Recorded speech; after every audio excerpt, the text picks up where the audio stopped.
So, test, test, test, test. This is not a test, we are live.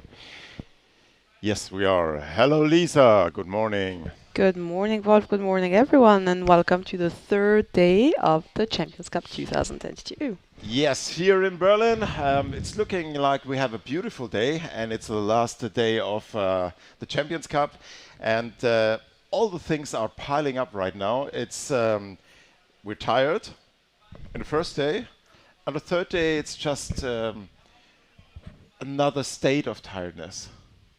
Oh, we It's just read. transcendent. Tired is not you're not being tired. Tired is being you. Yes, yes, it's you can call me tired. But we have a short day today. The last game will be at 3 p.m. So we just have a few games. 12. Yep, of and them. it's also for the teams very demanding in the end because these 2 days they sum up too. So the little, as I mentioned already, the little things that hurt sum up. Tired, all these things pile up, and the third day is like, okay, I have to go through this day. I have to manage it. It's like a mental state you have to manage, and for the crew here too, for Vinny and his technical team, for the helper team at the referee table, it all adds up, and that's demanding, but also great fun. And we are really excited for this last day. We will have amazing games ahead. And the teams, I think, are really excited to play this last day, and they are excited for the party we have afterwards in this beautiful location, former sports hall here in Berlin. Beautiful wooden floor, and the whole atmosphere is perfect for the winner's ceremony and the party afterwards. So we're looking forward to that. And we'll start. What time is it now here in Berlin? It is 7:56, so we have 4 minutes till we start the first game, which is, as we can see. So in blue we have Zurich from Switzerland, and in white we have Firenze Rugby Bacqueo from Italy, and they are playing for the places 13 and 14 in the male competition. So they're playing for the last 2 spots. Those 2 teams. It's interesting because yesterday we had the same, like the teams from the same 2 countries for the last 2 spots in the women's competition as well. Zurich only has 8 players, I reckon. Which 9.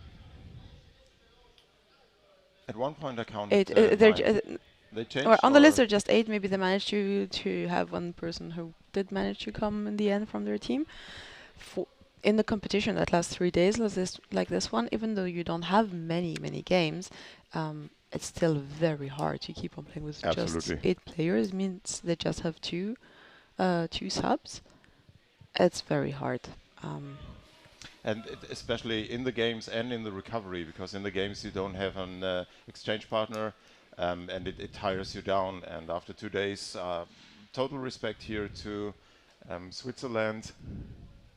And also to Uddevalla, they have also only 9 people, you told me? Yes, Uddevalla from Sweden, yeah. And they were in the same round robin, so they were playing against each other, those teams. They all made the last position of their group, and you could really notice that they were missing some players.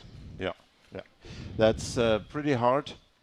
But also, it's a challenge. We had it. Is it always Amager that comes with not that many people? I think last Champions Cup they've been 6 or 7 players. The women? Yeah. Yes. Yes, and they did an amazing tournament. So it can also be a challenge to go through and to play as a team without exchange has its own quality. Well, it depends. If you're used to playing with 9 players and they're used to play together, and it's those 9 players and they don't have any others anyway. They're used to it. They're used to it.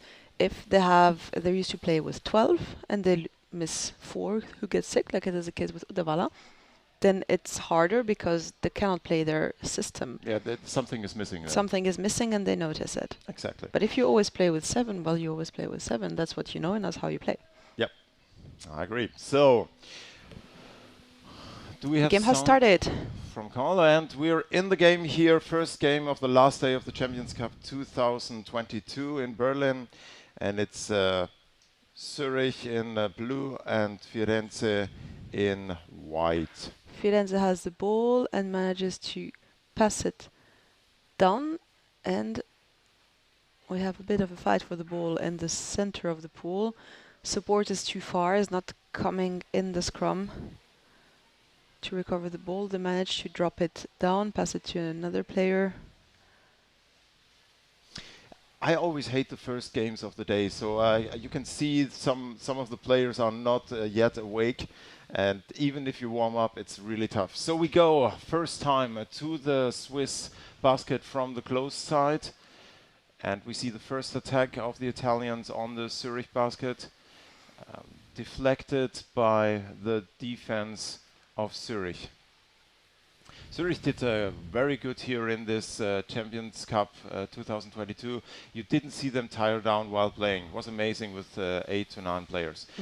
Zurich, Italy still in ball possession, playing from the closed side. There was a player, he was missing a bit of support. He was a bit alone for a few seconds too long in the close corner and struggled to find a passing opportunity.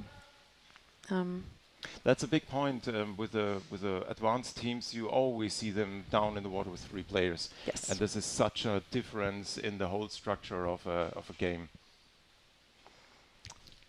And we still are moving the ball around the corner. We have one player down and staying pretty static in the corners. Zurich, you also see there, they didn't push out to go to the ball. The Italian player was not dangerous. He was very static. Yeah. Yes, and now we have a scrum that moved at the surface after a brief attack on the goal. And the scrum is immediately exactly above the Swiss goal. And the ball drops down in the hand of the Italian player on the open side, and it's the first attack from the open side. He loses the ball, and fighting on the open side of the basket, and the ball is still in Italian possession. Yes. So Firenze has possession most of the time, and you notice that Zurich is a bit struggling with forechecking. Yeah, like they cannot really interfere with the gameplay of Firenze here. Now we're in the surface. Everyone is on the surface, except for one Italian player, 2 now. Here we go. Italy had the ball. The ball is dropping down in the hands of an Italian player, and we're going back again to the Swiss basket, which is well protected. Defense is in place, and Italy is has not found its rhythm yet, seems to me. Because they are a lot of ball possession, but they swimming in a lot of distance from the basket and attack from time to time, but they don't put real pressure, continuous pressure on the basket. Here we had nice action from a Swiss player interfering and getting the ball from the Italian player. Fight here on the bottom for the ball. Forechecking goes into the ball play of Italy, and here we have the first goal. The basket was stolen from Italian player and from a Swiss player. Italian player. Yes. The Swiss basket was stolen from an Italian player. Yes. First goal, and yeah, I guess after this continuous pressure, and it was not direct pressure on the basket, but it was the constant exchange on the start of a game, and you tire down, especially with 9 players, so there was an empty basket. But now we have the Swiss still have possession of the ball and are in the half of Firenze and are trying to pass the ball forward. Support was a bit back, so they lost a tiny bit of momentum here, but they go in with 3 players. Pulling the ball out. This player here could have swum again to the open side. There was someone in position. Yeah. And there was a very long pass intercepted by Italy. immediately. So that was quite a short sequence for Switzerland to get closer to the Italian basket, but they didn't manage. We have a call from the referee. Out of It's bounds. a free throw for Italy. So, yep, the Swiss did not even get close to the Italian basket, and Italian is back in ball possession and has the advantage of a free throw to go back to the Swiss basket and to put pressure there. And actually what we saw, probably they just need to wait to wear out the Swiss defense. Now they come from the close side, first attack here, and the Swiss managed to get the ball and get out of the attack breakout, but they lost it again in the middle, and we're back at the Swiss basket. Attack from the close side, deflected. And Switzerland, nope, they're not in ball possession. Call from the referee, rough playing, free throw against Italy. Yeah, Firenze can be a bit rough sometimes when playing, but it's clean roughing. Yeah, So yeah, to yeah, say, yeah, they don't foul to foul. Yep. We'll get the new plan. Thank you, Vinne. New games plan for today, or at least as far as we have it. And we're at least above the Italian basket, but no real danger there yet. Switzerland and Italy are in a cluster above the basket.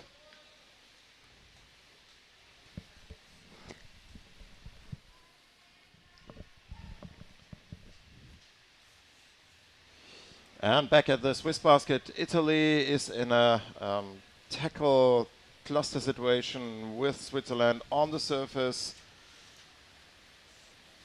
I have the feeling both teams are tired now. Switzerland here goes for a counterattack. We're at the Italian basket. That's the first chance for Switzerland. Nice action here, but the player was all alone, and he probed the goalkeeper, but didn't manage to get into really challenge him.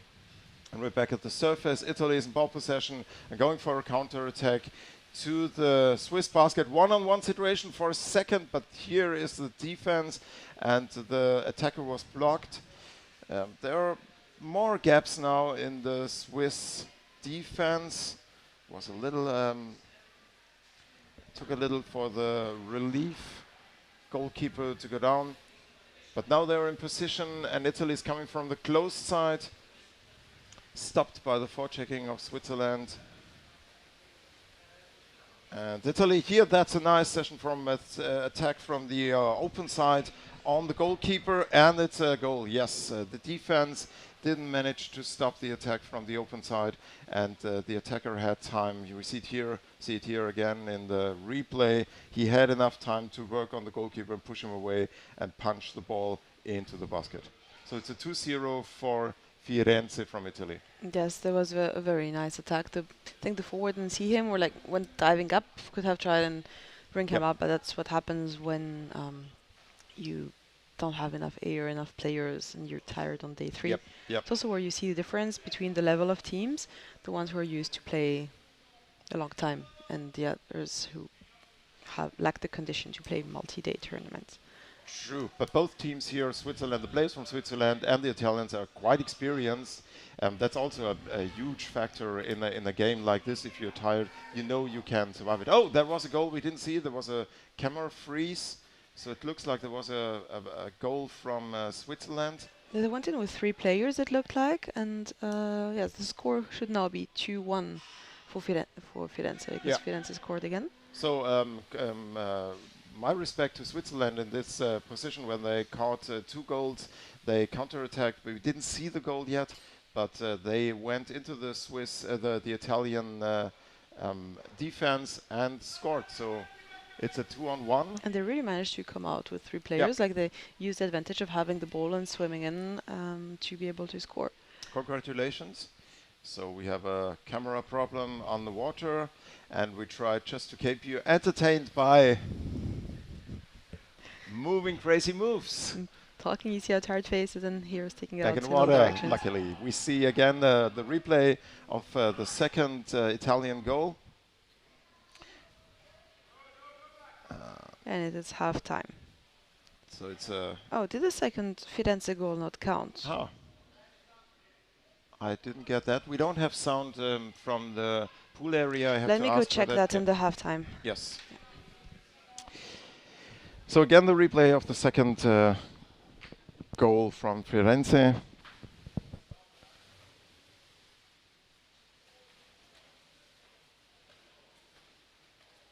And again, the replay from the first half. And probably here is the goal from Switzerland, which we haven't seen. Let's check. No.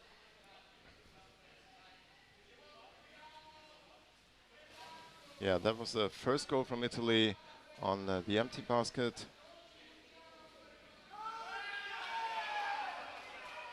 So well played here at these early hours in Berlin. It's not that cold as it has been in the last days here. So that's lucky for all the players, because if you just came out of the water, wet hair and all tired, and you get out and you have sub-0 degrees, it's demanding. Right now we have about 5 degrees, so it's well, pretty mild compared to the last days. And that's easier for the teams when they're going in and out of the pool. So now we have sound from the pool area, and we can hear the referees, which makes it easier for us to follow and comment the game and give you the insight. But as far as we know, you can hear the sound from the pool too. The first day it was only the spectators who could hear the sound from the pool. And we managed to get it in our earphones now too. So we're still in the replay here in the half-time of the game Firenze-Zurich. It's not a 0-0. We counted 2-1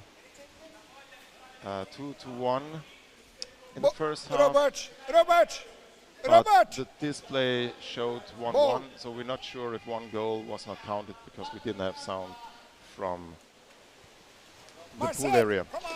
Have to switch on the live stream chat, so we know what you try to tell us. If the sound is okay, if the picture is okay. If you have any questions, just try to install here my laptop. We have to set up all our equipment, and it takes a little bit every morning until it. White team ready. All right, we're getting into the second half, close to the start of the second half here.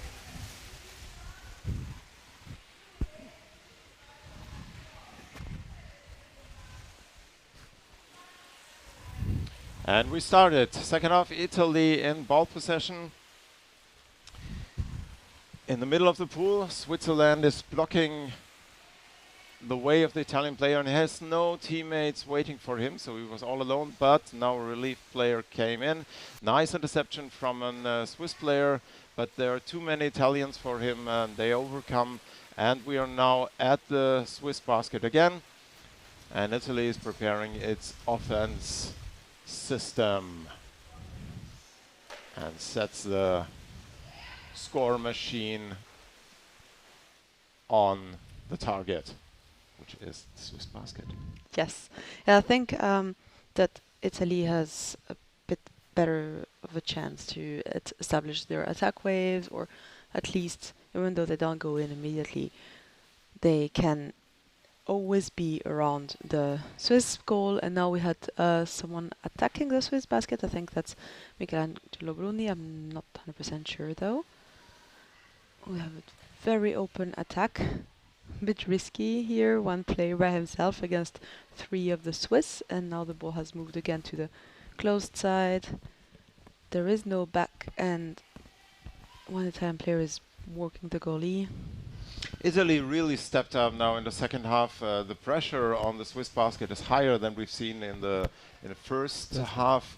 So they really go for it and try to get a clear lead which they already had with a 2-1, but clearer lead in the first half here, so they can slow down the rest of the game. But until now, the Swiss defense is pretty good here, deflecting their attacks of the Italians.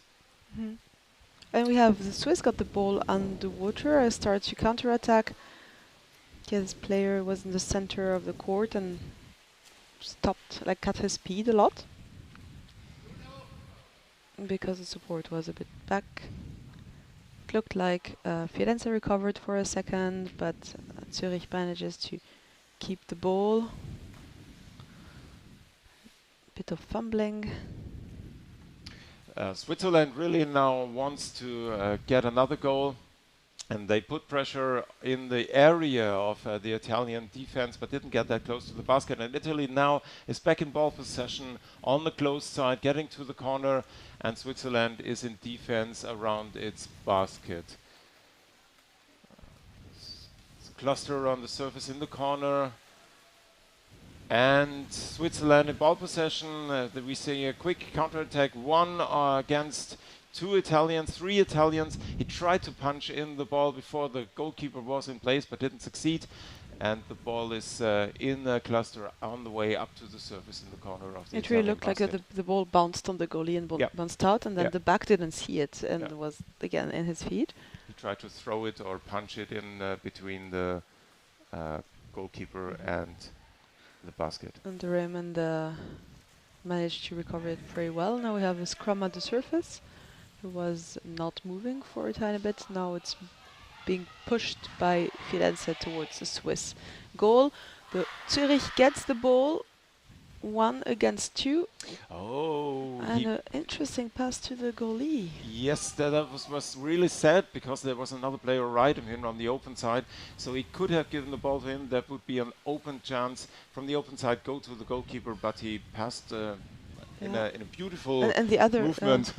when the goalie dove up, actually the other Zurich player should have stolen the ball, the goal, and there it might have been a good chance to score. But back on the Swiss basket, and now that's a good chance again for Italy. 3 Italian players on the open side. The player is pushing in the goalkeeper with a nice block to his right. Goal. And another goal scored by Italy. It was a very nice goal. The player was waiting, perfectly positioned, 25. got the ball, pushed from the floor. So it's a 3-0 lead. And we have a blue timeout. Blue timeout. Okay. Yeah, the Firenze players managed to push the backs away.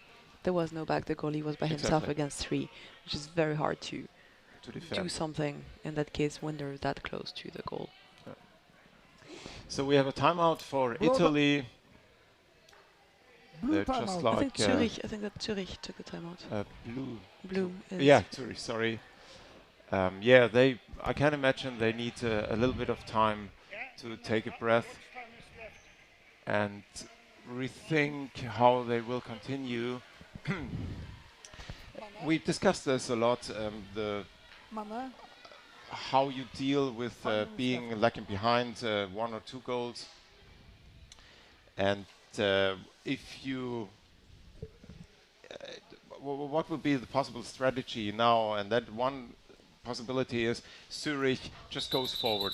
They don't defend that dot anymore, but they try to score because with the 3-1 lead, Italy is in a good position to win this game with just holding the ball. And I think that this play is not right. We have a 3-1 lead from Firenze. Yes. The score is wrong. I think we have a bit of trouble at the desk. Referee table is not awake. Neither am I. Switzerland going for the Italian goal, but the defense and the forechecking was pretty good, and the ball is in Italian hands, moving really fast to the Swiss basket from the close side. And there are players now, Italian players, getting in the first and the second wave. Now again from the open side. That's a good chance. The goalkeeper was pulled away from the basket, but the relief goalie is there in place, and the ball was on the surface and now in the middle of the pool. And Zurich short time in ball possession and now fight in the middle of the pool on the surface for the ball. Oh, this is a lot of wedging with elbows in the basket by like one of the Firenze players went and both Italy and Swiss player were trying to get into the basket of the Swiss. yeah, but Big guys trying to get in the basket.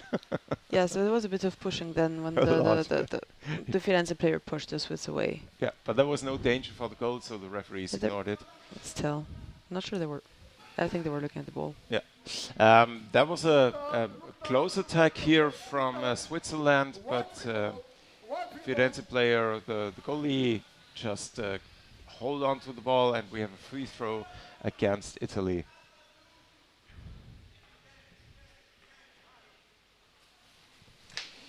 No, against Switzerland.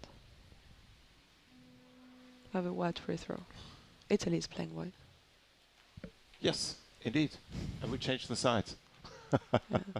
Here again, the two players like with. Oh no, that's a replay. Sorry, That's we're a- not awake that's a here. replay with a- okay, we had the free throw for Firenze and they're attacking the goal. Player is very well positioned under the basket, but the ball got recovered by Zurich and we're swimming back at the surface, diving back down and trying to counter-attack. Support seems to be a bit far behind. Not sure what's happening. The camera hasn't switched. Okay, Zurich is at the Italian basket with two players. Third one would be good because now we just have one attacking against three defenders. And Firenze recovers the ball. Nope, they made a very bad pass. Zurich with two players at the goal, trying to pass down behind the basket into the corner. Didn't work. Still going for it. Another, like a third wave going in. Disturbing the Italian basket. Ooh, we had player subbing in, directly went for the forward who had the ball in his hand and didn't see him. Wait. Don't switch yet. Wait. And Firenze recovers the ball, tries to swim out, passes to the very bottom of the pool. Stop before you can change. It's getting really fast now. Both teams speed up, as in my point of view. It's getting faster and a little bit more agitated here in the water. And Italy is pushing into the defense of Zurich from the closed and open side. And the Zurich defense is wide awake here, interfering and snatching the ball out of the Italian hands. Fight for the ball just close to the basket. And now the ball is in Swiss hands, and they try to punch through the forward checking of Italy. Support was really missing. The player passed down with the hope that one of his teammates would reach it in time, and they did. And we have again one attack on the Italian goal.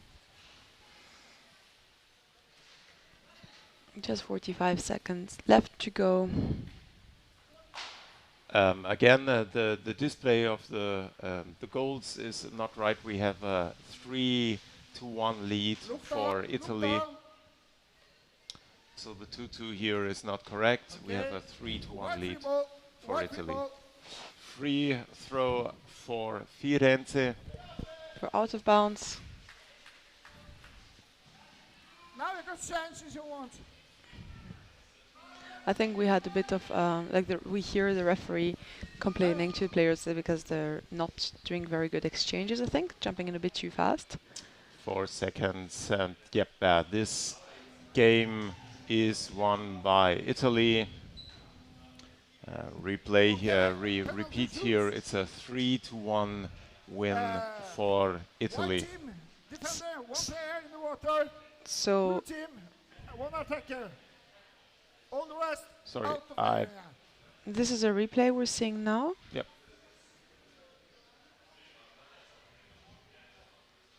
I'm a little bit overwhelmed by the display capabilities we have right now, because I see the video. I'm like, oh, we have a replay. So I'm not sure why the referee is asking for two attackers. But I think it's the replay. Or no, the sound is the original. Come on! I'm not sure what's happening. But it We need coffee. I do have coffee, but I think it was also confusing because Firenze was dominating most of the game and they were in white. And it might have confused the desk as well. So it was 1 for UST Zurich from Switzerland and against 3 for Firenze from Italy, making them then. So we now have their positions. We have Zurich in place 14 and Firenze in place 13. Congratulations to Italy and Switzerland here in this game. It was their last game for both of the teams in the Champions Cup 2020. And now they can relax and get ready for the party. And it's always nice partying with Italians and with the Swiss guys. Hopefully everybody stays and to celebrate with us. I'll be back in a second.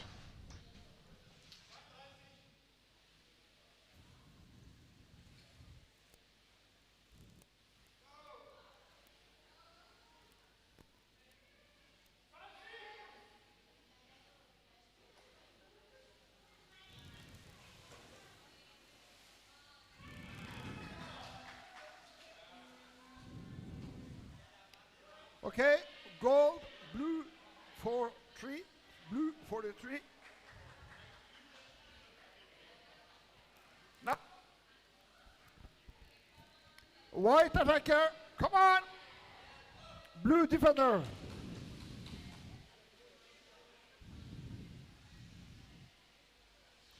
Ready?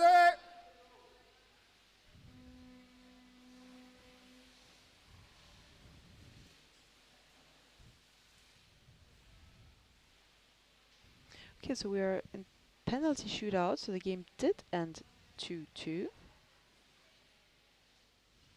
And so the teams are fighting to score and to see who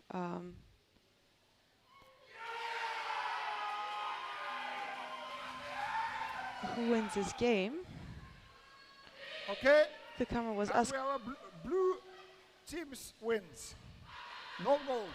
No goal. Blue Okay, so the teams camera win. operators were as confused as we were. Okay. It was 2-2. We No moved on goal. to penalty shootouts. No goal. Let's take And it. it seems like Zurich managed to score their penalty, and Firenze did not manage to score, so our bad. 3-2 final score, and Zurich is in Bring it position on 13 and Firenze position 14. We apologize for that. And well played to both teams. Yep. So behave. Behave myself.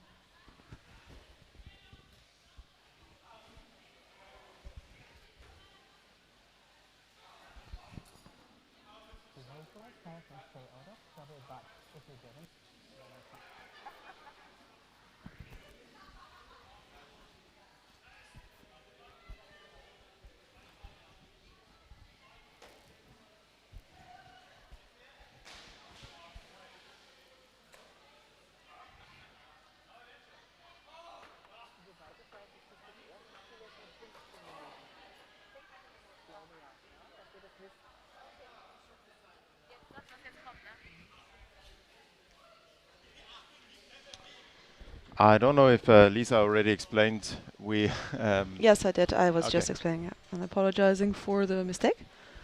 so we didn't have the right video, and so that explains the sound we heard. All right, sorry about that. Trying to improve our insight here.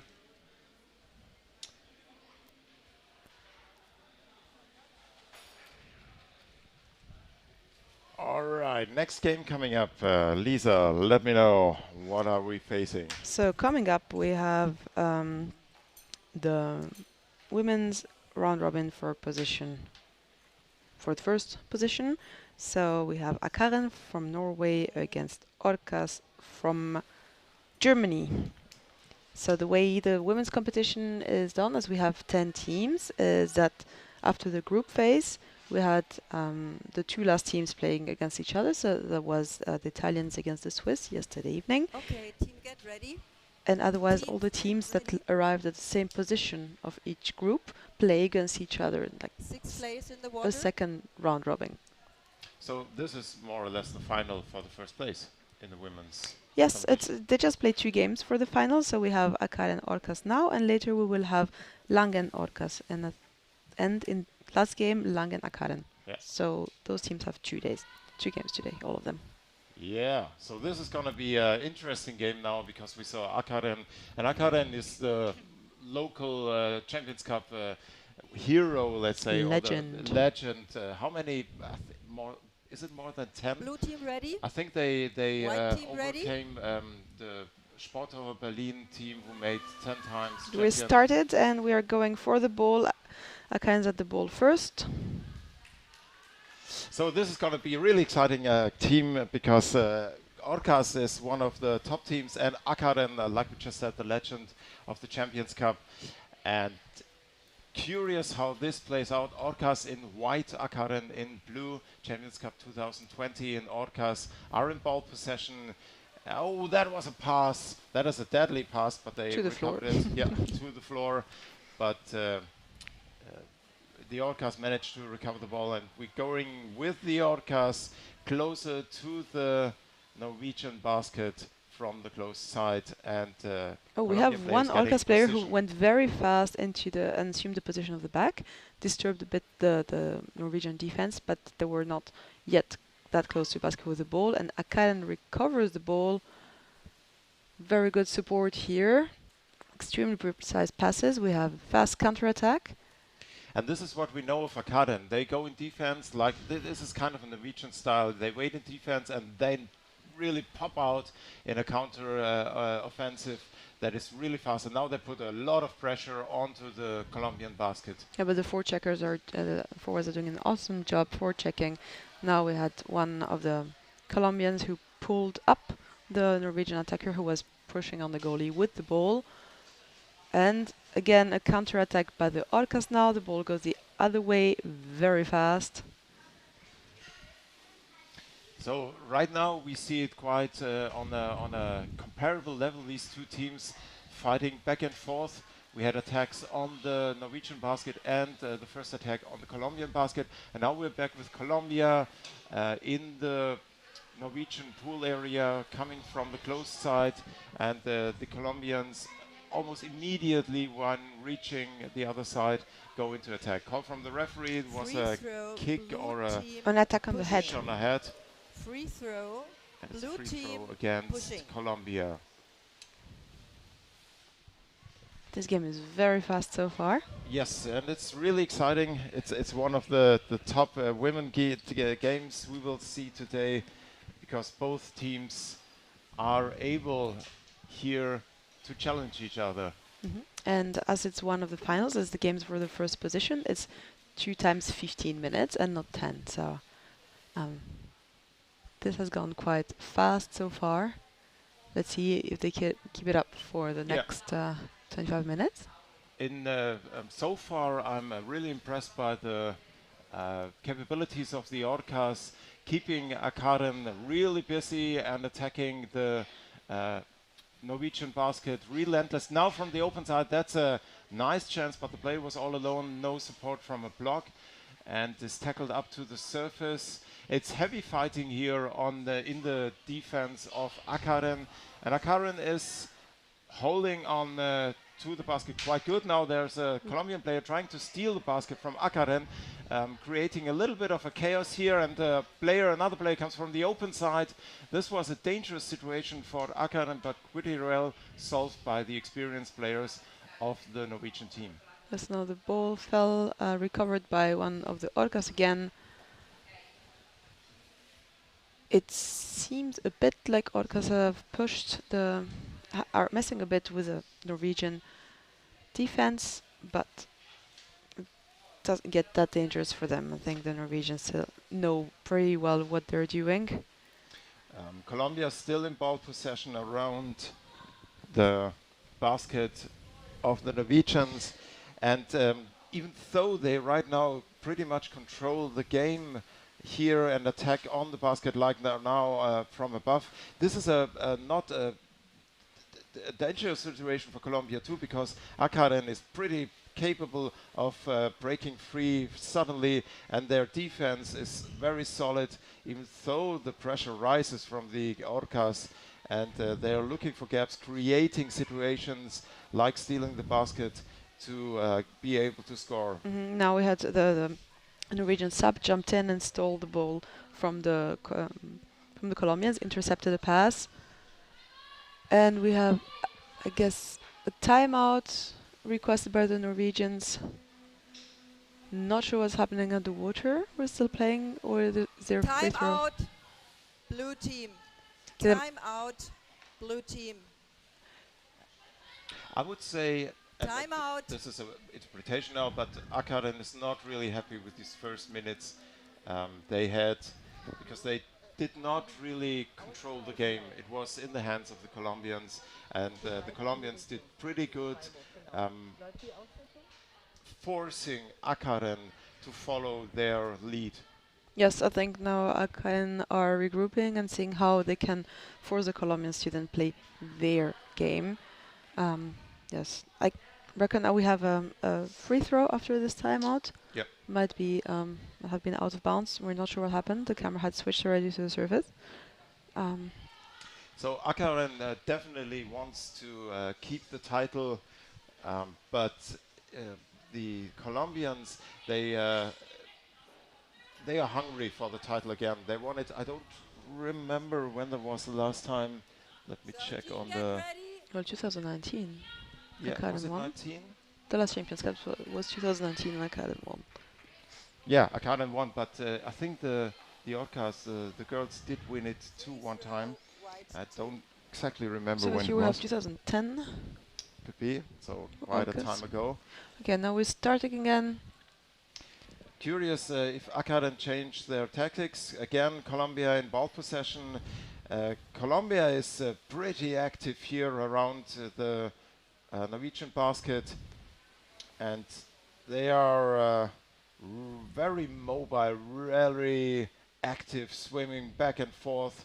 It's like playing the Norwegians dizzy here, but Norway is getting out of their defense, forechecking, trying to intercept these fast pass plays of the Colombians. Yeah, the Norwegians are very good at pushing out of the basket, and now you see every time the goalie, the back push out every time they go up for air. The support swam a bit too fast here. But this is one of the dangerous situations we just saw. Norway broke free of their own defense with the ball, but they only made it till the middle of the pool and were stopped by the Colombian forechecking. And now it's a back and forth, and here Norway managed to get into the half of Colombia. We're in the corner now, moving the ball around. We have the ball is down at the Colombian goal. Number 3 working the goalie gets pulled up again. I think this is the dangerous situation for Colombia. If Akaren manages to get pressure on the Colombian basket, they can put in their amazing experience to score. So Colombia really has to get the ball away from their basket and keep it in the half of the Norwegians to be able to score themselves. Yes, so Orcas now recovered the ball after a surface scrum. Counter-attack, swimming back very fast. The goalie is by herself and gets her support in time before the ball gets dangerous for the Norwegians.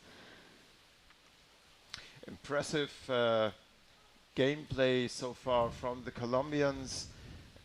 They really manage to put Akaren on their basket for a lot of time, and we haven't seen that much so far in this competition 2021 in Berlin. Yes, I have a feeling that Akaren is physically stronger than the Colombians. The players, individual players are stronger. So every time one of the Akaren players has the ball, she immediately gets 2 Colombians on her. Yeah.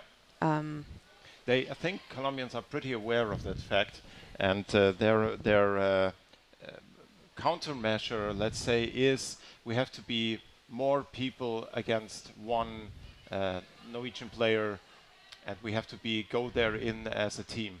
Yes. Federico Fede from the Colombians, he's playing in the men's team, and he's the coach of the women's team. Very advanced coach thinking he has, and he's coaching the women's team for many years now, with really experienced players in the team of the Colombians. Yes, but I can't. Oh, that was the first goal. That was very well played. Let's see the replay. That was really fast and a surprise, I think, for Akarin too. Just the yeah, goalie left. She was behind the goalie on the close side, but there was a call from the There was referee. She said pushing. Pushing. So it was no goal. No goal. No goal. But very well played. What I wanted to say just before they scored and then didn't score was that the Akaran is very good at attacking the ball. So now they really go for it every time they're under attack. The goalies, the backs go for it, and they don't they have very good support as well by the forwards. Now the ball went down to one of the Akaran attackers, but immediately overwhelmed by 3 Colombians. And again, we have a counter-attack, one against one. Situation here.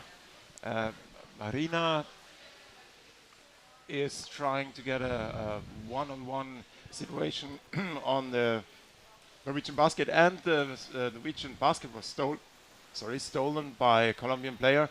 And they're relentless now in their attack from the open side, and this is quite dangerous. Again, the basket is stolen away by the Colombians. And again, we have a scrum. Wow, that's chaos. I never seen that much chaos on the Norwegian basket for a long time. But this is the dangerous point. Now Akaran is switching back in attack mode and is and already doing their on long the Colombian passes, basket. some passes under the back of the defenders, and Orcas recovers the ball. That was a really exciting sequence we saw on the Norwegian basket.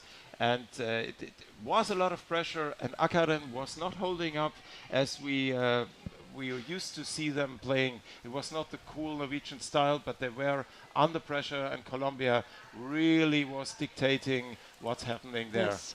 And now we have some fight for ball dominance in the center of the field. Akaran still had the ball, gets recovered by Orcas. Now we have a back and a goalie down. We're missing a forward a bit there for support. No, she came and attacked the attacker from her back. Akaran recovers the ball, but we're still in the close corner of their basket. What's your impression, Lisa? Akaran seems surprised. The playing style we see right now is a little bit irritated. I don't like to say that, but it feels very chaotic. Like they're not in control. No, and pass interceptions like we saw just. Oh, awesome interception now. This is beautiful. Like that's what yes. that they're very good at. Those far passes, passing behind the back and knowing where the other player is going to be. But the problem is that against a team like Orcas, who is going with 2 players on them all the time, it does not want them to get close to their basket. They need support there more often. And now we have the attack of Akaran on the Colombian basket. But Colombia is there in numbers, and Akaran, they don't manage to be there in the numbers we used to see when they go in the attack. It's 1 or 2 players, but they're all more or less blocked, and the Colombian players come back and back and back and back. So it's really hard for Akaran to build up their structure and to be organized. And now we had the surface scrum. Ball out of the lane, free throw, blue team. Ball So out of the lane, the scrum went free out throw, of bounds. blue team. Akaran has a free throw. That's a good chance for them to try and score. Maybe they steal the Colombian basket. The Colombians bunker down. Orcas is too experienced to give them that chance. Yep. The amount of diving time the Colombians have in this game is impressive. You have always the feeling there are 6 people down in the water, and their exchange rate is really high, so the frequency they dive and are present underwater is impressive. So here, oh, this is going to be dangerous for the Colombian basket. Massive attack from the open side, but cleared pretty well from the Colombian player. She interfered, ripped the ball off the current hands, played to her teammate, and now Colombia tries to break out in direction of the current basket, but stopped by the forechecking. We have a scrum again, bit into the Colombian half. Akaran recovers the ball and keeps on going towards the Colombian basket. Yeah, when they're really close to the Colombian goal, their far passes, like and the very direct passes, do not work because the Colombians are there all the time. They really annihilate their paths we see normally from Norway, the way they structure their attacks. Colombia really interferes pretty well. Another attack now, 3 players from Norway getting in force, but the ball carrier above the goalkeeper is tackled away to the surface, and we're going in the last minute here of the first 15 minutes, first half of the game. Akaren from Norway against Colombia, and again heavy attack, 3 players from Norway on the Colombian basket. The Colombians systematically pull the attackers up. They grab them from their midsection and pull them up to the surface. The intensity with which the Colombian players play this game is impressive. The question is, can they hold it up? We go in the last half minute, and the Colombians have been relentless so far, and they will be in the last 20 seconds, I guess, and then we go into the second half. So this was an impressive power play throughout the whole 15 minutes, and now Colombia's in ball possession. Covered the ball and swam back to the center. Karen recovers, passes to an Orca. We're at the surface, and I reckon that the first half time is over. Wow. Time break. I think my heart rate is up. Yeah, wow. That was impressive game, the second game of the day here, Champions Cup 2022 in Berlin, and I'm impressed. Yes, I think the Akaren got into more of a system. They managed to play more of the game towards like the second half of the halftime, the last 5-7 minutes. And when they were at the Colombian basket, they were more dangerous, so to say, than when Orcas were in the Akaren half. Orcas very good at moving the ball. They had some attacks. They had this goal that ended up not being a goal because of we'll see it again here, I guess. No, it was not a situation. Let's Here, hear that was the one. Let's hear what the referee is telling to the players.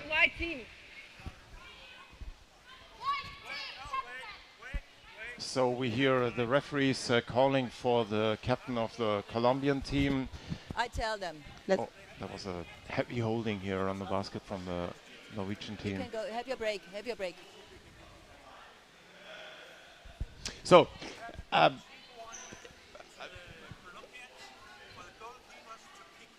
okay. Because they are kicking, and they change their behavior. They move their feet when the attacker comes in and goes like this instead of going like this. You seen it? Team warning for the goalies for kicking. So the referees are talking about the fin movement, the feet movement of the Colombian team. And it sounds like Colombia is getting a warning for kicking at the goal. Yes.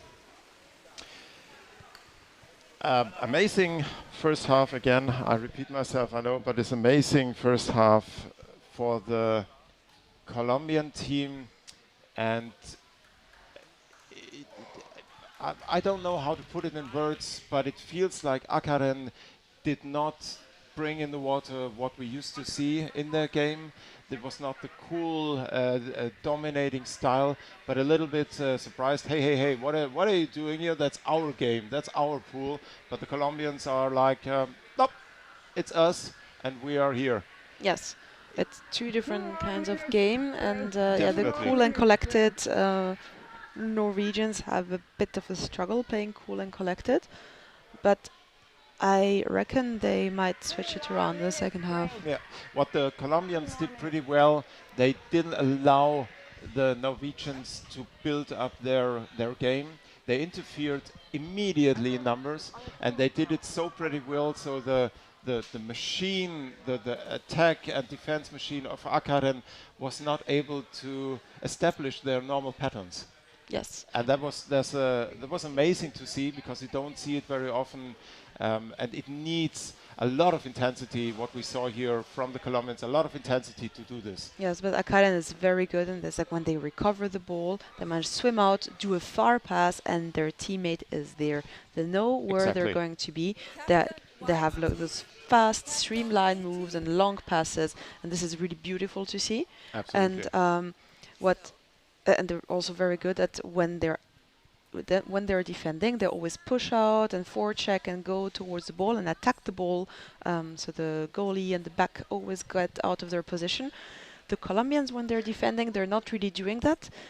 They're defending, and then you will have the forwards that go and grab the player, the Norwegians, and drag them up to the surface. It's a bit more messy. Yes, and I it think that counts- it- disturbs yeah, the yes, Norwegians in their attack pattern. Yeah, but that's I guess that's exactly what Federico was training with the Colombians. We have to do it differently, and we have to do it in a way that will not allow the other team to do what they do best. Because if you destroy the structure of the other team, you have a chance to establish your own. And the let's say chaotic swarm style we see here from Colombia is working pretty well to get into Akaren. Yes. No, but it's a beautiful game so far. Very interesting to watch how they're Yes. fighting for dominance, because none of them is really dominating. Yeah, and it's a lecture of how two teams with two different systems try to break each other's rhythm, and so far Colombia succeeded in forcing Akaren to follow their lead. And I'm excited, Lisa. I am too. Okay, here we are back again in the game. Beautiful game of the ball by Akaren, pass to the player who was exactly where she needed And to Colombia's be. in pole Colombian recovers it. And really fast, three players going for the Akaren basket and are already on the goalkeeper from the close side. This is going to be a fast and merciless fight here. We will see in the water. And as we said, there's not one final game. They have to play another final afterwards, both of those teams. So the second wave of Colombian players come in, but now heavily intercepted by Akaren players. Ball is falling down above the goalie and in the hands of the Colombian player. Next wave of Colombians coming in, getting in between. They are everywhere. It's like swarming. It's a little bit like mosquitoes getting into your ears, eyes, and everywhere. It's like it looks really annoying. Look, the back pushed out and went attack the ball. No, that was free throw. Blue team pushing. Free throw, blue team pushing. Okay, so the swarm is a bit overwhelming. Yeah, Indeed, but they are pushing. Yeah, that's a price they pay, because they are everywhere and try to get into every little break in the defense. So yes, there will be pushing involved, and they risk it because it might get them an opening, which allows them to get closer Yes, to we the have a basket. scrum at the surface. Oh, and this was a pass that was recovered very last minute by the Norwegian player. Didn't manage to get into position perfectly to be able to score. Akaren is putting pressure on the Colombian basket, and this is dangerous because the score capability of Akaren is very high. Free throw against Pushing. Akaren pushing back. White team. Wow, this is but Colombia Okay. can on no price allow to end this game in a penalty shootout, because then they will lose. Yes. I'm pretty sure. So they have to force a decision while playing Yes, and both teams are very hungry, so they Yeah. upped the aggressivity a bit, and that's why we're fouling a bit more. And I reckon the referees are extremely aware of that fact. Totally agree. That is one of the three women's final games, and so they are extra at looking out for fouls, pushing, attacks on the head, as they have been as well the other days. So Orcas is moving the ball around the basket. They're not really moving onto the open side. They're staying mostly to the closed side. True. Lisa, how is your Spanish?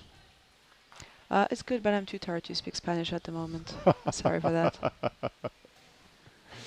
All right, Colombia is again and again putting pressure here on the basket. Oh, that was And that was into the close hands of one. the Acaran player. Now we have the Orcas who was trying to grab the Acaran player to her by her head. It looked like from the open side as if the Colombian player was putting the ball into the basket, but it was next to the basket. It was the hands of the yeah. of the back. Yeah, but that was a close one. It looked called from the referee, and it's another free throw against Norway, and Colombian player bounds. stole the basket. So this is really annoying for Acaran. The way the Colombians always interfere, and wow, the Colombians, the Orcas are really awake, really concentrated, really focused in the game, and go in between Acaran wherever they see a chance. And again, coming from the close side in another wave. Yeah, Orcas are moving the ball around. There was a bit of a chaotic situation before, just at the free throw, and Acaran recovers the ball, passes down to number 6, and another of those longer passes. No, There the was Orcas are in the center of the field. They are not letting them go through. I have a bit of a struggle here. it's amazing how fast the Orcas intercept these The players, if not yes. the balls, the players. They Yeah. set a wall. Yeah, because this is what we know from Acaran. They go through the Norwegian style, going through in a counter-attack. Ooh. And here we have an attack from a one-on-one player, Colombian Recovered player by from the Amanda open side. Baston. It is surprising many situations that are dangerous for the Norwegian basket, but pretty good controlled in the end by Acaran. But we saw no defense there. There was one-on-one situation. And amazing game, fast game, intense game we see here. And Acaran swimming back at the surface, getting 2/3 of the pool away. And we have now a surface scrum in the Orcas half. Ball fell down to the very bottom. We're in the corner, attacking from over the goalie, passing the ball down. The Norwegians are moving the ball around. Support is a bit too far at the moment. Orcas recover the ball. Less than 10 minutes left, and 9 minutes left here in the second half. And this is going to be a mental game now, the mental capabilities, who can keep up the concentration. And Orcas are now in ball possession, and we're moving back to the Norwegian part of the pool and are already close to the Norwegian basket. And the Orcas, the second player didn't arrive in time. The ball was lost again to Acaran. There was a little delay here in the second attack wave, and the player was all alone. We're going back to the Colombian basket. Call from the referee, pointing to a Norwegian player, I guess. Let's listen what's happening.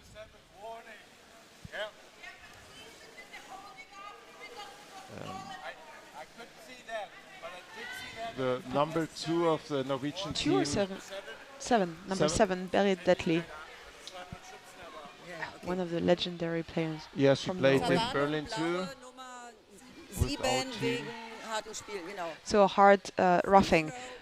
So Berit was warned for roughing. And we go back with in the game with a free throw. Amanda Bassen recovers the ball, drops it to the bottom. We see many mistakes now in the Colombian team with passes. Balls get lost while passing from one to each other. Not the precision we saw before. And now an attack from the open side on the goalkeeper from the number 11 of the Colombian team, Silvia Lopez. And no, the goalie recovered the ball, pushed out, still has control against two Acaran players. You notice just the physical strength. But the speed in which the Colombians interfere with the game of the Norwegians is amazing. But they are losing a little bit of their numbers we saw before. Oh, this is a chance. That was a close chance.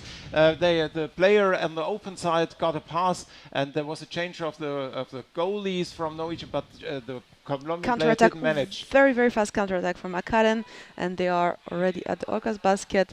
But again, recovered in a scrum. Amazing. Amazing game. Amanda is going to the basket, pass to one of her teammates, down in next to the basket, and again a scrum. Ball still in Norwegian possession. No, very that was beautiful very well goal. done. Beautiful goal. There was a first push of a player right in front of the basket. The ball in between the rim and the head of the goalkeeper, and the ball was stuck. And the current player pushed it in for the whole part into the basket. Number 9 pushed it in. I think the goalie didn't realize exactly what happened, and then number 10, so I think it was number 9, so Kiela Horlen wedged the ball between the goalie and the rim, and then Amanda Basten came in and pushed it down. Beautiful. Now Orcas have a bit less than 6 minutes to equalize.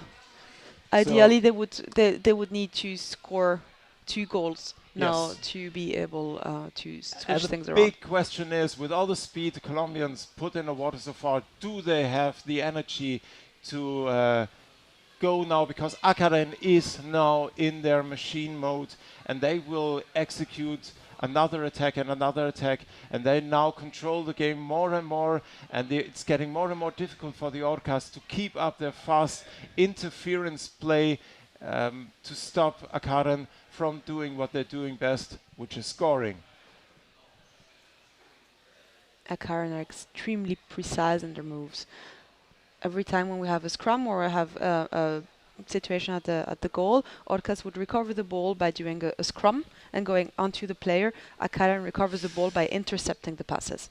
Mistake here from the Acaran side, which gave an advantage to Colombia, who controls the ball now, and they're trying to push into the Norwegian half, but are intercepted by the forechecking, and one Colombian player now is clustered around from Acaran players. Acaran is in ball possession, pass down to the defender, and the game changed. It really now is the game of Acaran. More and more they control the speed, but here is Colombia getting the ball back, but they're lacking the numbers now. What we've seen in the beginning, which was so impressive, these swarming numbers of Colombian players, and now we see more and more players of Colombia not able to pass because they don't have the numbers down, and little insecurities in the gameplay between them. We had now Lilo Diaz at the surface, holding off the Acaran player, managed to pass down, and now the ball moved all the way into the close corner of the Acaran side. And Orcas is attacking. Again, pass to the Norwegian forward who intercepts it. This is a really, really difficult situation for Colombia now. They have to score. Orcas they have to score fast. So they do everything, but with one player, like we've seen right now, one player alone against a whole defense team of Acaran, that will not be possible. They have to have the numbers they had in the beginning, and they are not able to put them down in the defense of Acaran so far. We have a free throw now for Acaran. Time out, blue team. Time out, blue team. Acaran is taking a timeout. It continues with free Now they have throw. 2 timeouts, I guess, because we have 2 times 50 minutes, Yes. and because it's a 7-second timeout from Acaran here in this game. Mm-hmm. Wow, I'm really impressed by the game capabilities of both teams. The start of Orcas was quite impressive, and they managed to get into the head of Akaren and disturb their normal game. But what we see now, Akaren, after the first goal here, after let's say about 10 minutes in the second half, Akaren is taking more and more control of the game, and the Orcas lacking the numbers they had in the beginning. Yes, and it's a very, very intense game. Yes, It's fun to watch. It's extremely stressful to watch as well. There is some hectic phases as well. It seems like both teams are fumbling and doing. You see that they're a bit under stress, both of them. Yes, at the beginning, yeah, and now after the goal, it got changed a even little more bit. hectic. Yes, but the mindset changed. Before, the Orcas were controlling most of what was happening with a very fast number game, and now Akaren is coming back in their controlled style, and this is something the Orcas cannot allow if they want to change this game in the last 2.5 minutes. This is going to be tough and dangerous for the Orcas, and it's not impossible. 2.5 minutes are enough time to score, but what we've seen so far, they didn't manage to do so in the first half when they were still more swarming like they are now. Now we are at their current basket, coming in from both sides, the front, back, and this is really good attack mode from the Orcas, still in ball possession, opening up space and going in several directions into the defense of Akaren. But Akaren is managing it pretty well so far. Yes, and I reckon Akaren took the time out to have a breather, gather a lot of air, and be able to bunker down now in defense and make sure that they do not make any mistake. If they don't make any mistake, they have won this game.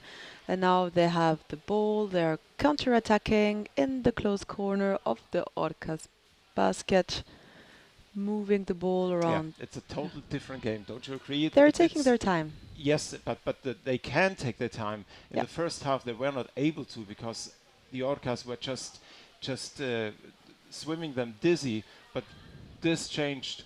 Yeah, but look at the Orcas are very aware of the fact that Akaren is taking their time, so they immediately went for those passes. It's okay, the player is not very deep, they're not too close to the basket. Let's go and try and intercept the ball in this group there. Now we have a scrum at the surface. Time is ticking for Akaren, and we have less than a minute left. And wow, what a game. Amazing how Akaren managed to adapt. Do you reckon they'll try and score again? If they Well, if it was still would have been 0-0, that you would have one player here yes, exactly. at the bottom at the they are not basket trying. waiting. They're not just, like, if they see an opportunity, they might go for it. They're holding on to the ball They're and don't want to moving. lose the ball in the last 20 seconds. So they are just controlling the ball, and Orcas got the ball back and is swimming. last attack we will see here. 10-11 seconds left. Last attack from the Orcas. This is their chance, and that would be an amazing feature to score now. 4 seconds. Last attack going in on the basket. Stopped and game over. Beautiful game Wow. from both teams. Amazing teams, amazing underwater rugby we saw in the water here. This is really underwater rugby in the highest quality of game.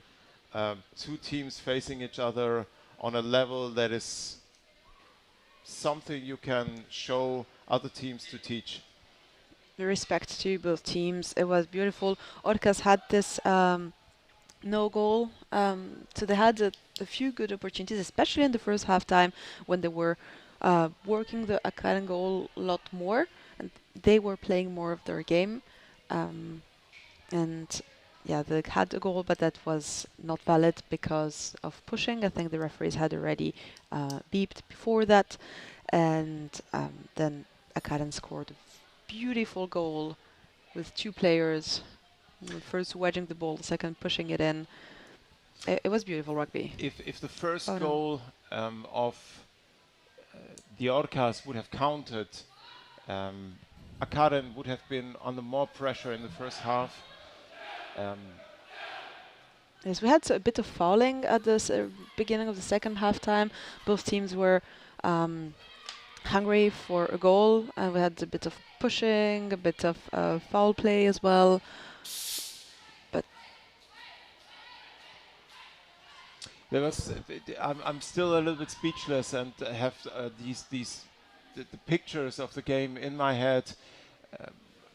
The Orcas had chances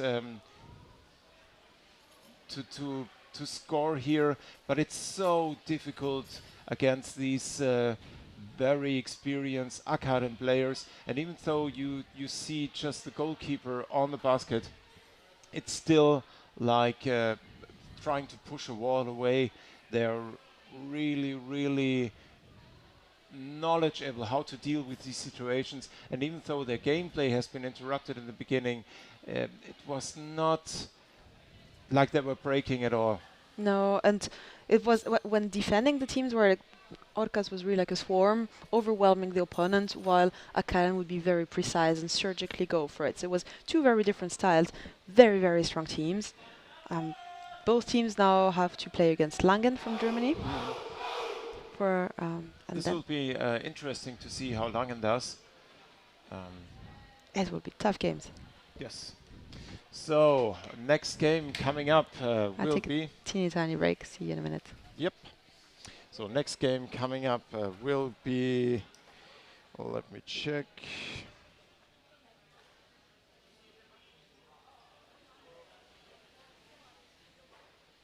Next game coming up is Barcelona against Luxembourg, the men's team, and also going to be an interesting game. We have no picture right now.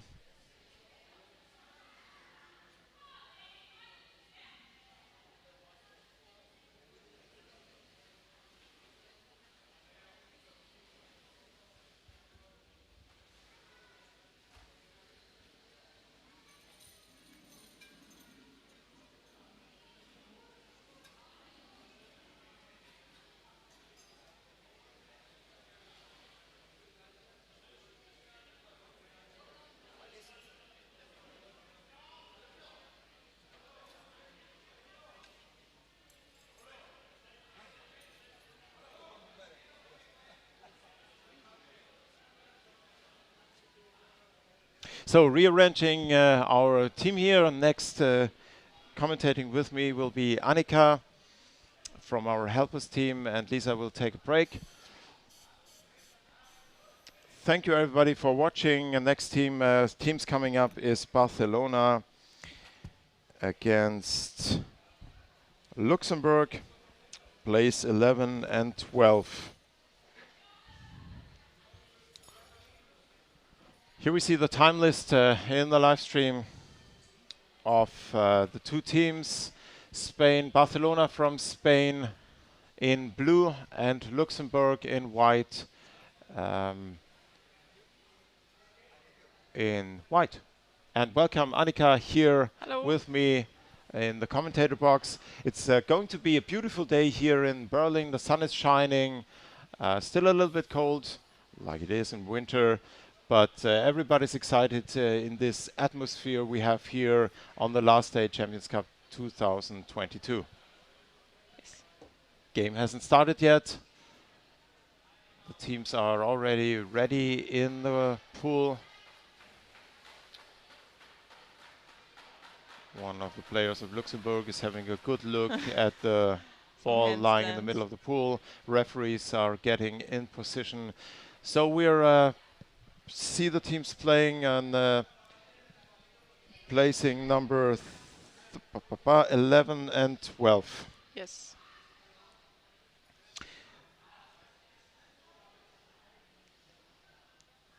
We're back in the 2 times 10 minutes schedule, so not the 15 we had in the women's team before. So 2 times 10 minutes in this encounter of Spain against Luxembourg.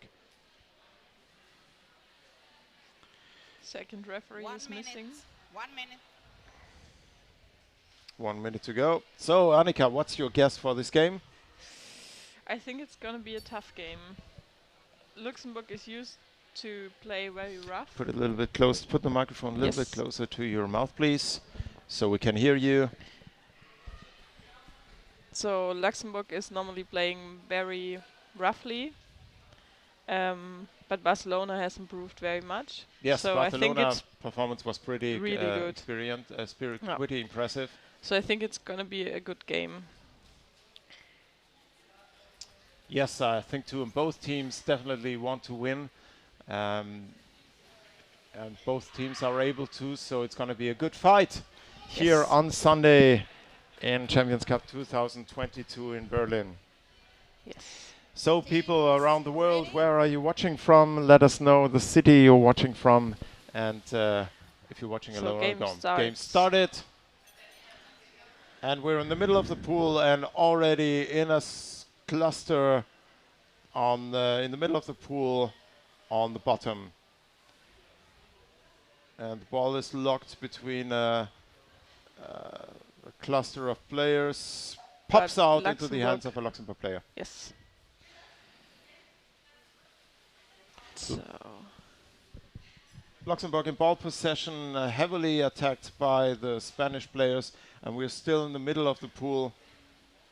yes. Not a lot of movement back and forth, but we are almost static fight in the middle of the pool on the bottom. But you see, the Luxembourg players are very calm and manage the ball, and the Barcelona players are very quick and underwater, very exhausting for them trying to get the ball. Yeah, but since the game just started, I think both teams are still energized. Call from the referee, it was holding without ball, and should be Free throw. free throw against Spain. Yes. So after this close quarter fighting in the middle of the pool on the bottom, this will be a chance for Luxembourg to break through to the Spanish basket. Yes.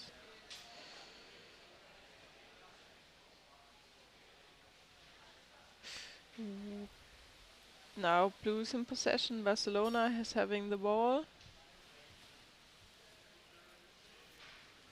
But again, we are in the middle of the pool, and both teams block each other. And now we have, for the first time, are in the half of Barcelona, of Luxembourg, and Barcelona is trying to put pressure on the basket, losing the ball to the hands of the Luxembourg players, and they try to break free of their own half, but are heavily under pressure from the forechecking of Barcelona, and Barcelona is back in ball possession. Yes.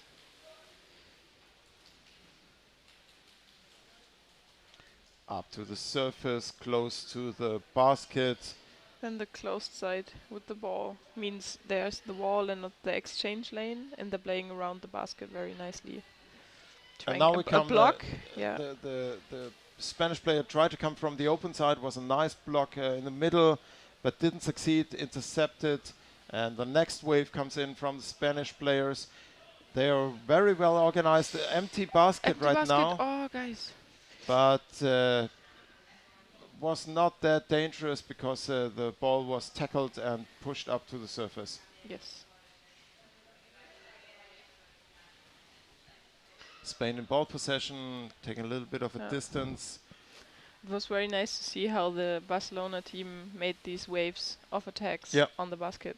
Pretty good structure here in the attacks. Really dangerous for the Luxembourg basket. Yes. And here we go again. There was almost a second wave, but Luxembourg recovered the ball. Call from the referee. Holding, blue free So the ball stays in possession of Spain. So far, it's definitely the game of the Spanish team. They control most of what's going on, and we spend most of the time in the half of Luxembourg. And Luxembourg is in defense and not able to leave their own half. Yeah, now we see another attack of Barcelona against the Luxembourg basket.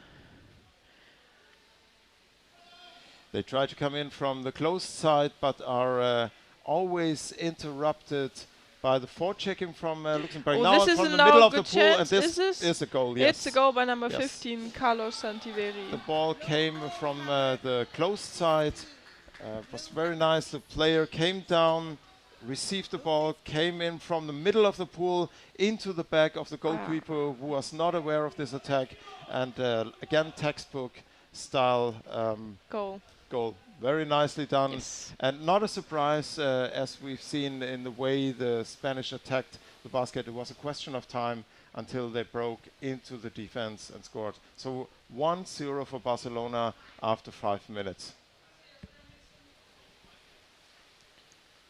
Luxembourg really has to get hold of the ball now and get away with it. Another wave from Spaniards getting into the defense of Luxembourg. And if they let Spain going in wave after wave, it will be another score. Now we see fumbling here around to the basket for the ball, call from the But referee. holding throw. without Holding. holding. Blue free throw, holding. It's again a free throw for Spain. So we stay in the half of Luxembourg. And Luxembourg looks a little bit like not in the game. They are pressed into their half, into their basket and defense. And the Spaniards have a lot of time working on the defense. Now coming from above, a Spanish player passing to the open side, but intercepted by Luxembourg. This could be a chance from Luxembourg, breaking free and going into the half of Spain. Annika, are you excited? Yes. Go for it! Yeah. No, the Barcelona team is really good and has ball possession most of the time and is performing very good attacks on the basket in waves over the closed side, and they managed to stop the Luxembourg team right in the middle. So the Luxembourg team is in defense, and defending is more exhausting normally because they have to be really careful when the next attack comes. And now Spain still in ball possession, going in wave after wave. This is the game of Spain. They control what's happening there, even though, like now, we see Luxembourg intercepting, but it's so difficult for them to leave their own half. And just saying that, jinxing it, Luxembourg is leaving their own half, and we enter into the Spanish part of the pool. And we are already on the Spanish basket. Luxembourg is attacking from the close side. yeah, but they're not as fast. They're missing some Players. players to play to, so it's a very slow attack wave. Luxembourg is holding the ball in the corner, controlling the ball, waiting for their teammates to get in position. But this gives Spain the time to attack the ball carriers and put them on their own pressure. Another call.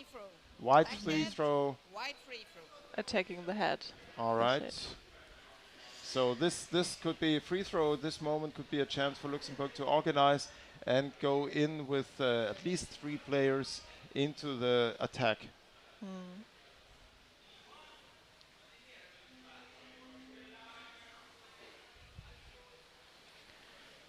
So Barcelona is holding on to the ball, but the player is really missing his teammates.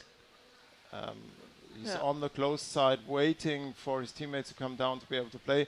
There was one player from Luxembourg waiting, positioned on the open side, but his teammates are too far away. Now we have an attack from the close side, from the closed corner into the basket of Spain, deflected. Next wave from Luxembourg trying to come in, player position on the open side, but the ball was stolen away from Spain. I think there's too less pressure from Luxembourg on the Spanish basket. They're lacking the numbers. Yeah.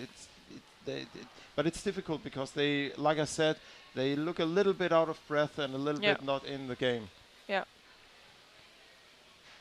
Like in this scene, the Luxembourg player tried to come from the close side above the goalkeeper, but he didn't have another player to play to. This is a better attack now. 3 players from Luxembourg down in the water, but the ball is lost to the Spanish players. Yeah. And the 3 Luxembourg players just, the only thing they can do is trying to intercept the counter-attack. They fail, and Spain is on the way to the Luxembourgian basket. But lost the ball. No, Luxembourg is in ball position. But lost the ball again.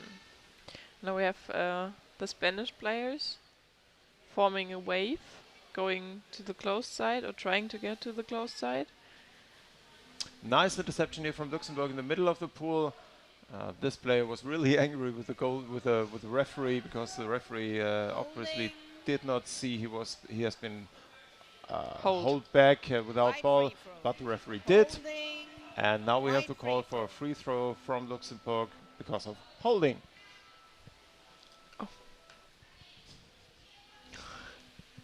And we're back at the Spanish basket, and pressure here.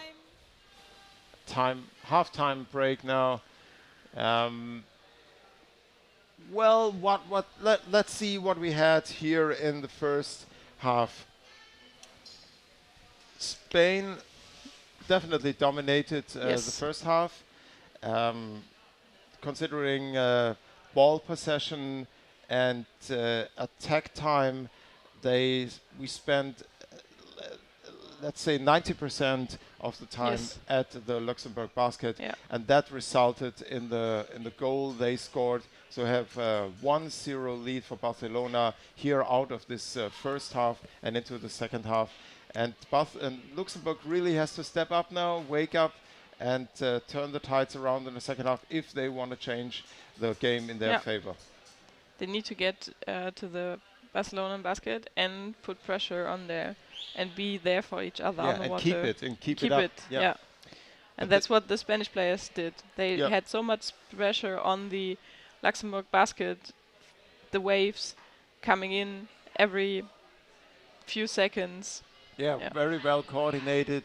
The rhythm they had was very well done. When the first wave shattered and the ball carrier got out, passed to the next wave, they went in, and it was a seamless pressure they put on the Luxembourg basket, and the goal they made was very earned in this moment because of the work. I'll be back in a second. All right.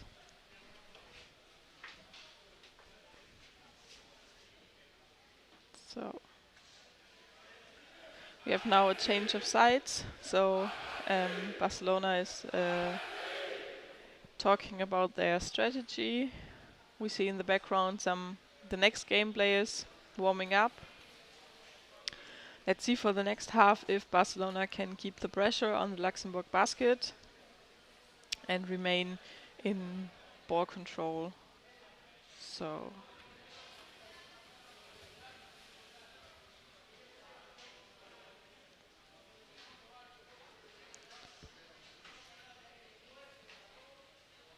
.30 seconds left till next half.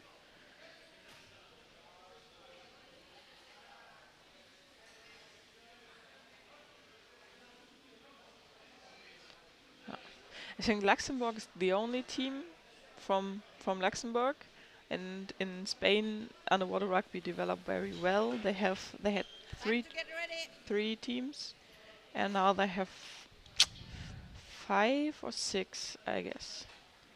So underwater is growing in Spain, which is a good thing. And you see a lot of improvement. Okay, ready for next half, and we start. Let's see who gets the ball. Okay, Barcelona in ball possession. Some scrum in the middle. Barcelona still in ball possession, even though 2 of the Luxembourg players were holding the player in ball possession. And now they try to break through to the Luxembourg side. Coming from the open side, playing nicely around the basket, performing a wave, and we're held up by the Luxembourg defense.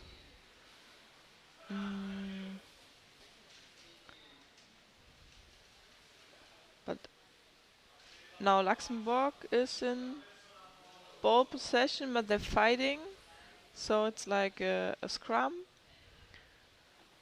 and you see the players performing or layering down the scrum to receive the ball when it drops down. But we're in the closed side. Barcelona has still the ball. Passing right into a Luxembourg player who was well positioned between the next Barcelonan player. And they now try to get over the middle, but was stopped by one of the Barcelonan players. Going back to the Luxembourg side. But I do see a little bit of improvement in the Luxembourg side. They're more underwater together and trying to stop the Barcelonan players. Ooh, almost ball loss from Barcelona, but he recovered, performing another wave.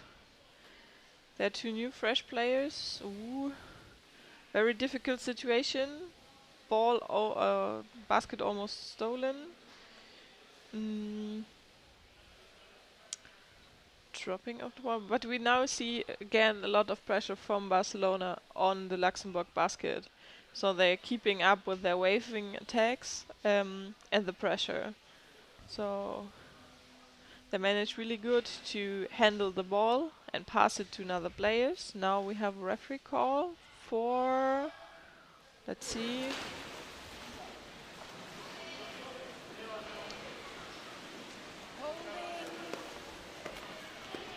Holding. Wide free throw. So now Luxembourg has a chance to push into the Barcelonan half, but we're stopped by one of the Barcelonan players, number 19.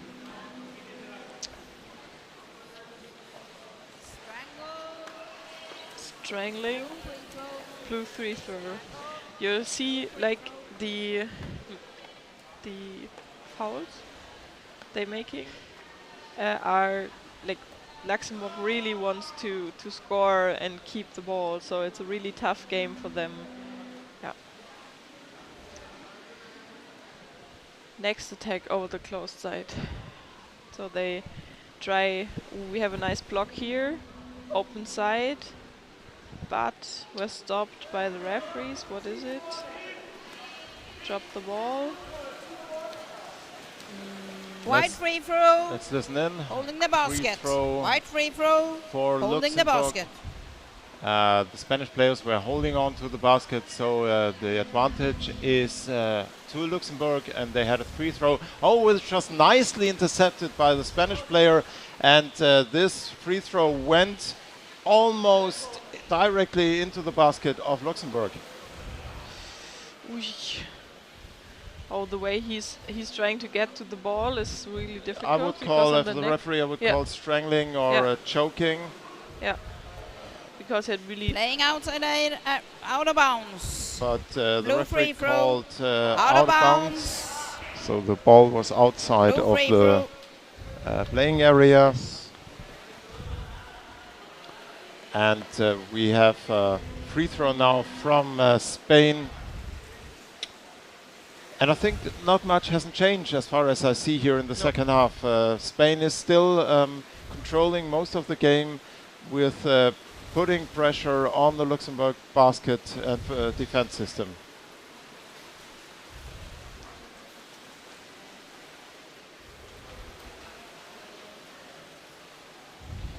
Spain is doing what they did in the first half, playing around the basket of Luxembourg,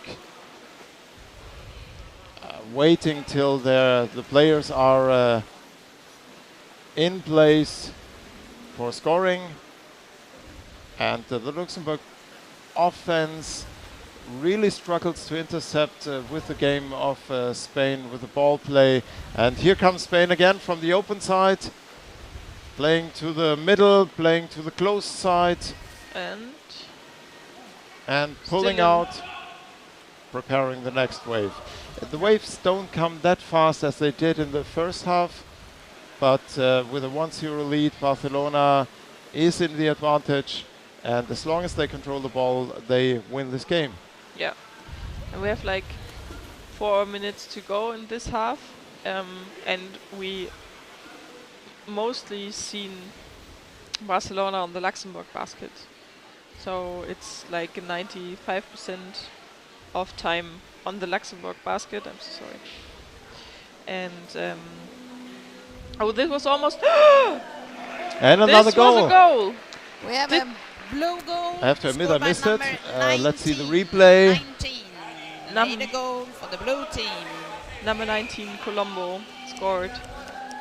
And we have a timeout white. Well, nice. Timeout It's white. like we said in the first half, it's a question of time with these constant attacks. You see the cracks in the defense of a team that is under constant pressure, and with the Barcelona players so close to the basket, it's a question of time when these cracks are big enough to push a ball through. And this situation with a little bit of let's say misunderstanding in the defense, it was possible for Barcelona to score because they were waiting for this. 2-0 lead, and we are almost 5 minutes in the second half here, so tight game for Luxembourg. And Spain definitely is the hungrier team in this game here, Champions Cup 2021, and they're dictating Luxembourg where to go. Over. Yeah. Players ready and referee. Teams ready. And you see some of the Barcelona players starting from above, so they haven't. They were changed and didn't start from the water, so they are a little bit faster underwater. And there's still Barcelona in ball possession, but more on the Barcelona side, trying to break through. And now they're in the middle. Stolen ball by Luxembourg, and now we have an attack or attacking attempt from Luxembourg on the Barcelona basket.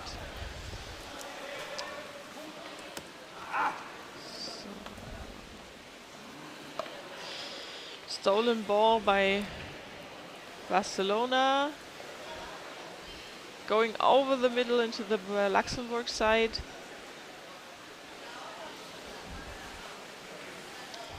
Ooh, stolen basket. And now we have one-on-one situation. Stolen basket by number 1 of Barcelona. It's a little bit chaotic, but they didn't manage. Ooh, we see some loose equipment. So it was a really rough fight, and again trying to score. Wow, Barcelona like really smells blood right now. It's a feeding frenzy here at the Luxembourg basket. Barcelona goes in with no mercy, and they're pushing hard. But I have to admit, the defense of Luxembourg, even though it's a little bit behind the attacks, they are still strong and they are solid. Even though, like I said, the more and more pressure builds up, the more and more mistakes are happening. Call from the referee, holding, and we have a free throw against Spain, and 1.5 minutes left here in the second half of this game. Luxembourg against White free throw. Spain. Holding. So yes.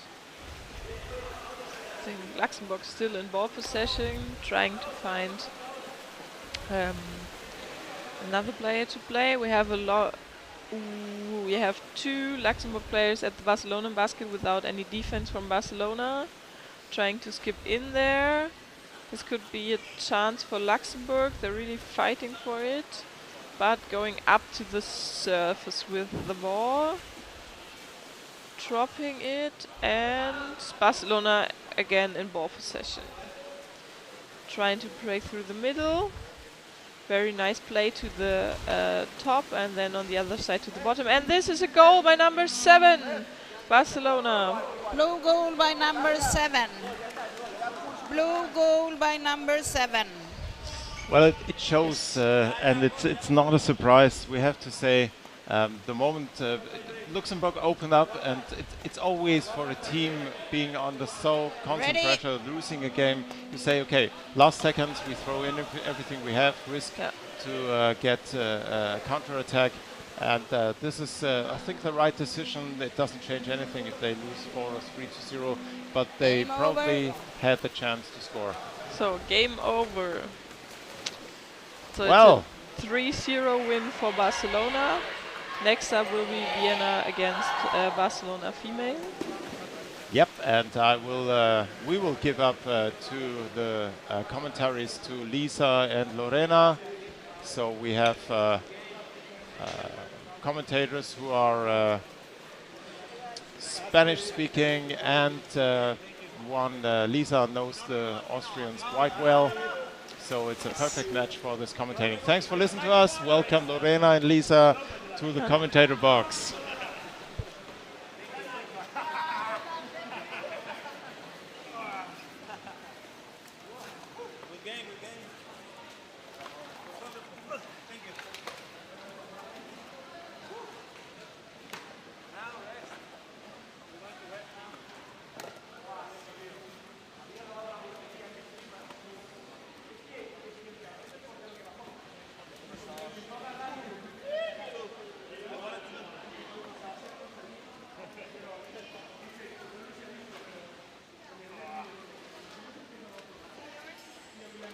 I don't know.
One, two. 3 minutes, maybe even 2. Good morning, everybody.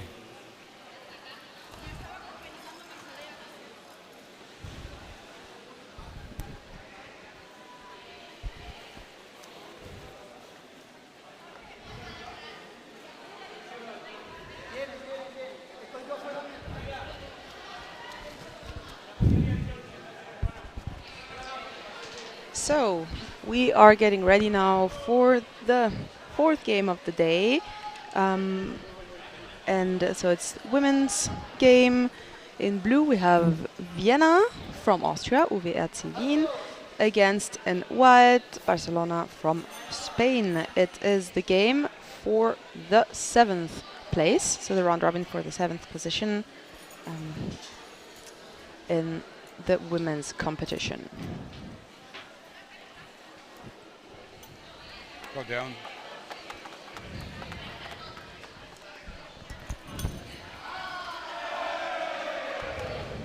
Is this one his? It is two teams of a pretty even level, used to meet quite often in international competitions as well, even level at European level also to say. They both, Vienna as well as Barcelona, have most players in their respective national teams, so it is a known opponent, so to say, for both teams.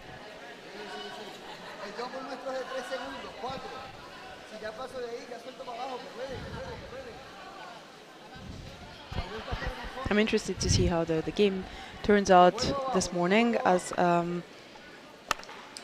well, they have quite different styles of play. I know that Barcelona tends to go into surface scrums quite often. If Vienna manages to keep the ball underwater, they should win, I reckon. But let's see, we never know.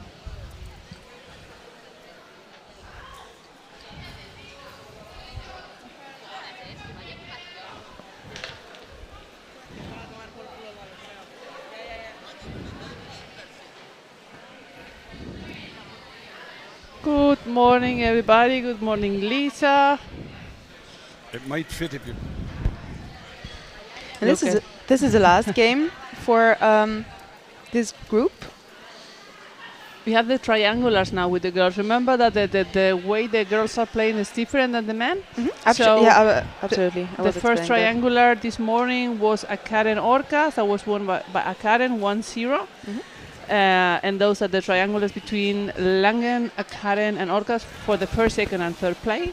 And now we have Barcelona against Vienna, and then the triangular for. Have a good game, ladies. Do we know which places? Blue team ready, white team ready. Okay, we're about to start. Maybe switch the camera. And Vienna is at the ball first. And we have a bit of a fight for the ball here.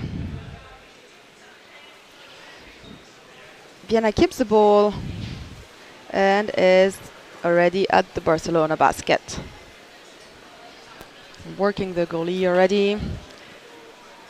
What do you think? I mean, you know the girl from Vienna better than I, and you have been seeing how Barcelona is playing. I've played against Barcelona quite a few times with the Graz team, and I know that they go into surface scrums.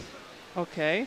And look, Sabrina Scheuer has the ball and is pressing it in and scores. Beautiful goal for Vienna. Wow, that was a quick start. Blue I mean, we are within the first minute. Yes. 70. You don't look surprised, Lisa. 78.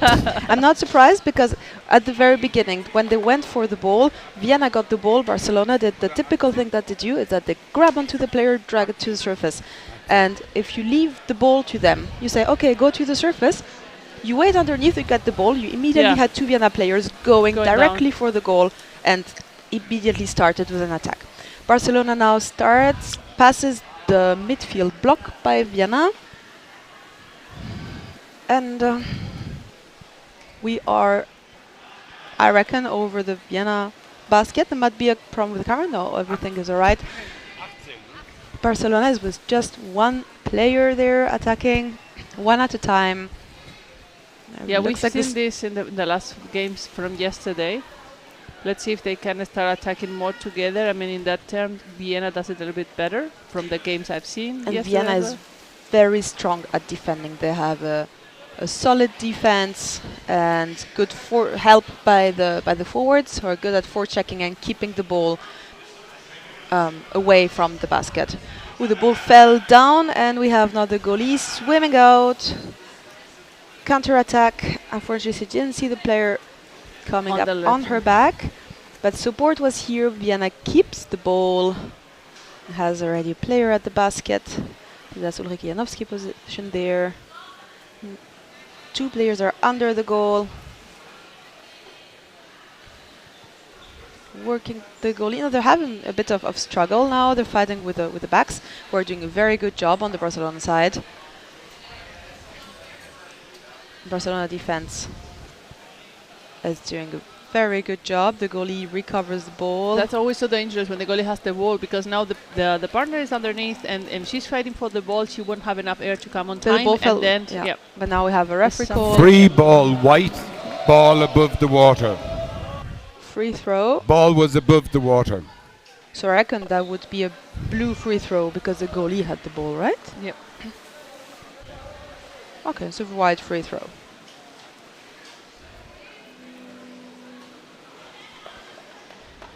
So Barcelona starts a free throw, but we have the Vienna forwards here disturbing their passes, and the ball gets intercepted by Vienna. Is there support underneath? Yes, there is. And I have Daniela Neunteufel swimming away with the ball. Barcelona making a bit of a block in the center of the pool, but again the support is there at the bottom, and Vienna gets through, swims all the way to the Barcelona basket, and again attacking the goal. Just one player. She could use some support there. Well, they drop the ball now, but still in ball control, and they have the situation under control, even though, I mean, there's still not a clear attack or pattern of attack, but Barcelona is not really disrupting in a way that it would be dangerous for Vienna to lose the ball. I mean, they're doing something, but that was a loose pass, and there was an interception from one of the defenders, I believe, that was going up, and now Barcelona is a counter-attack. It's coming one-on-one. The second one is coming. Let's see if she could get the pass on the close side, and is trying to attack from the back of the goalie. But there is a lot of players there. Okay, they went up. Yeah, the back had a bit of some trouble to get into position, but still managed to pull the attacker away. And we have a scrum moving again away and towards the center of the field. An underwater scrum, Lise Schwarz getting the ball, counter-attacking, swimming 1 against 1 with good support under the goal, and this is a second goal for Vienna. Well, I'm surprised, I have to say. I wouldn't have expected that they scored so quickly first, I mean, with the first minute of the game, and now the second one. I was expecting that. I thought that maybe Barcelona would be a little bit more. No, Vienna was aware of how Barcelona plays and lots of scrums, and if you look at the scrums, you can use that on your advantage, because if you have when you have a scrum and you have more than one player of your team up there, you have 2, 3, then you have those. It's like a dead zone, and if you have your other player from the other opposite team waiting underneath, they can recover the ball and go and attack. You know, Vienna had 2 players fighting for the ball. If they had one underneath, the ball that was dropped by the Barcelona player would have been intercepted. And we have now a bit of a fumble for the ball in the center of the field, and again one Vienna player going in against 2. The support is there. Ball gets grabbed by Daria Roden there. Barcelona players are pulling her up. And again, one Vienna player going in. The goalie is by herself. There is no back, and that is a goal by number 52, Teresa Vihan. Blue goal number 52. So Vienna is Blue on the roll this morning. Number 52. The Barcelona defense was not there. It looks like they were subbing in. Time out white. Time out white. And Barcelona is taking a timeout. A bit of a breather.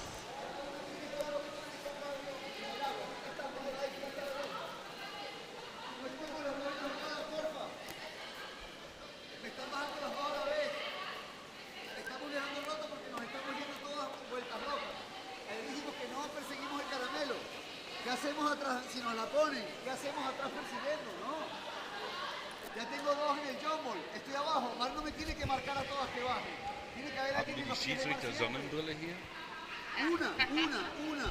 Y el resto a su boya, con cuidado, con cabeza. La guarda que está activa en la jugada y la otra que está a 2-3 metros sabiendo que es la última. Va a volver. No podemos ir las dos a pelear.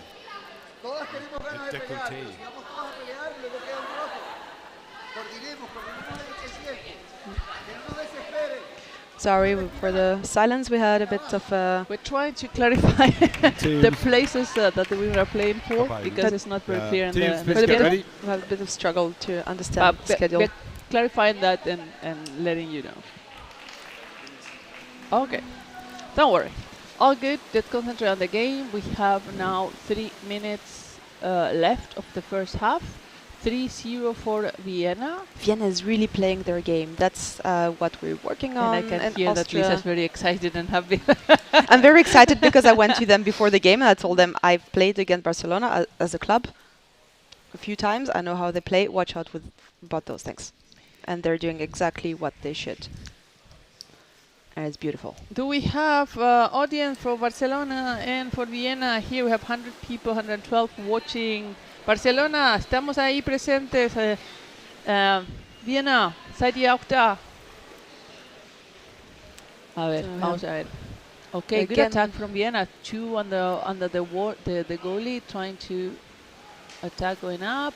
The attack doesn't land. It looks like Barcelona would be a little bit like chaotic. They cannot really find a way to disrupt the play of Vienna. Oh, and again a loose pass. Intercepted by Vienna again. And Vienna is moving the ball around the basket, retreating a bit away. The thing that they should watch out is that they don't get too exhausted or too excited and go in by themselves. Now we see the need still, it's a pretty even level. They managed to pass through the Barcelona system that is not really in place this morning. Yeah, I've seen Barcelona have better games than this morning, I have to say. I remember they playing against, I think, the US. Holding white free ball. Okay, so free ball. I mean, free throw for Barcelona. Let's see if they can have the advantage that the free throw should be. We see a lot of teams that miss the opportunity, have the pass intercepted, and cannot really go with the attack. Oh, when the free throw, the ball got like intercepted. This. That's what we meant. And we have a bit of fight, and Vienna moving again into the Barcelona half. Coming in from the close corner. Remember, you have all the information in the Champions Cup webpage regarding results, schedules, and so on. I'm going to post the link here in the commentaries. Free throw for pushing at the goal. So again, free throw for Barcelona. Have Jackie again, who was waiting under the ball, but Barcelona made it through. A little bit of speed in the Barcelona game. It's like they're a little bit slow on getting their game. But well, we have an attack on top of the goalie of Vienna. Let's see if that. And we have another play on the other side. Now, but they lost the ball and a counter-attack with Vienna and 3 players coming. Vienna has lost a bit of speed. Oh, half time. Yeah, okay. Half time. We cannot hear the horn. That's why. Yeah. But this went faster than I thought. And let's see for the second half time. Vienna will keep it up. Maybe they slow down a bit and play a bit safer. It's the third day of competition, right? The players need to keep their strength. The third day? Third, yeah. Friday, Saturday, Sunday. So that means that they have to keep the strength because, again, the girls are playing in triangular for the first 3 places, then the 4, 5, and 6, 7, 8, 9. And so they have more plays coming up, and if they're already winning 3-0, they can try to play in a way that is where they can keep their energy for the next games to come. I mean, that's the way I would do it. At this time of the competition, a lot of players have some injuries. They have your body start aching everywhere, even if you have a good condition, because it's very hard physical game. And don't forget that. So but it's the last game, so they can give the role. This is the last game. Is the last game for those teams? Yes. Okay. They had 3 games yesterday, I reckon. All right. Yes. So Barcelona needs to amp it up. They should play more open, more risky, take more risks, because 3-0 back. Yeah. They need to start scoring, so that means they will have to play more open. And really now they give it a roll, because if now they lose, let's say 6-0 or 3-0, they still lost. Exactly. So that like you can go with everything. You don't need to play that defensive. And I mean, right now they have to go with everything to defend, maybe race a little bit more and try to be with more people underwater by the Vienna basket.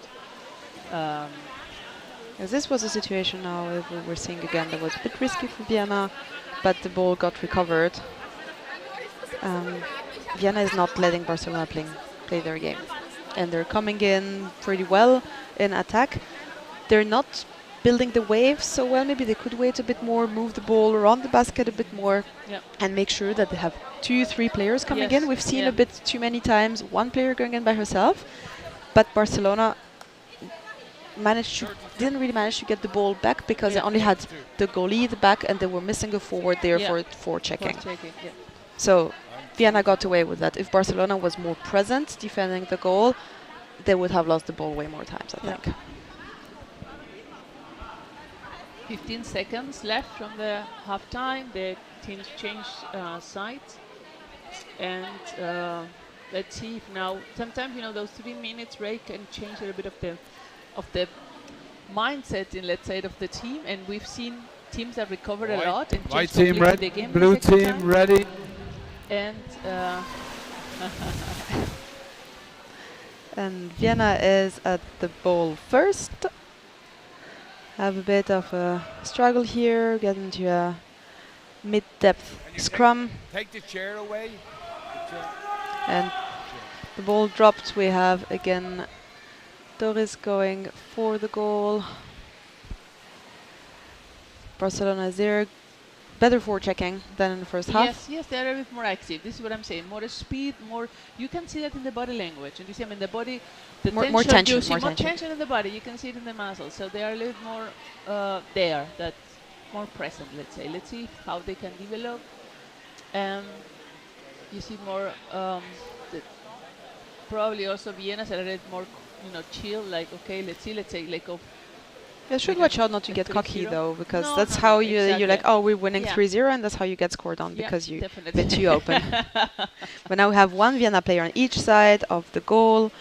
Jackie here was moving the ball around the basket. If the players stay long enough, might be able to score. Well, she's still waiting there, try to get. She got the pass, but the defender was very well aware of that and got it back. So let's see if Barcelona can start a counter-attack. They're trying the goalie and the defender. That's very important when you recover the ball, that the defender or even the goalie, depending how safe the situation is, just go free, get that ball in the way. But look, that's what I was telling you now. Yeah. Vienna recovered the ball. The player went in then by herself, and the others were a bit behind. Now we have again one Vienna player against one forechecker from Barcelona, and again now Vienna wants to build an attack. They need to be more disciplined going down. Have 2 players directly at the surface in the corner. We have there the ball. There was one player of Vienna waiting for the ball. She got it and was trying to score but couldn't. And the next one is coming from the bottom. The next one is coming from the other. I love the way they are coming from the middle, getting in position and getting the ball and trying to attack. That's a nice. We saw and the ball fell now. Gets recovered by the Barcelona back. Oh, and the referee is a little bit there in the middle. Let's see if she can get away. And Barcelona lost the ball, and Vienna, it's back in the half of Barcelona. Again, one against 3. However, I mean, if you dare to go 1 against 3, which, okay, but then you need to be able to pull out. You pull out. I mean, it's good because it disturbs the team. If you're by yourself and you see 3 are down and you just hang around in the corner and don't do anything, they will come for you because they see you're not dangerous. Exactly. If you come and disturb them, then you still need to make sure the others are coming afterwards. And you need to make sure you can. I mean, you can pull out that ball, not lose it. Or data support is coming immediately. And here we have again, Daniela has the ball, passes down to Nausicaa, who's trying to lift the goalie from above, but didn't work. And again, Vienna going at it with 2 players are at the goal. But that's the thing you see. I mean, they go in, but the other players are coming in. I mean, eventually. You never see them completely. A click too late. A click too late sometimes. I know, a click too late, but nevertheless. Nevertheless, no, they're playing very well. yes. I'm trying to be partial here and to see what they're not doing well. So I don't get criticized. No, don't worry. No. I try to explain that to the audience, that we can try to, sometimes you have your heart for a team. That doesn't mean that you cannot comment what's happening. But, well, we are people, we have feelings, and that's the way it is. The Vienna player had wrapped herself around the goalie, didn't manage to push her away, didn't see that her teammate was in the corner, so it's too late. And now we have Daria has stolen the goal. And Vienna is dominating the game even more than in the first half, because Barcelona now in the first half eventually could arrive to Vienna basket and try to attempt to attack, but now we're just only playing at Barcelona basket. Actually, I think we've been once on the other side or even not completely there. Yes. So let's see if I don't see the forechecking of Barcelona. They're they're just defending right underneath the basket, right? They need to be able to get the ball maybe a little bit like now, like the 21 is trying to get, but then she's alone. Normally when you have the attackers, one goes to the ball, the one is ball in position and the other one needs to be intercept the pass, but they're not acting like this in a team. They're not active enough, and then we miss like a third player from Barcelona on the water. We just have two. And now they're coming, but it's again a back and a goalie. We have Ulrike here under the goalie. Fumbles for the ball. Barcelona recovers, pushes out, but two players in back. Lise Schwarz coming here, and will we see one of her monster pushes again. Big up on the goal. Ulrike gets in and she scores again. This is how she scored against Switzerland at the European Championships. Takes the basket, gets the ball and scores. Very comfortable way of scoring. 10. Number 9. Blue goal, number 9. Also big, Barcelona was defending for how many minutes now? 5-6 minutes. And just the first goal. Very solid out, defense. blue. So good job for Barcelona defending. Time out. Blue. You now Vienna is asking for a timeout. But they did a great job defending, because it took them about 6 minutes to score. Now, the first 3 scores were in the first half time and just 1 in the second half time. So good job for Barcelona. Nevertheless, Barcelona had managed to move the ball towards the Vienna basket a few more times from the first half, and now they are not even getting there. So another struggle to pass the middle line. Yes, the game has slowed, that's for sure. Barcelona is doing a very good job defending, up and down and up and down. But the problem is, if you eventually don't manage to get out, and you are, all the time going this, up and down, eventually you tire, or you get in your head sometimes because you get a bit frustrated.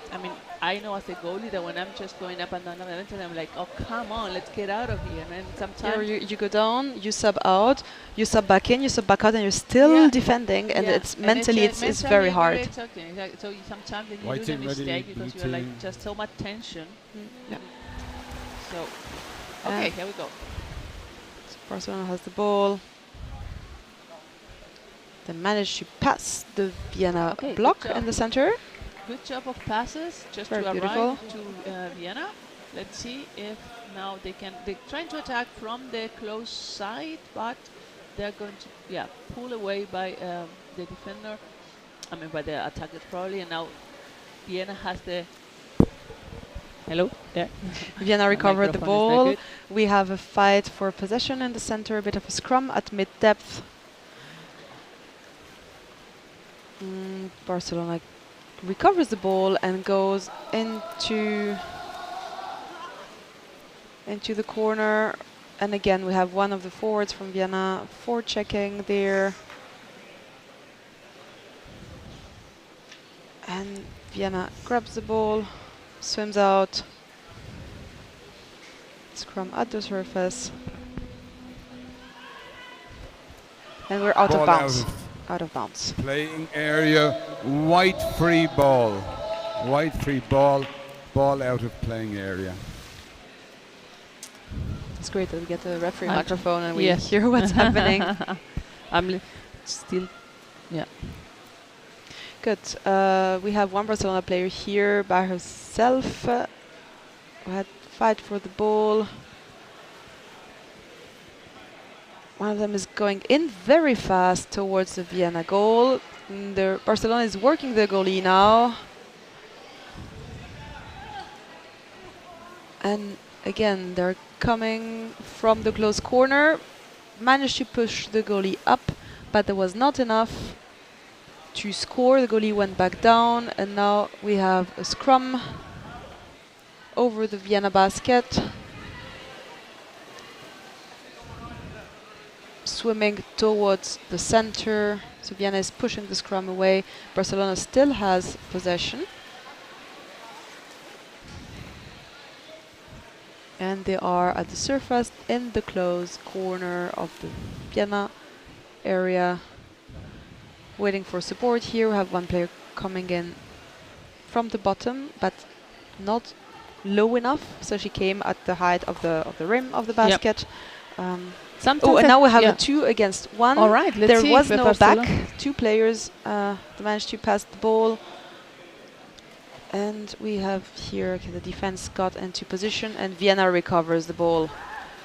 I mean, I have the feeling, I don't know if Barcelona doesn't have a very good ball position, because, I mean, I'm not saying that Vienna is good in recovering, but sometimes it's too easy for them to get the ball away from the Barcelona players, don't you think? I mean, sometimes it's just, they're very effective, but maybe Barcelona needs to think about working on that. Karina, probably, are you watching there? Okay, free throw for Vienna now for holding without the ball. We had this fumble now, and the ball's lost. They were fighting for possession, and Barcelona player grabbed onto the Vienna player who had lost the ball already. And we have a scrum with players from Vienna waiting under the scrum. Barcelona is trying to push it away. This is something that Vienna is really trying to watch out for, because yesterday the Swiss were pushing them every scrum. They would push them all the way back in. And that's a very clever thing to do, and some teams don't even realize about that, or don't do something active. Free throw. Okay, then. No. Referee ball. The ball got out of the water, but the possession was not clear. So now we have a referee ball. But we just have a few seconds to go. The refs have stopped the clock, and we start again. 23 seconds to go. Fight for possession here. This is about to jump into the screen. You want to be there playing? I really want to play. I miss it too. I mean, so nice, really. Beautiful. And now it's really the last phase. Vienna has the ball. Still trying to go ahead, but now the game. End of the time game. Is out. 4-0 for Vienna. Game Beautiful. over. Very good game. Well played. Both teams, especially Vienna. I'm very happy to have seen that they managed to not to impose their game and not let Barcelona do their thing. Yes, exactly. They could keep the rhythm, and they build up even more. But I mean, also great job by Barcelona that scored 3 goals on the first half and only one on the second one. And they were much more defending on their basket than they did on the first. So actually, really good job. That was very good defensive job by Barcelona, and very solid presence there. Great discipline. It was great to see. Yes, and we'll try to clarify the places for the girls. I mean, right now we have Helvetia in place 10. They played yesterday. Firsalis in place 11. And I believe that what we just saw right now for the positions, I mean, the triangulation between Hammerheads, Barcelona and Vienna is for 7, 8, and 9. But I'm not completely sure, because the table we have here is a little bit confusing. So we wanna. I know that Isbjörnarna, Amager, and the Sea Dragons are going for position 4. Yeah. Okay. So right now we have Hammerheads in 7th place. We have Vienna in 8. And Barcelona 9. Great. Okay, we're managing. This is like doing Sudoku for underwater rugby. All right. So we still have the triangulation for the women that are fighting for the first place, first, second, and third between Langen, Akaren, and Orcas. The first game took place 8:30 this morning between Akaren and Orcas, and Akaren won 1-0. But still, everything is open, because still Akaren needs to play. Help me here. Elisa is looking at the schedule. They still have to play and see who wants it. which team wins against which to see what's going to be the final position. And then we still have Isbjörnarna from Sweden, Amager from Denmark, and Victoria Sea Dragons from Australia to play on 4, 5, and 6. Exactly. So that's the triangulation the we are seeing today. The Sea Dragons lost yesterday evening. It was the last game at night. They lost against Isbjörnarna, 2-0 for the Swedes, and we have 2 Amager games actually. Okay. So the Danes are playing twice today. So we have to see those triangulations, and also for the men, we are playing on the positions as well. I mean, Zurich and Firenze played this morning for the 13th and 14th position. So Zurich won, so Zurich is in position 13 and Firenze in position 14. And yeah, give me 1 second, I'll be back.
Blue ready, white ready.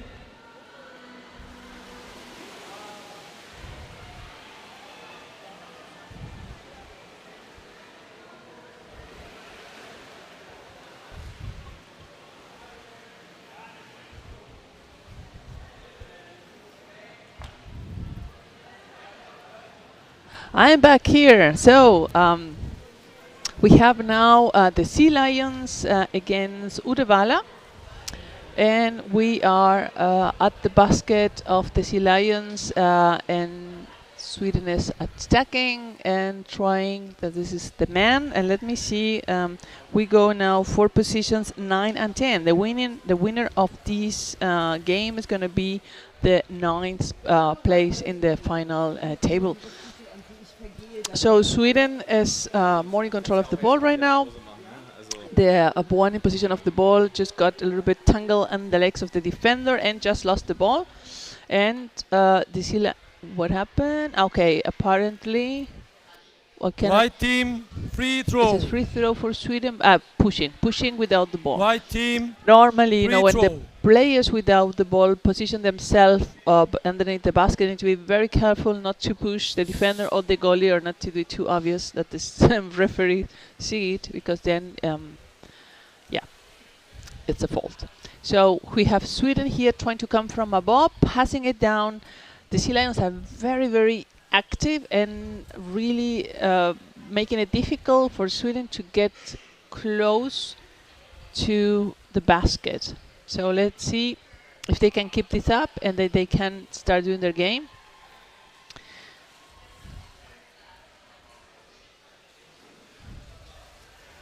The Sweden are coming from the close side, but they cannot get really, really under the basket. They're always like stopped at least 1 meter away by the great defensive game of the Sea Lions. The US team is doing a really good job, but they need to recover the ball, and if they want to win the game, they need to be at the Sweden basket. But well, they're very good at recovering and doing counter-attack, so let's see. It's really impressive to see. They're all, I mean, we had 5 players underwater right now from the Sea Lions, but now there's no one. That's a problem, right? You could recover the ball, everyone was there, but then at the moment you have the ball, then everyone is breathing. So let's see if they can get out of the half. Oh, that was a little bit risky. There was one of the Sweden player right there, and the goalie had to get that ball. The basket is empty, but the Sea Lions are in possession of the ball. We have experienced players there, they're coming towards the Swedish basket, and now we have one of the Sea Lions trying to attack on the goalie head on the close side, being really tangled away, but one of the Swedish players, nevertheless, still the Sea Lions are in position of the ball, and now they're coming with everything they have from the close side, and we see still in possession, attacking the goalie, where one of the Sea Lions on top, but it's been tackled away by the goalie with one other Swedish defender. And now they are on the top of the basket playing for the ball. I have the feeling that ball is going to be outside this playing area if they continue pushing into that direction. Let's see, we can see. Do we have Swedish people watching? US people? Are you here for your teams? It's very early in Berlin, 10:15. And on a Sunday, great time for having brunch and watching some great underwater rugby. So we have the Swedish team now bringing the ball more in the surface, being in the corner of the pool, on the Sea Lions basket area. Let's see if they can, but the Sea Lions are doing a great job. They cannot really pass the ball. They're trying to intercept every pass. And one of the Sea Lions had the ball, but referee ball, apparently because the cluster. Referee ball means the referee gets the ball and just throw it in the middle of the water. And the Sea Lions got the ball. So now they're coming toward the Swedish basket, and they're continuing being in position of the ball. We have one against one of the defenders. But referee ball out of the water. The ball is out of the water. Okay. Apparently the ball was out of the water in the surface. But anyway, we are here on the basket of Sweden, and the Sea Lions are trying to score. Pretty much, we have 1 against 3. He's waiting for the teammates. The next ones are now breathing and coming. So they're just holding the ball in the corner until they are there to attack. So they're trying to pass from the close side. We have 2 players coming from the close side, but the defender is doing a good job blocking that and allowing the team to really score. Wolf is here watching. Yeah, I was just impressed by what you were telling here. I was taking pictures at the poolside. You see the light here right now. The sun is shining into the pool area. It's so beautiful to take pictures. And even this scrum, this cluster we see here in the surface, looks beautiful in the light. It's amazing. So, yep, still 0-0, and the first half of the first half is almost over, and it's a 0-0. And just have to mention, Uddevalla is playing the whole game, the whole Champions Cup with 9 players. And we have Sea Lions coming in really fast from the close side into the basket, into the defense, stopped by the forechecking. I don't see, yeah, the ball is in the corner, and the Sea Lions are preparing their attack. Swimming back and forth, the ball carrier is waiting for his team to get in position. And the forward attack, the forward defense is in action. Here Sea Lion tried to reach his partner at the basket, but was tackled away by the defense and a forechecking defense. So he's up at the surface and called from the referee, the tackle free. Free throw. Free throw for the blue team. Blue team, free throw. That's a call from the deck referee.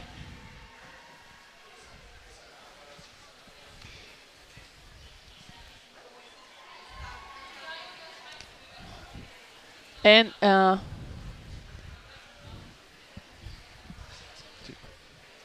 we have here the Sea Lions really attacking very heavily towards the Swedish basket, and it's really a mass of muscles and one ball there somewhere. I cannot really see. Yes. Another call from the referee. The referee on the close side had a call. He went to the surface. Let's hear what he says. Are you sure that Sweden is with 9 players? I think 9. They had some injury. Yeah, no injury, but ill players. Okay, because we have 15 here on the list. Yes. Again, some lists are sent to the champions. They are 9. Okay. So we don't hear what's going on. Blue team, free throw. Okay. White team, timeout. Time White out. team, I mean, Timeout. the Sweden asking for a timeout because there's a free throw for the US team, and within the 3 meters area. So that could be, and they have been attacking very, very heavily. So I think it's very clever for the Swedish team to ask for the timeout. Remember, every team has a 1 minute timeout per game. All right, and so. So Lorena, give me a little a sum up of these first 5 minutes. Was it the whole time like Sea Lions pressing? No. We started and Sweden was pressing much more towards the Sea Lions, and the Sea Lions were doing a great job defending their basket.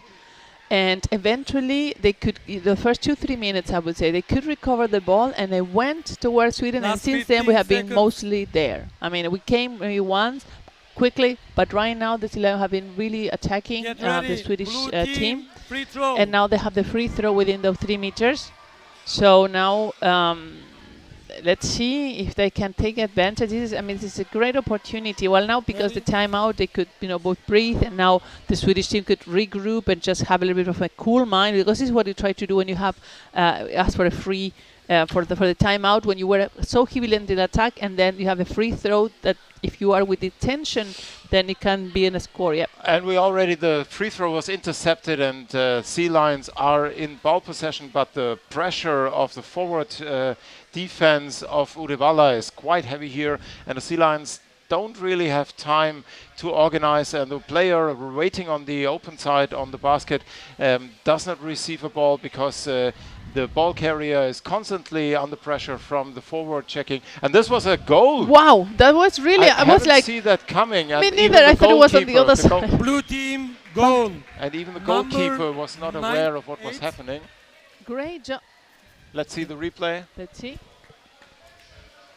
Where did it come from? The ball was coming from the side, and it was from the close side. Yes, and it was on the change of the. Nicely done. It was on the change of the. Of the goalies, and exactly that is what Sweden was trying to avoid by having that time out. But well, the Sea Lions are very experienced players, and they really used the opportunity. So really, really great job.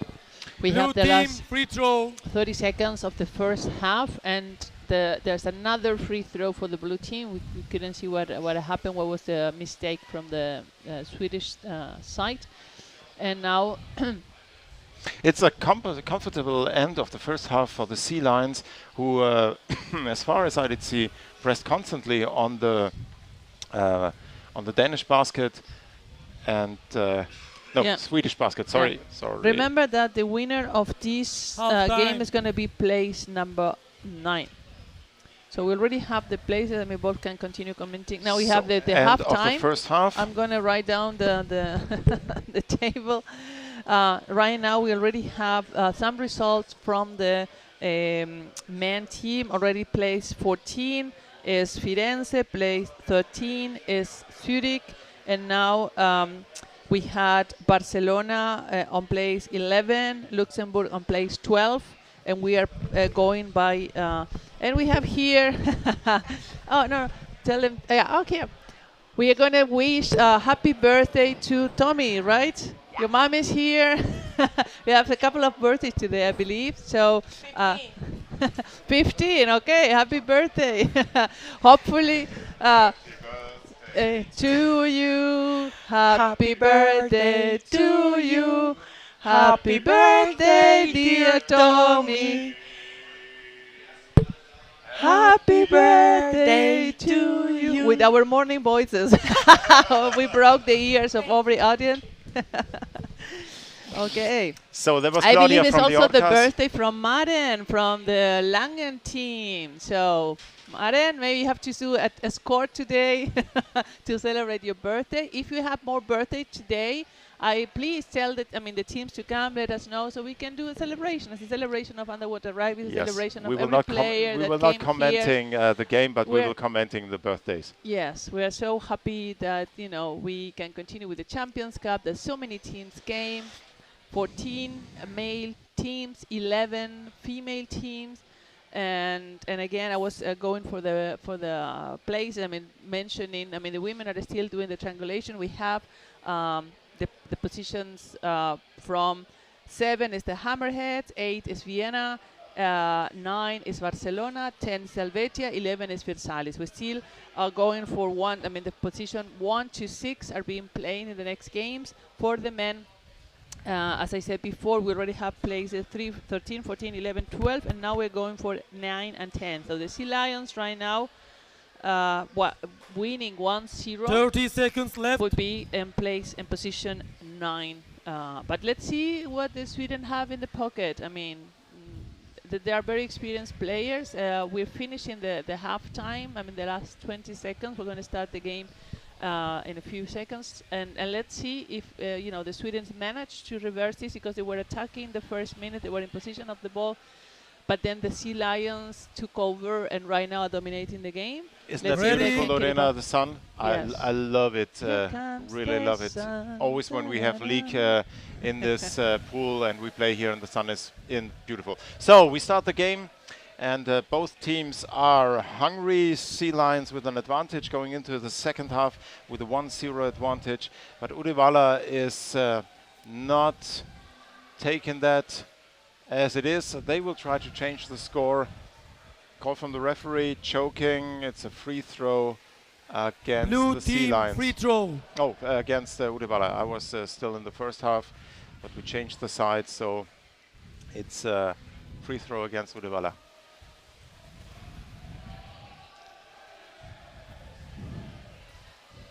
Sea Lions player was immediate under attack, ball carrier. And his second teammate, the second one receiving the ball, was diving to the corner. And now he's waiting there for his teammates to build up the attack. And they're going position on the open side of the basket, going back and forth. This is what you do. You constantly change your position. And here we go from the open side. Another player tries to push on the goalkeeper, but he's fended off by the defense. Tried to worm in his way into the defense, losing his fin there. Fin is left on the floor of the pool, and the ball is in a lock between a Sea Lion player and Uddevalla player on the corner in the closed side. Uddevalla is in ball possession under heavy attack by one player from the Sea Lions. We see a lot of equipment flying around here, fins, masks. This is, intense, let's say intense.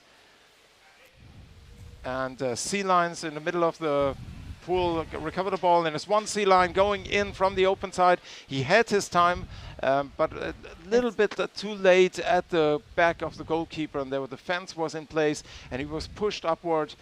And now we are at the surface. And another Sea Lion coming down again, really fast. Very, very intense game here. They, even if they lead 1-0, they want to solidify that solid lead with a 2-0, and they go for it at once. And the closed side, we are the missing Sea Lions missed one pass, and Uddevalla is in ball possession and attacking the basket of the Sea Lions. Oh, okay, this is okay. Great recovery from the Sea Lions. The Sweden are really having trouble to stay on the basket of the Sea Lions to start attacking. We cannot see either the teams or the times or anything right now, but remember, Sea Lions are winning 1-0, and that was a good attack. But what happened? I was call really from the referee. There's something. They go up. Call from the deck referee. What happened? Head attack to the head, and it's a free throw against Sea Lions. Wait. And stop the clock, please. Stop. Yeah, stopping the clock. They have to clarify the situation. So just saying, sometimes the buzzing is I press, but it doesn't buzz. Okay, but you decide. Yes. What's free So throw they have or problem with the signal system. It's blue because attack of equipment. Okay, white team free throw. You mean? Yeah. Okay. So apparently, when the blue attack for white the team free throw. They attacked the equipment. It was a pity because it was really good attack and it could have been a score, but the equipment was attacked. Remember, that's forbidden in the Wasserrugby. It's a fault. So now it's a free throw for Sweden. And okay, start. The clock is ticking again, and Uddevalla is in ball possession after the free throw, going in from the close side of the pool, trying the player carrying the ball, trying to get into the corner, blocked by a Sea Lion player. Now the next one from Uddevalla is in possession of the ball in the corner. From there they try to build up their pressure on the basket. 4 Uddevalla players now at the basket of the Sea Lions, but as far as I can see, yes, 2 players one now. in One position coming of in. the wow, fantastic! That was an amazing game. I love the Marla. White team, go. That was an amazing game. Let's see the replay. Really They had great. put up pressure with 4 players. Then 2 of them stayed, and they came in attack from the closed side. And 1 player was already, let's see the replay, in the position of the Merla, and he got the ball. And let's see, he lifted his foot, his knee, his left knee, and created the gap. And with a move of the arm, he pushed in the ball. I missed that because I haven't seen a Marla score in a little while, and I love because the Sweden are the master of the Marla. I think it was Sweden who created it, Sweden or Norway. And thank you so much because it's so beautiful to see. And I'm sorry because now the Sea Lions and it's 1-1. It's not that I am happy that but I love to see technique of underwater rugby applied. Is fantastic. So that's really. This will not stop the Sea Lions. Yep. Now it's game is on. Really now 5 minutes left, and none of those teams in the water right now, I guess, want to go into penalty shooting.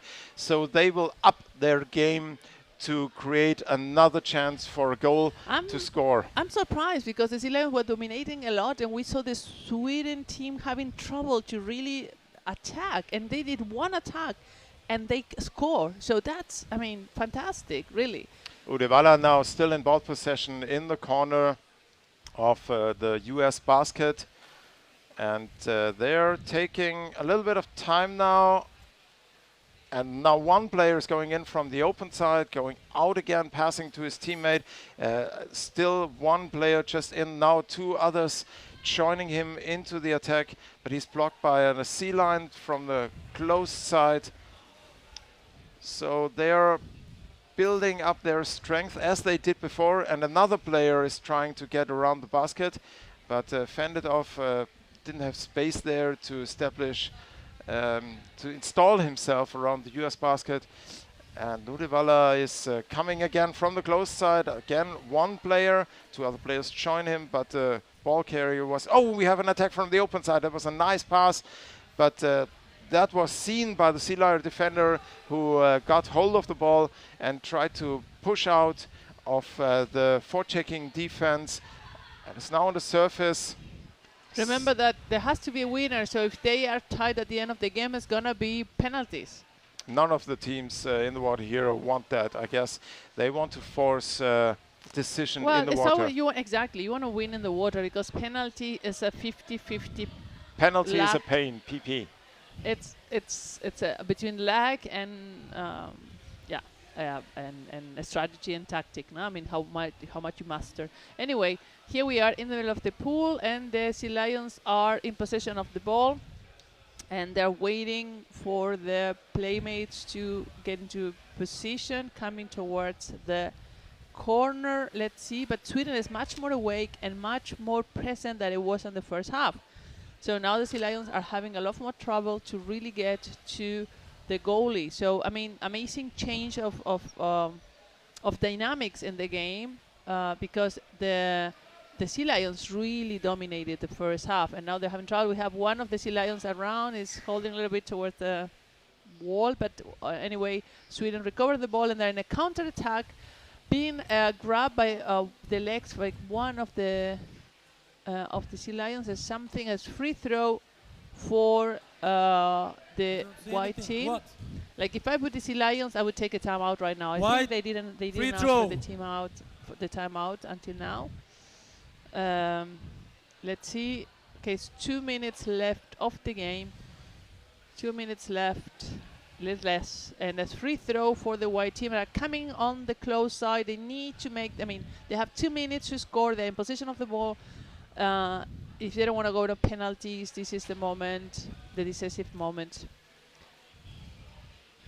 Is it Sweden there present? Is it US present? I don't see you here. 1.5 minutes left. Earlier, but Is Uddevalla counting on going into the penalties? But no, right now we have a cluster in the corner on the surface, and the ball is locked there. Now Uddevalla is coming in from the closed side. 3 Uddevalla players going in. Ball was in the hand of the Sea Lions. Uddevalla Sea Lions back and forth, fumbling there.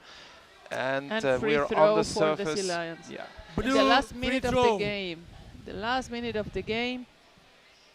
And we're going to go to penalties if none of the teams score. We had 1 goal for the Sea Lions in the first half, and the Uddevalla team just scored a few minutes ago. And now, let's see if the Sea Lions get the advantage of this free throw and their possession of the ball. 38 seconds. They have the experience. They might be able, but also the Sweden are very, very experienced. They're going to do everything possible not to let them score. This is the last chance to score in this game. 20 seconds. Sea Lions, if they could see the clock. Yeah, now they come in on the close side, and that's a good chance for them to push up the goalie. A lot of action at the basket, but Uddevalla is going in, holding on to the ball. 10 seconds, 9 seconds. So we will see a penalty shootout here to get a winner. Time is ticking. We have a lock of the ball between 2 players, and time over. Penalty shooting. Game is over. I have to admit, there are teams that like to do penalties. They train it. They are specialized in it. And they could play as a tactic in this situation to hold on to the ball and to go go into the time of penalty, because they know they are good. I know, but still, no. I would assume I would like to have players in the audience that want to share this. Still, as a team, you don't want to lose a game and penalty. If you win, it's okay, but normally you don't try to risk it. You try just to dominate the game and just get it done there, because penalty, as I mentioned before, is 50% luck and 50% the skills, right?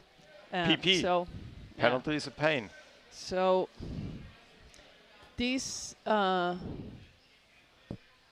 game goes for positions 9 and 10. The winner of this game is going to be 9th position of 14 white defender, teams in the main. Lorena, what do you say? Penalty shooting. From what you see them playing, who has an advantage? I would say. I think Sweden has an advantage. Yes, me too. I think Uddevalla is let's prove us penalty wrong. safer team. But let's see. You never know. Yeah. I've seen Sweden and Norway holding penalties. What do you think? Wow, amazing. Let's see. Let's see, because if they are only with 9 players, they that was okay. The Sea Lions are proving us wrong. We jinxed it. I guess we jinxed it.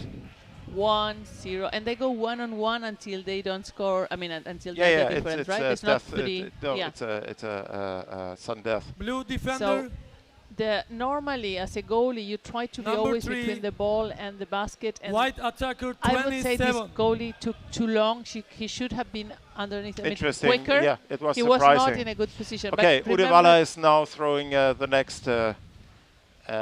Going up from the surface directly to the head, over the head, under the goalkeeper from the Sea Lions, around the basket, trying to wrap around him, pull him away, and push the ball behind his back into the basket.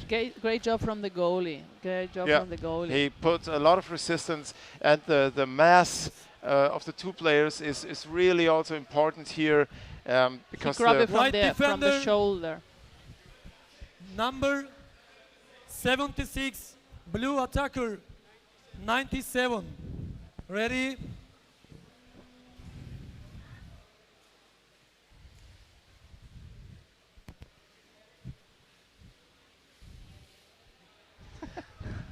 All right, so we are now in the penalty with the Sea Lions, and the 76 is defending and is grabbing. Lock. He shouldn't be too far away from the. Okay, he's getting the ball. He got the ball. He got the ball. Here's the control. great hold by Udebala. Fantastic job. And this is what we Penalty meant. shoot again. Oh, what happened? That was a call from the referee, I guess. Okay, penalty shoot again. So it's a repetition because Why? they say 2 the minutes. he was too far away. Number 76. He was not 2 too minutes. far Well, away. He could be in contact Let's not with discuss this. It's a I discussed it decision as a by goalie. I by take the it referee. personally. Number is Decision is the... That made. was a great... he was No, not they are too not far away. repeating. Oh, they are Yeah, repeating. yeah, repeating. defender 69, 39. The attacker is 26. So you're Ready? not allowed as a goalkeeper to No, no, be no, too no. far away Wait, from wait, the basket wait, without wait, wait. possession Go of back. the ball. No, Go back. but he was not. You need to be able to touch the goal, and Yeah. and the player was still within the ready? radius of. It was within 1 meter. So we have two I don't referees on the closed side. So we have watching the from next different goalie. angles. So Sea Lion coming three from above. coming over the head, trying to get under the basket, under the goalkeeper, and coming from the side now, trying to move with his shoulder in the basket, but blocked by the Udebala player who's holding the ball, getting a hold of the ball. Very nice defense work. Also goal Udebala on the last defense here. seconds. That was pretty well. The Within referee 40 went up with him seconds. very fast. Let's see if he went up with him. But he, I mean, the to goalie make did a great sure. job holding the arm, so the player from the Sea Lions couldn't really release the ball. But Okay. yeah, great job. Blue team defender is 69. White team attacker 31. That's such a pity. I would like to talk to the referees because, in my opinion, the goalie from And Udebala. another attack. We have another Yep. penalty. Udebala is now attacking, trying to get the ball behind his back into the basket. Oh, that is close, but the ball is, I think, in possession of the C line now. We don't see it. They're in a close tackle here above the basket. And the goalkeeper needs to be in the possession of the ball. He is. No goal. No goal because Okay. I guess the same reason. The game is over. No goal, no goal. No goal, yeah. So 1-0 for the no Sea goal. Lions. 1-0 for the Sea Lions in penalty. Sea Lions, congratulations at the place 9. All right, I mean, And Udebala is 10 now. yes. So thanks both teams for participating here in the Champions Cup. Amazing games we saw from both of you. Thanks to Udebala from Sweden and Sea Lions from the US. Really like exciting penalty shootout. We see it again here. Yeah, he saved it. But the goalkeeper needs to be in possession of the ball when he goes up. And away from his basket. No, I'm just explaining. Yeah, I know, I'm I just understand. explaining the rules. And the rule says you need to be, as a goalkeeper, you cannot be too far away.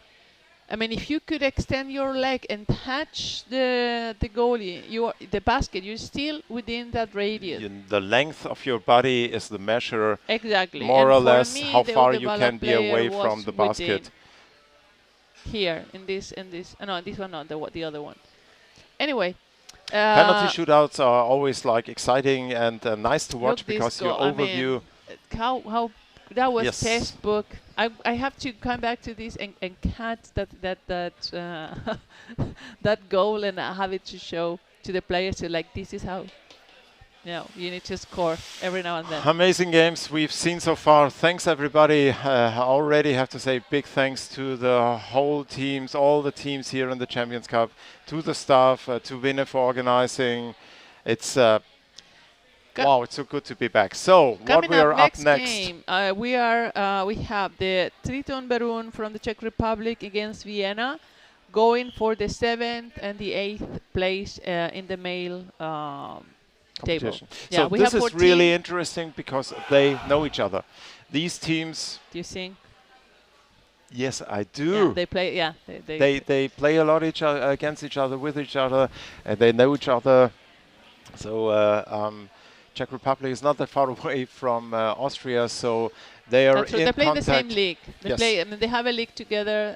The Czech Republic with Austria, and I believe who else? One more team. I think Hungary. Yeah. Hungary, yeah. And they play in the league, so they know each other. So let's see who can outplay the other team. So they know exactly what they are facing here. I have no insight there of the league, so I don't know how they play, normally play when they play against each other. And also it depends on the lineup they have in the water. Ready? It's not always the same. So excited here, Triton Barun in blue and Vienna in white. And I'm excited. Here's the game starting.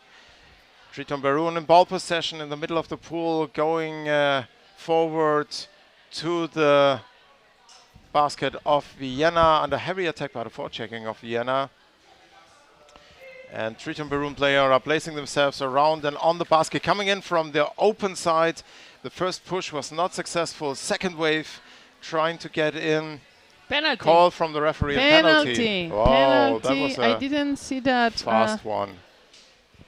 Maybe we can see a replay here what happened, but I guess it was a shoulder in the basket.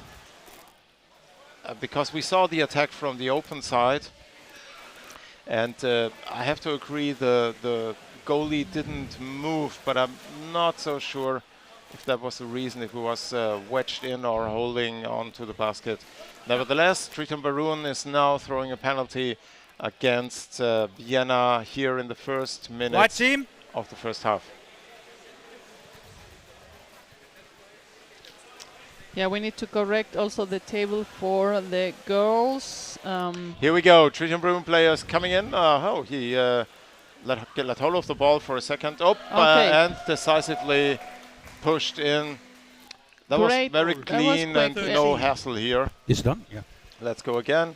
He just dropped the ball for a second, which was nice, and pushed up the goalkeeper and pushed in the ball. That was a clean solution to do a penalty. Back again in the game with a 1-0 lead for Triton Barun. And Vienna is now attacking the basket of Triton Barun. Players coming in from above. And there are 1, 2, 3 players from Vienna around the Czech basket, pushing in hard. And another wave coming in from Vienna. First one was not successful, but the defense, like always, is solid here from Triton Barun. And the Austrian players are in position, but Triton Barun intercepted a pass and is now back again, going to the basket of Vienna to establish another goal score with their They're attacks dominating on the the basket. game, Triton Barun, a little bit. They're more in possession of the ball. Yeah, well, it's difficult to say, but in these beginning minutes, but yes, their attacks are more dangerous and they stay closer to the basket here, and they come in the second wave. First wave was not successful. Second wave comes in, they're pushing hard on the basket, but the Vienna player here is wrapped around the Barun player, and they drift up to the surface. Ball locked between them. Do and we here have Triton Barun player comes from the Czech open fans? side. Vienna fans, are you watching? Let us know what you think. Triton Barun is now building up another attack wave. Player is waiting on the open side, coming in. Oh, and one Czech player was in between the goalkeeper and the goal. Passed the ball on to his teammate on the close side, but in the hands of the goalkeeper of Vienna, who pushed free, and the call from the referee. Pushing. Rough play, pushing. Holding. Blue free throw. Okay, that was different sign. So holding and free throw for Triton Barun, and we still stay in the part of the Austrian basket, and the next wave of Triton Barun is going into the defense. And it's like I always said, I love to see them play because it's so plain style underwater rugby, going in no matter what, pushing in here from the close side into the defense, and another player already waiting on the open side, and the ball carrier tries to get over the basket, and the ball is in a lock of the goalkeeper now up to the surface. Two players fighting at the surface for the ball in a tight lock. But it's not such a speedy game, huh? It's like both teams are taking like their time, they're swimming. I mean, since Triton Barun is very close to the basket, it doesn't look fast.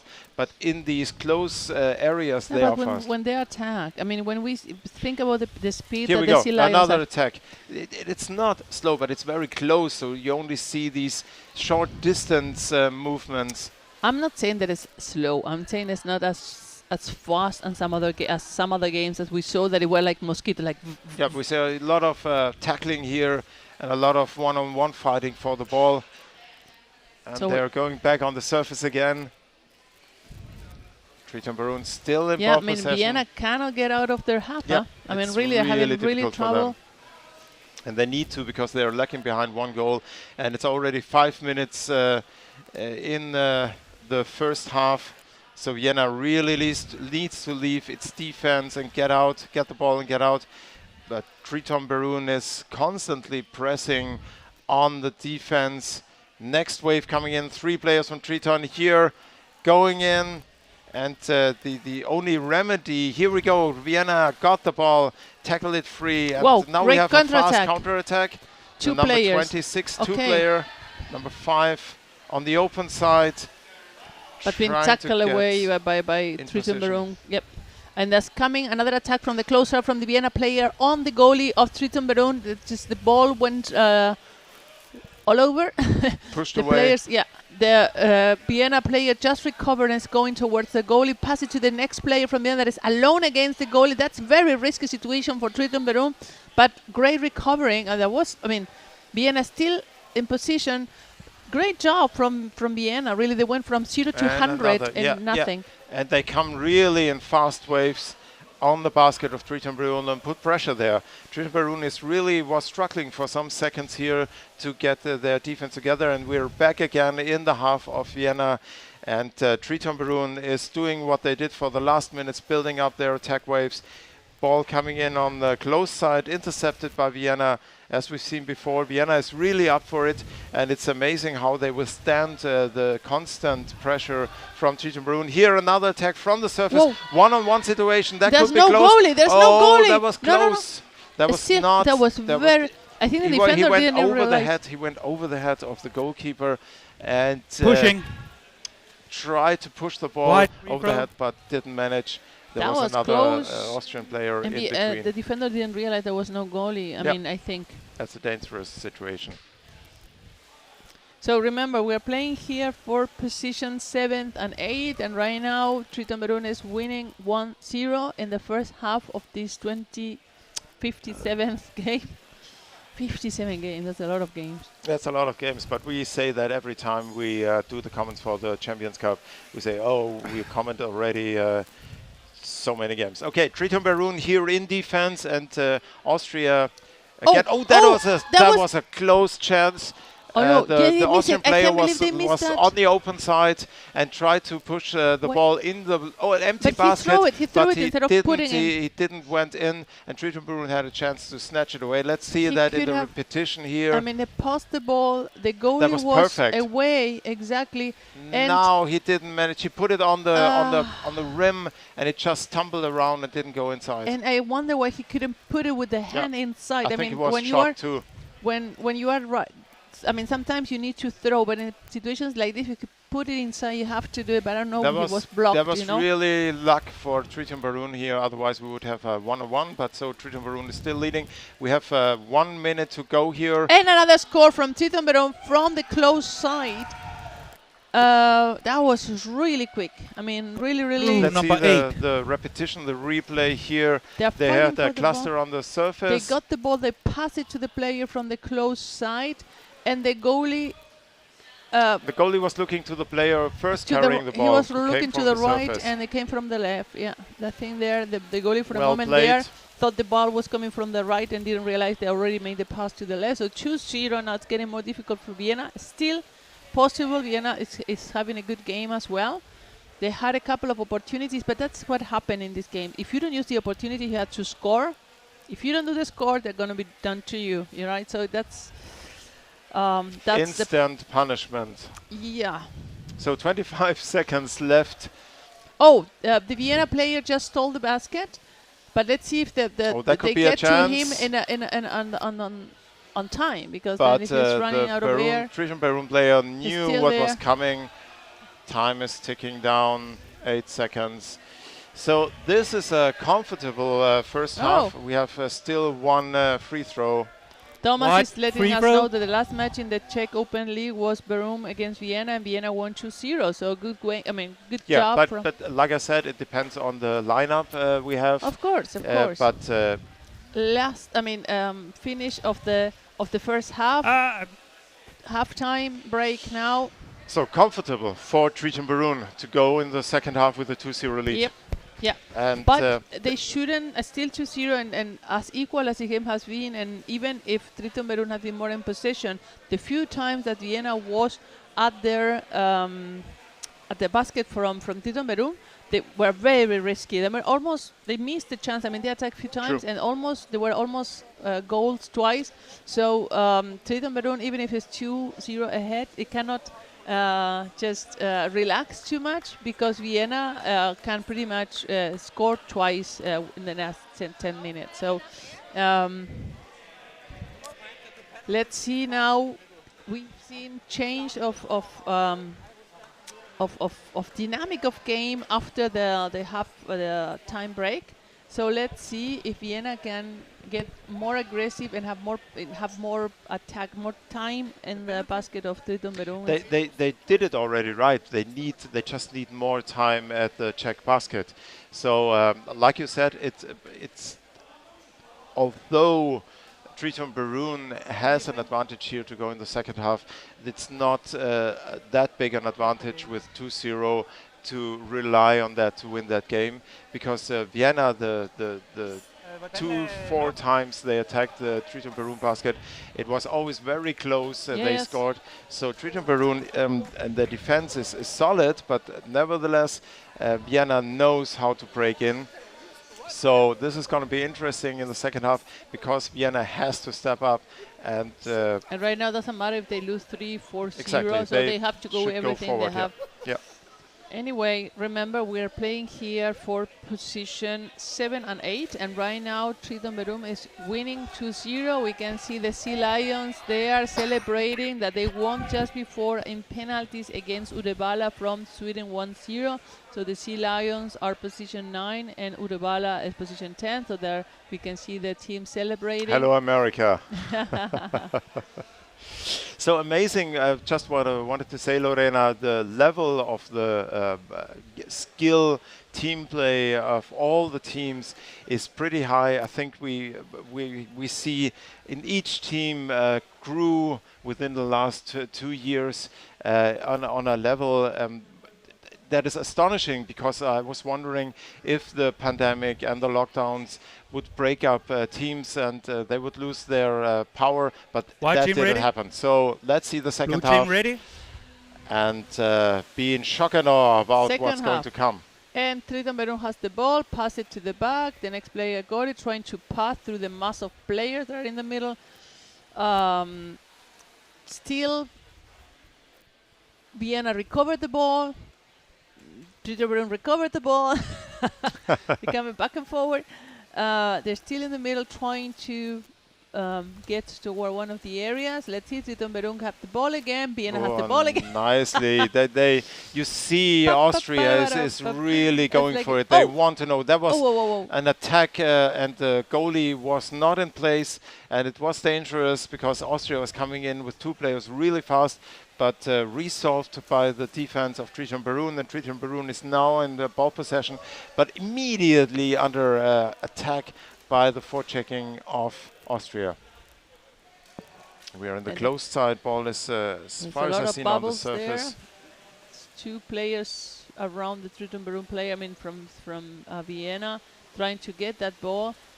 And if I remember correctly, I thought I was the goalie that took the ball, but anyway, Triton Berum is now swimming towards, in the surface, towards Vienna basket, and let's see if they can start attacking.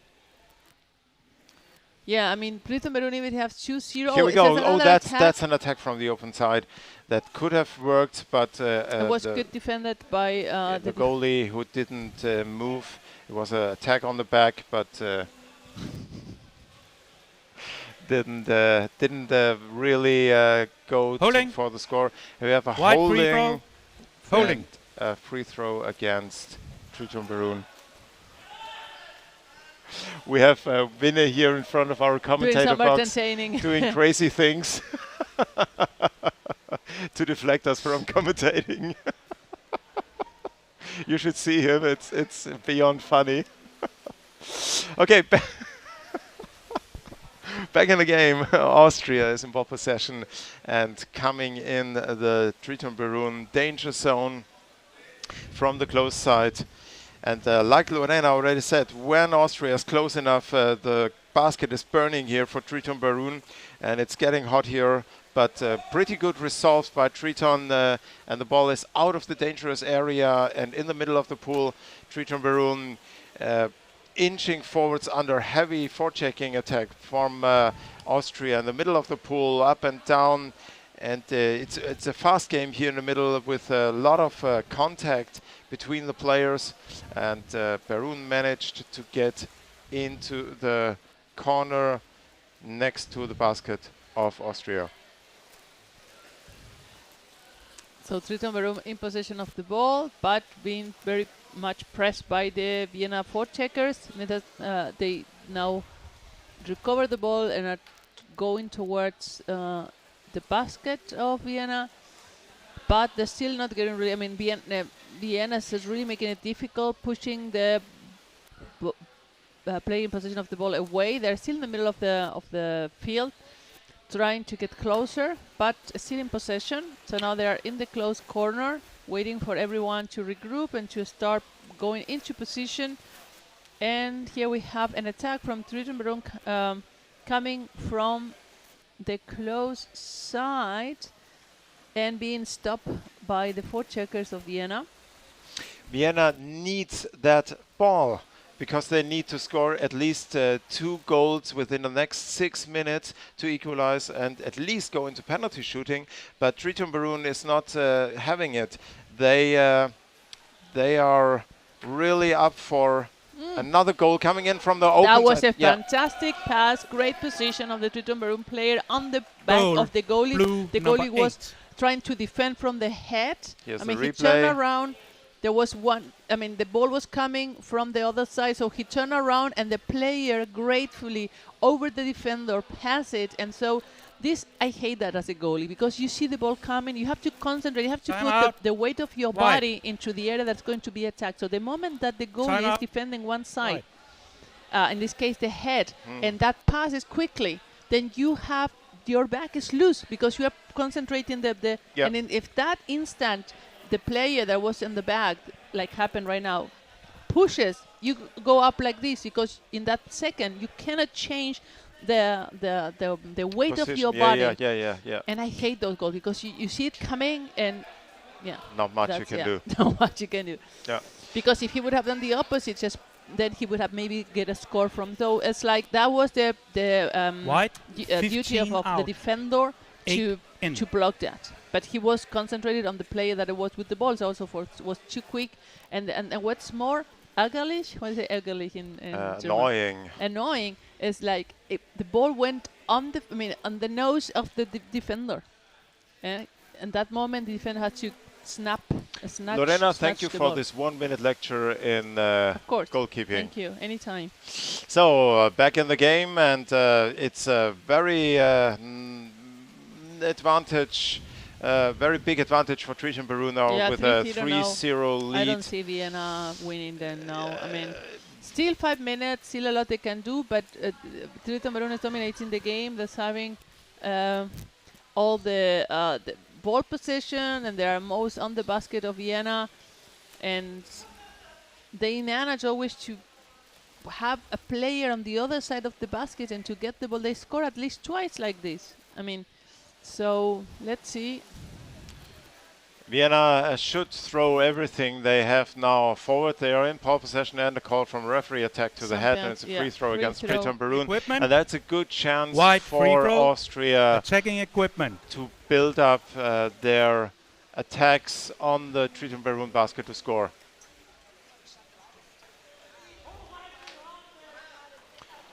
Okay, Austria, let's see what you have in store. This is your chance to score here. All right, here we go. From coming from the corner into the closed side, and Austrian players all around the Czech basket, pushing in really hard from all directions. But Triton is keeping that safe distance. And not only that, they managed to get hold of the ball and break out of it, break free. And they were swimming in a high speed to the Austrian basket. Already one Triton player is waiting there. So this is an uncomfortable situation for Austria to be in attack mode and to switch and go back to defense. But Austria managed to get hold of the ball, pushing through the pool into the danger zone of Triton Barun, coming from the front directly into the defense. And wow, that was a goal! That was interesting because it looked to me like the player was in a lock-up. White number 10. But he wasn't. He came from the front. Timeout blue. Timeout blue. Could we have a replay, please? Could we have a replay, please, of this goal? Because I just saw the player coming in from the front, being in a lock by Triton Barun, and suddenly there was a goal. So he managed to play the ball to the right into the hands of his waiting teammate, who scored from the side. That was pretty well done. And that's exactly what Austria needed. But the time is really working, really not working in their favor. So 3-1 is tricky to deal with in, not quite sure, 3 minutes probably left. Not impossible, but Triton Barun is totally aware of the situation, and they can build up a wall now in front of their basket and just hold every Austrian player back and working with the time. 2.5 minutes are left, so this is extremely difficult for Austria to turn the tides around. And Triton Barun is in ball possession at the Austrian basket. Time is working for Triton here, coming from all sides, and a heavy attack by the Austrian players. But still, Triton is not slowing down. They are not like playing a time game here. They attack from all sides, but are pushed and fought away from the Austrian basket relentlessly. Less than 2 minutes now. Triton Barun still in ball possession, and it's getting more and more difficult for Austria to break free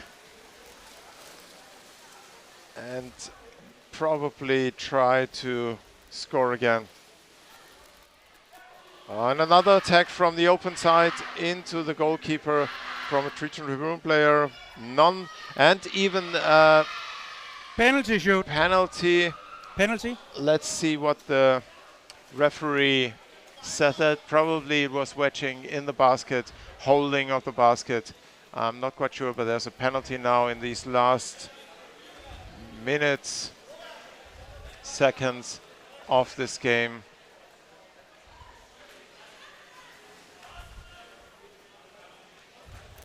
Well, that's hard for Austria because they fought hard, and even though the odds were against them, they probably could have tried to do it, but the penalty is not going on, and this is, well, we see a penalty. Player coming in from above. Triton Barum player trying from above now under the basket, try to outsmart the Austrian player. Having the ball loose. Oh, that was played too easily by the Triton Barum player. He tried to put it behind his feet into the basket, but the Austrian player was aware of the ball and got a hold of it and brought it to the surface. Awesome Pretty defense by, so we had No goal. Lutke defending. Yes, actually a former Berlin player. And against Jan Sokup from the Czech Republic.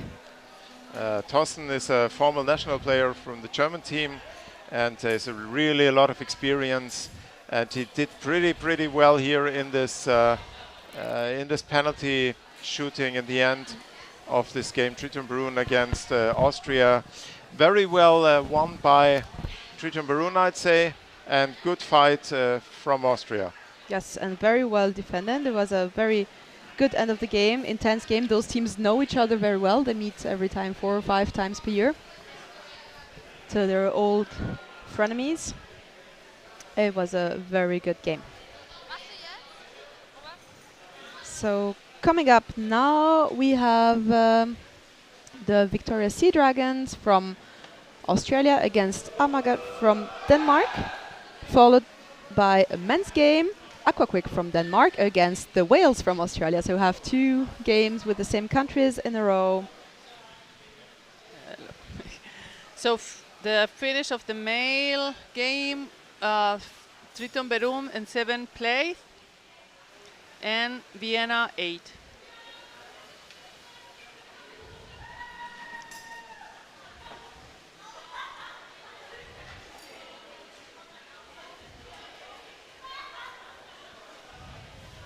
Now this game from the women is going for the places for the triangular 4, 5, 6. between 4, 5, 6, and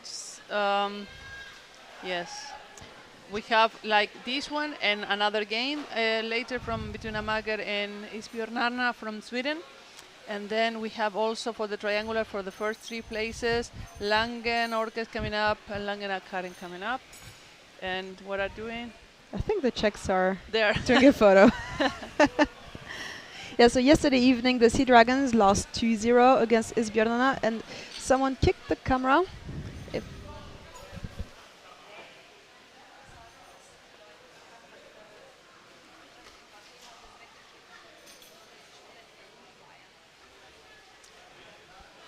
So we have a few more minutes until the next game starts. It's a schedule for 11:15, so we're just a few minutes behind schedule, but we're pretty well. Still to time 10 minutes, and just the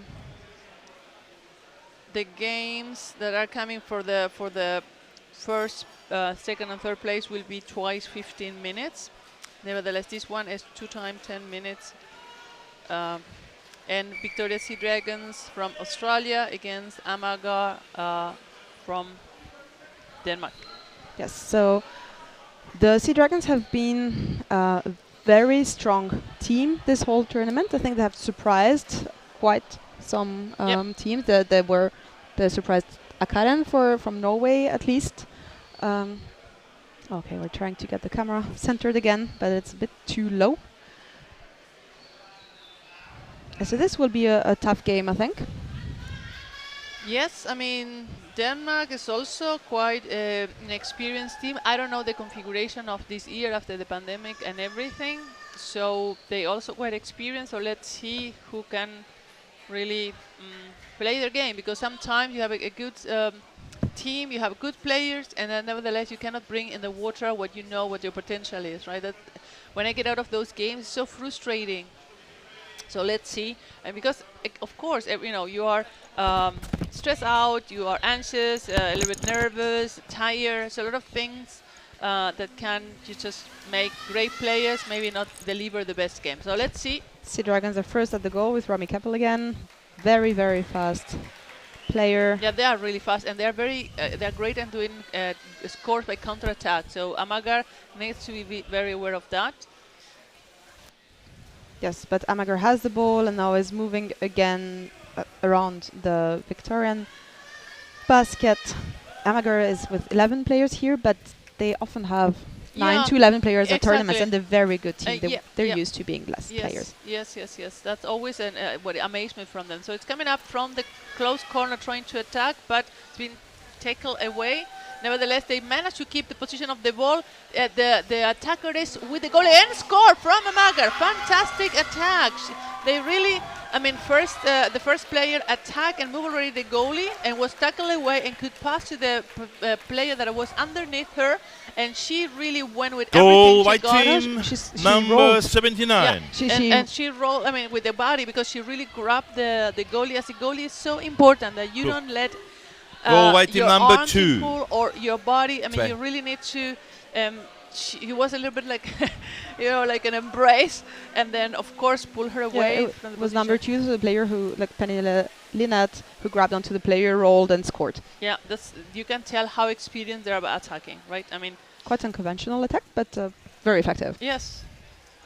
So let's see. The Sea Dragons are now awake, and still, all the game is in front of them. So, and I know they can be able to score, but let's see if they can recover. Because for some teams, when they have a score like that, they get like a bit shocked, and then they know that they're the underdog, so they're doing their best, I reckon. They're just here to have fun. They came all the way from Australia after 2 years of pandemic, lots of lockdown. Victoria had very long lockdown, so they're doing their best, and they're enjoying it so far a lot.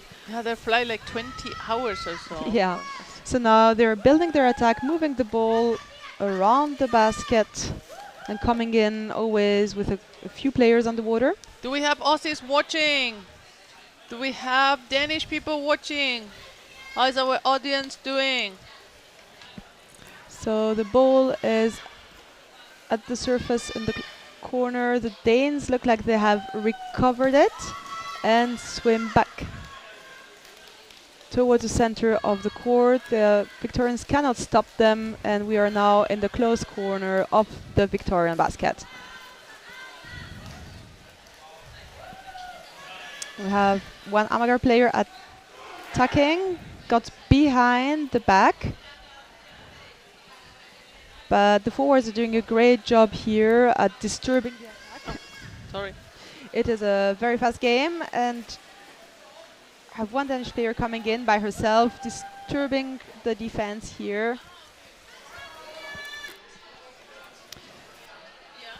Pernille Linnet is wrapped around the basket again, waiting for the ball. She has the ball just in the close corner, but gets grabbed away by the Australians.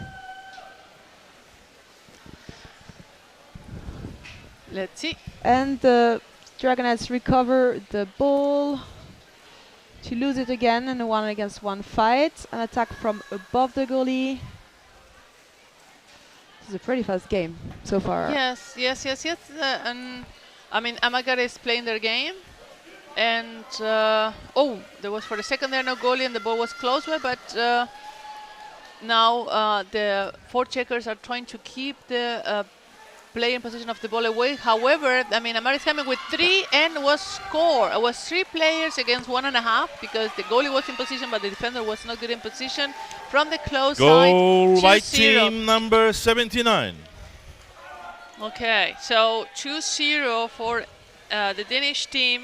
Still, the Sea Dragons, have good 15 minutes ahead of them. Let's see if they can, start playing their game, because I still haven't seen. I've seen in the past games play a little bit more, and right now are Amagar is dominated completely, and they don't manage to really start playing. You see, I mean, dropping the ball now, now 2 players there, it's missing the flow, and that everyone is in the position to do what they're supposed to do. Yeah, they are not as calm as they were in the last games. A bit of fumbling here. Hello to all the audience from Denmark and from Australia. Nice that you are watching. 167 people watching. We have again Amager attacking. We're still on the basket of the Sea Dragons. They're having really problems to keep the ball out of their half. It's a bit hectic. They're it's a lot hectic, and you can tell in the body language that the players are like overwhelmed. Not completely. Yeah, exactly. Overwhelmed is a good word. They're a bit overwhelmed. The Amager is doing their thing. They're managing to pull out again, and I have a bit of coordination problems here. And yes, because Amager is really relentless, coming like torpedoes towards the goalie. I mean, here we have them in there. We have always one underneath the basket. I mean, being in position there. But at the back got the ball now and pushed out towards the surface. Amager recovers the ball and goes towards the basket. 2 against 2. We miss a forward here to disturb. Coming in. Oh, okay. That's risky. That's risky because the goalies were changing and the Amager player was trying to put the ball on the gap. And I think that she started pushing the other goalie in, like she realized. Now we have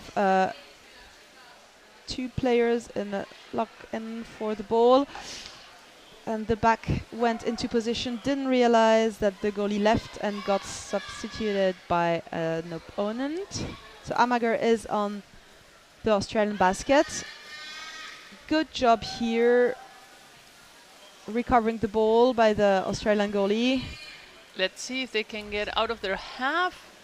Amager doing a great job forechecking and blocking the counterattacks of the and no, that's what I mean. She's missing one player to pass support now, and the passes are all a little bit sloppy because the players are late in position, too far away, and Amager is too experienced and swims in between.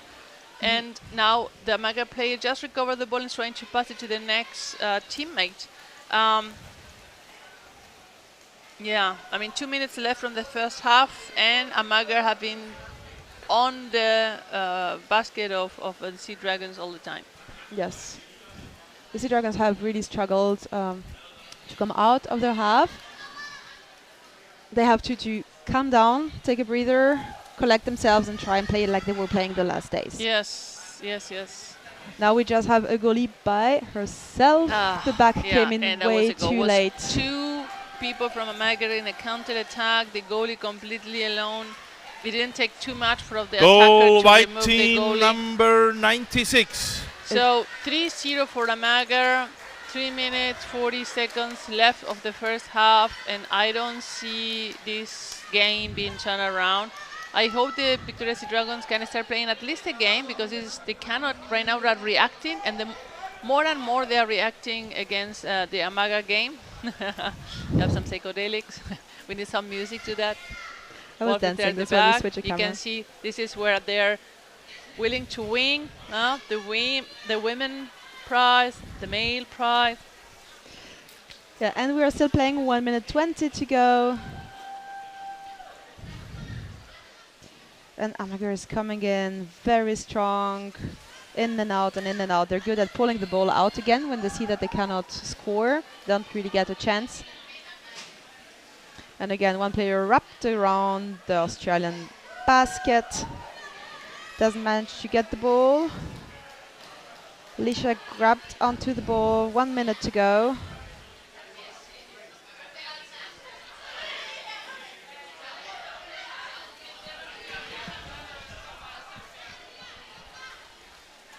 And the Sea Dragons recover the ball. We have a scrum at the surface. And Amager gets the ball again, number 6, Meilenberg.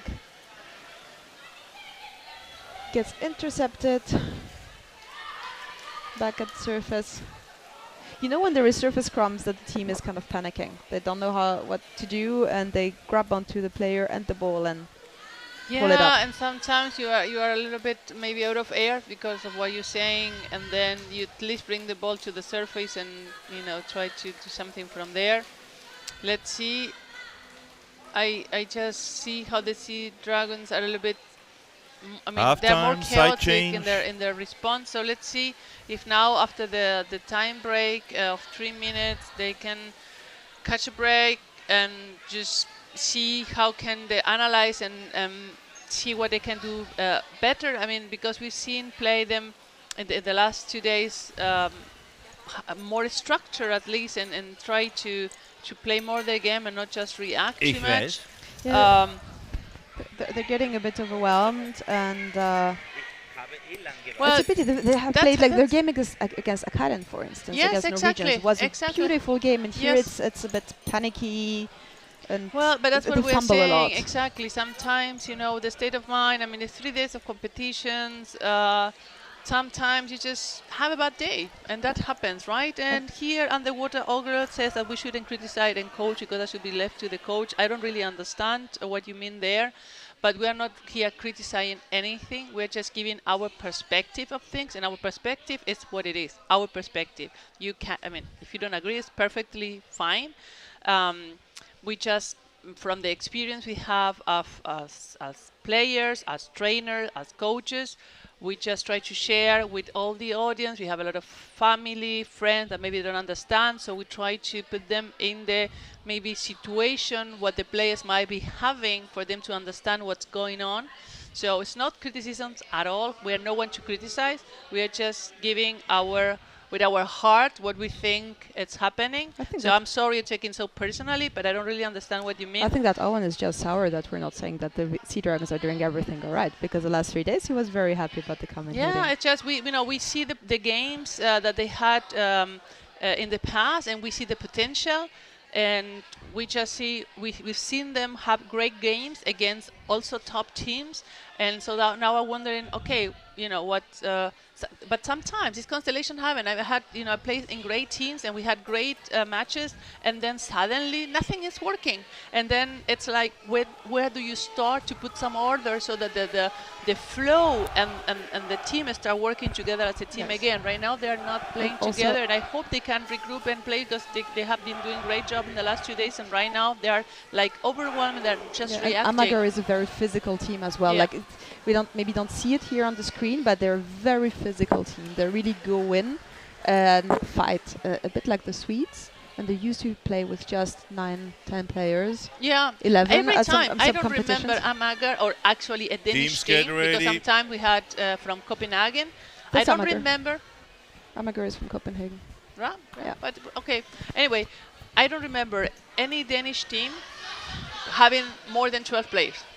I mean, always between 9 and 12. If they're lucky, they have 12. If they're unlucky that year, they're 9. And they always deliver very great Very game. fast start. Romy gets the ball again. The camera got kicked.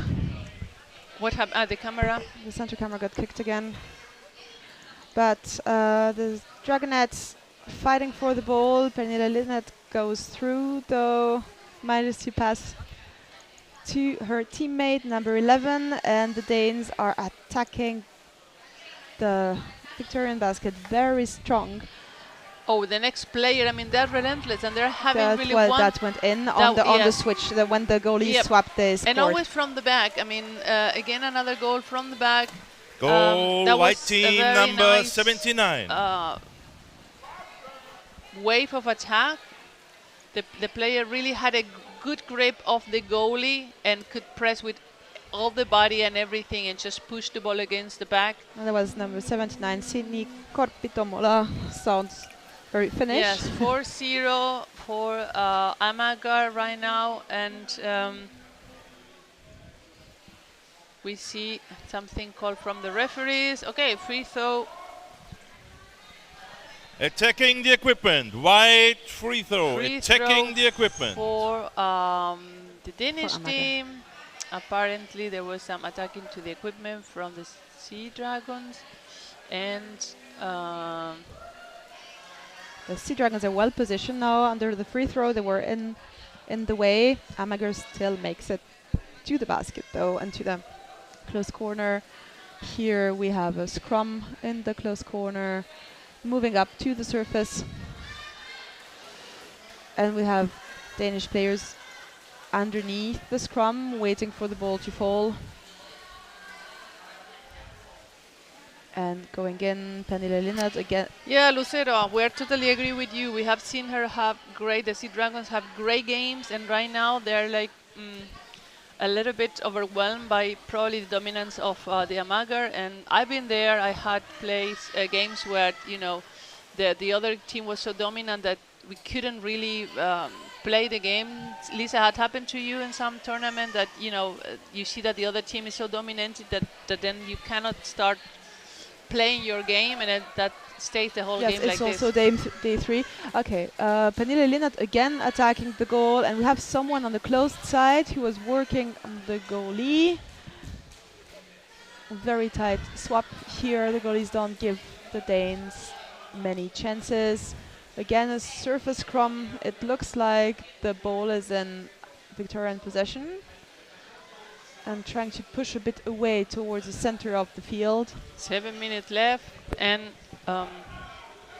we are still in the half of the Sea Dragons, and Amager coming up with another attack, being tackled away. Great recovery from the Sea Dragons, passing down. But the back didn't see the ball. Didn't see really the ball. Okay. Sarah gets the ball. Good she save. slips back, manages to pass to some support. Now we need a third player underwater. Was a bit late in the reaction here. The Dragonettes keep the ball, one player by herself.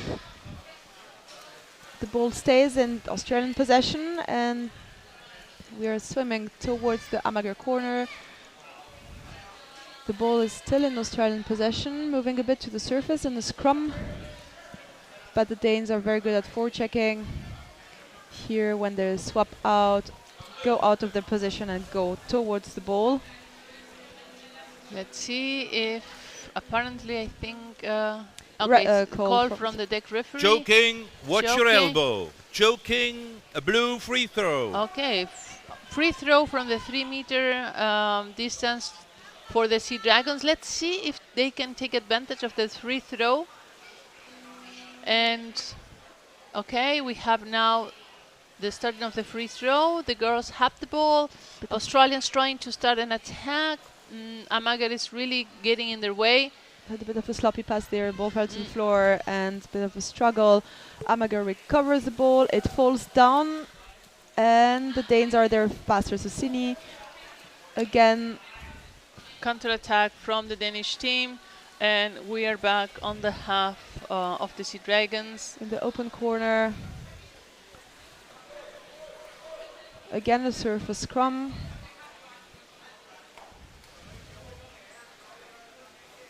Five minutes left, 4-0 for Amager. The game has slowed down a bit. So now Amager, they know they're winning anyway, so they will still try and score again, I reckon. Remember that that is the Sydney with the ball, getting in, pulling out again. This is the last game of Amager, of Victoria Sea Dragons, and then Amager is going to be playing Sweden later today for the triangular. Pernille Lindert working the goalie, gets pulled away, but the Danes have the ball in a scrum above the goal. The Dragonettes are having a hard time playing their game, but they're doing way better than the first half. Sini Korpitomola again working the goalie from above, pulling her away. Scrums at the surface, swimming towards the center. We are fighting here for possession. Yes. That's so tiring when you have those scrambles on above water, fighting on the ball, and just, you know, it's very tiring. And also slow down the game a lot. Let's see. We see that the Dragonettes here, they want that when they have a scrum to move it as far as possible from their goal so that the goalies and backs can get a bit of a rest. The risk then is that if the ball falls down, you have someone underneath to recover the ball. You have what is happening now, it gets recovered by the opponent. The goal gets almost stolen, but the goal is empty now. Okay, the the Sea Dragons have the ball and were trying to start a counter-attack, but they were stopped by the Amaga player. They're still fighting. They're still within the 3 meters distance of their basket. They're not managing. It's like, you know, swimming against a wall of white players, but now they're moving a little bit more toward the middle, and they have less than 3 minutes to maybe try to attack and maybe try to score. Sarah McCarthy trying to swim away with dragging one Dane with her, and there we go. The Dragonettes managing to swim to the 3 meter zone of the Danish goal, but lacking some support and some air, I guess, to go all the way in. It's more the game. They're moving the ball left and right, coming in towards the goal. Let's see if they can use this opportunity. They're in ball possession. They're at a corner of Amagar, and see if they can maybe score in the last 2 minutes. Okay, Jasmine Lee passing down. We have one Dragonet underneath the back of the goalie, but the ball didn't arrive on time. Amagar making it really difficult for them to get closer to the goalie with the ball. And the Amagar goalie gets the ball and counter-attacks, swims very fast, gets... Wow, great job for her. I mean, then the teammates are coming. She just passed the ball. 3 white players trying to attack one last time there at the Sea Dragons basket. Great job, great defensive job from the Sea Dragons on this counter-attack, because it was a quick one, but they arrived on time, they were in position on time, and they could tackle away, even though there were 3 players from Amaga trying to score again. So they are in the surface again, fighting. We can't see who is in possession of the ball. It but looked like Jennifer has the ball and was swimming at the surface with it for a minute. We still have a surface scrum. Ball goes into Danish possession again. Marie-Christine Lundius with the ball here was leading the attack. Penny Leonard steals the goal. Oh, come on, Sea Dragons. This you is can. Very dangerous. The goalie should at least lie on her. Yes, She has exactly. a lot To block. to block her. Definitely. If she to gets block the ball, the side, this so is she the cannot goal. get the ball. Yeah. Let's see. 40 seconds, and let's see if we can. And the Sea Dragons manage to keep the score at 4-0. Okay, good job. They are now on the basket. They recover the defense position. And just the Maga player just got the ball and is trying, and the goalie just was willing to go up and breathe. Oh, all right. There was a goal just behind the head of the goalie, who was not lying exactly like all the way to the wall, so she just had her head over the basket, and so the Danes saw that and scored. 5-0 for the Maga, and those are the last Goal seconds by of the team game. number 96. And right now in this group, I we think that had Sweden won against the Victoria Sea Dragons, and now Amaga won against Victoria Sea Dragons. That means the Victoria Sea Dragons keep the position number 6. That's Correct. the best they've ever made at the Champions Cup, and they have had a very, very strong performance. They've played against very strong teams. Good games. This was the weakest game, I would say. I think they had the most trouble. Yep. And Amager was able to do their game. They were flawless. They did barely any mistakes and didn't have any risks on their side. Coming in very strong. You have very physical players. A lot of air. You would see like number 2 coming down again and again and again, attacking. And I mean, coming up as later today at 1:45, I mean noon, between Sweden and Denmark to see for the positions 4 and 5, and also later coming up the place between Langen and Orcas, Langen and Akaren, to see, you know, for the first 3 places of the women tournament. So coming up now, next game is Aqua Quick from Denmark against Wales. From Australia, we have very From Australia. And these are going for place 5 and 6 for the male table. 2 times 10 minutes. I can't see that button. Yeah. Yeah, so the Wales have also had pretty good games so far. Pretty physical games. Yeah, the Sea Dragons have done great. I mean, we have here the fans helping us. In 2018, they were went second to last, and now they are 6 in the position. So great work, actually. And Amaga has always been between places 4, 5, and 6, and normally between Germany, Colombia, and Norway, they're always, I mean, the top 3. The same happened with the males. Amaga is usually position 4, 5, fighting there for 3, 4, 5. Correctly. And yeah, the finals coming up later today at 3 o'clock. Orcas from Colombia, the male final I'm talking about, and Molde, Norway.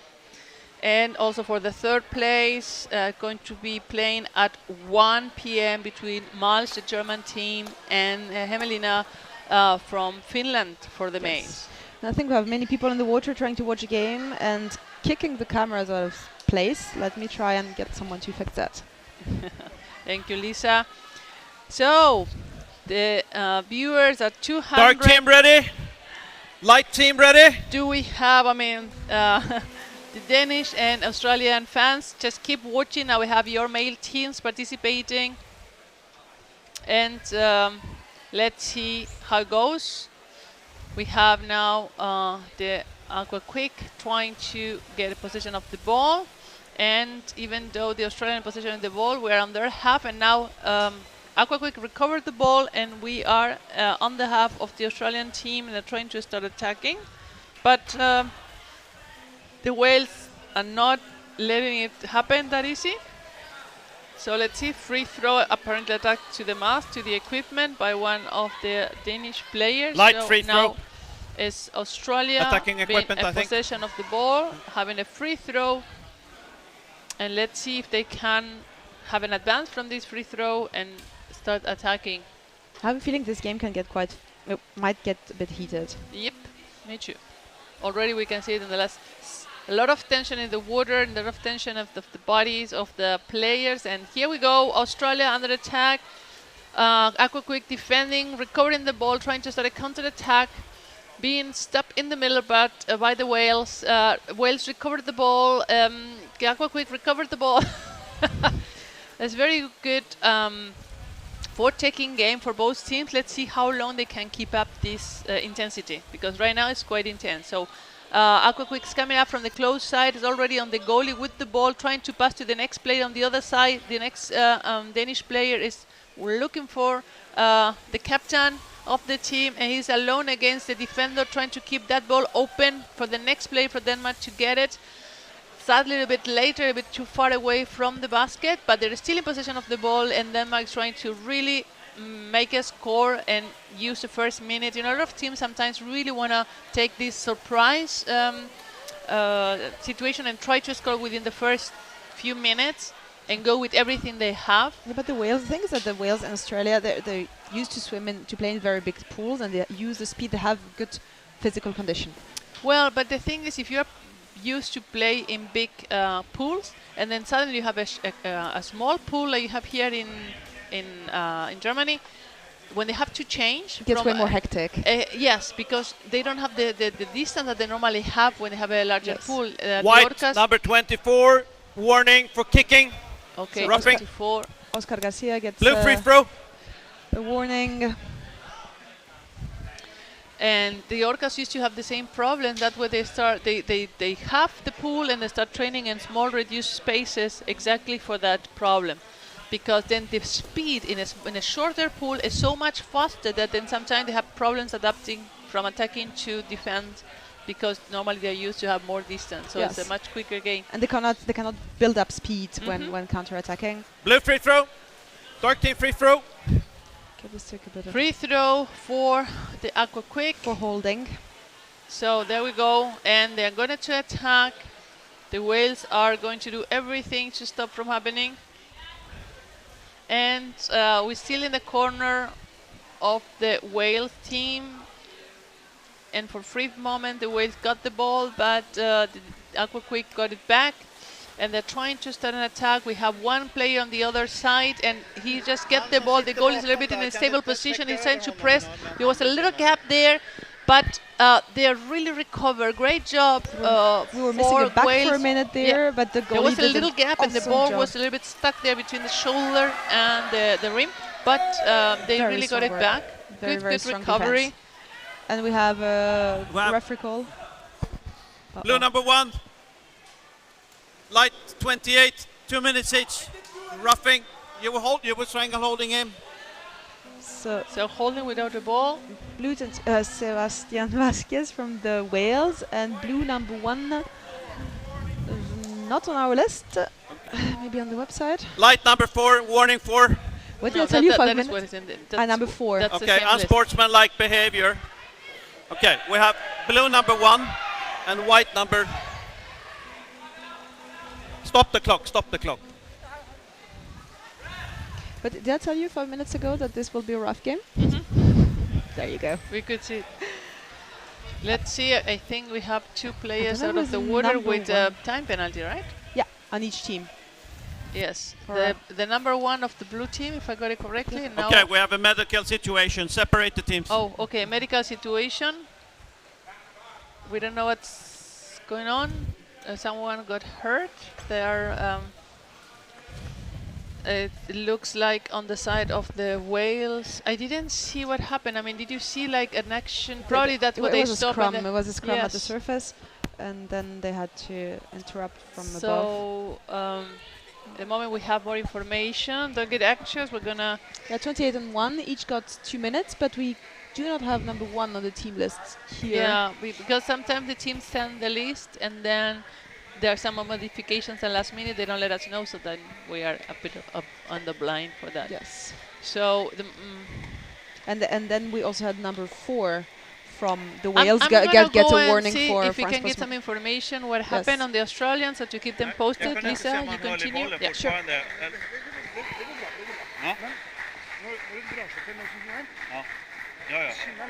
Ja, direkt. Ja, absolut. Ja. So this is a pretty rough game so far. I don't know, in the chat, let us know what you think about it, if you have some more insights about your teams. It's kind of what I expected from both those teams, from having heard about the Wales and knowing some of the players, and I also see Denmark play time and time again. The very physical team, and it got pretty heated already after 5 minutes. One player from each side, 2 minutes each. Okay, so number 1 is Victor Jastrup Lang.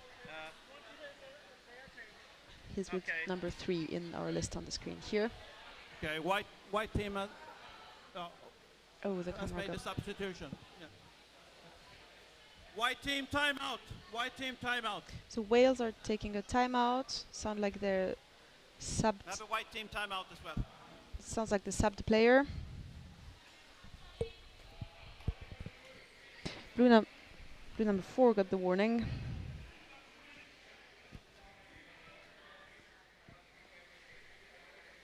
I heard white number 4 for unsportsmanlike behavior. Yeah, they are substituting the guy that I sent off. So the substitute has to go 2 minutes on the bench. Okay, so I don't know if you heard the referee here. Both teams, I don't know which one, What had is the number of the substitute? 20 in.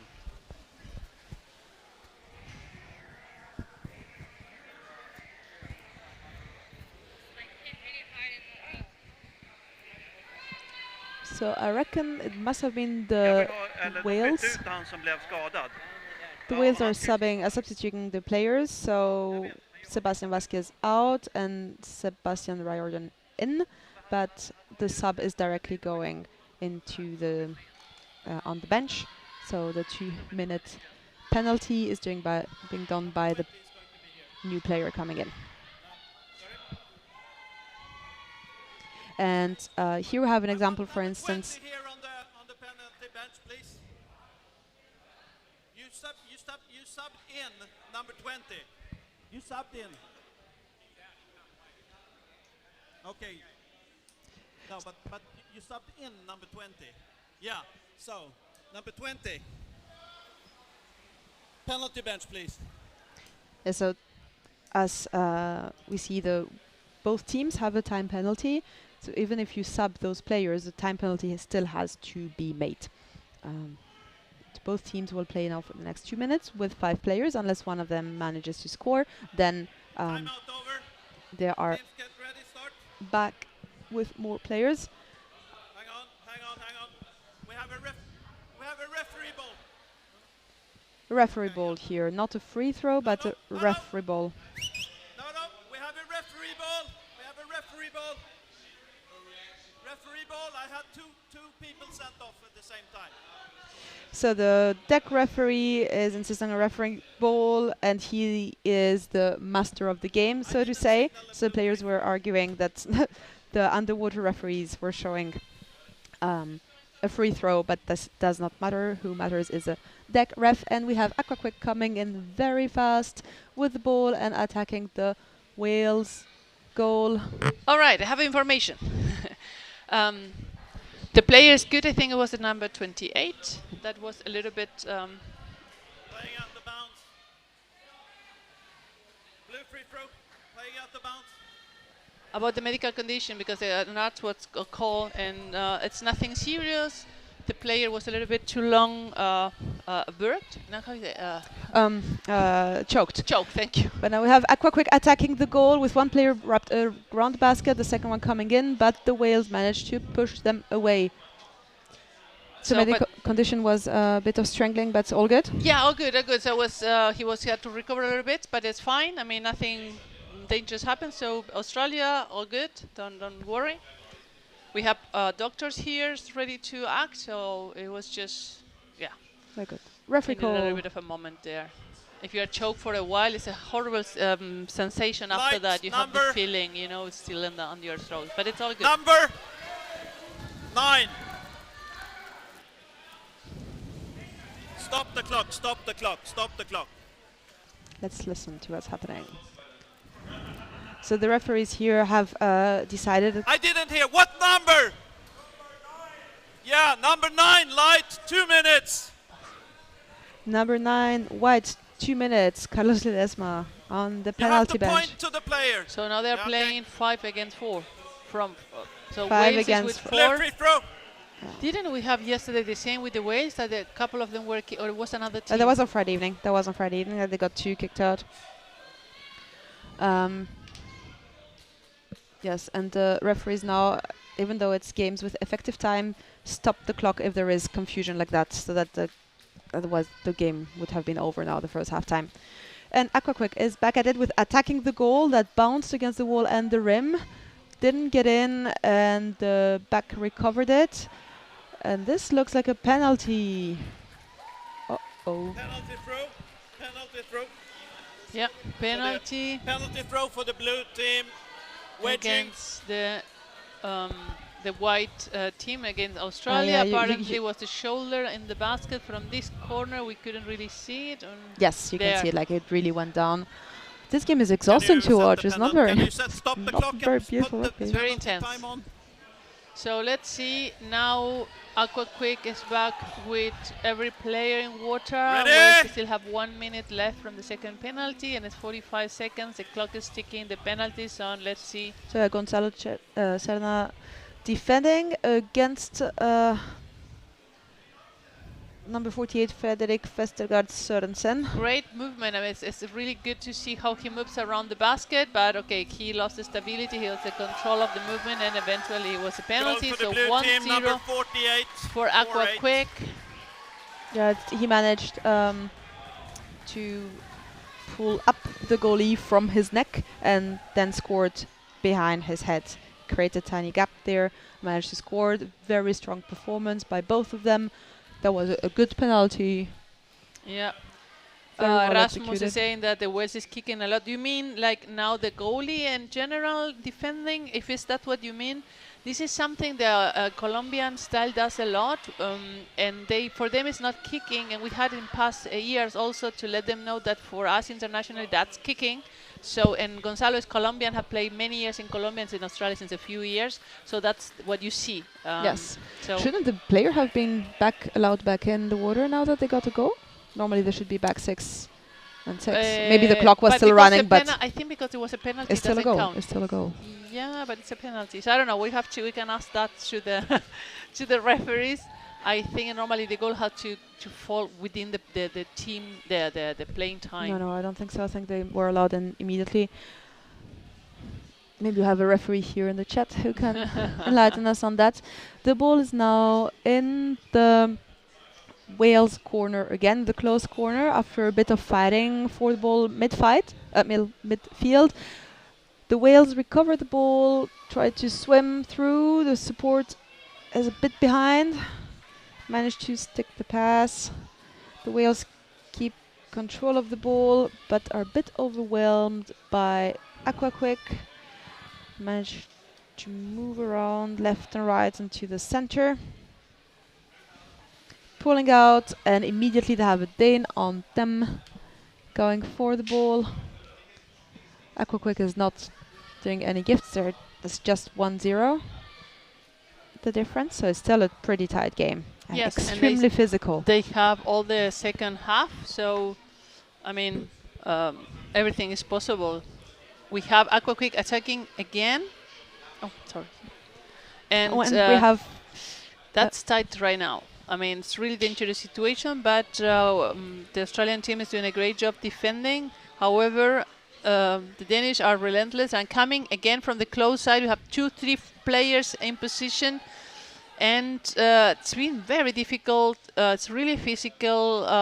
The Australian players get really in the way, and it's quite hectic from both sides. And now we have 3 blue players attacking the white basket, and let's see if they can recover from this situation. It's end of the first half. Good save from the Wales. Great defending. There was half time. This is just a minute.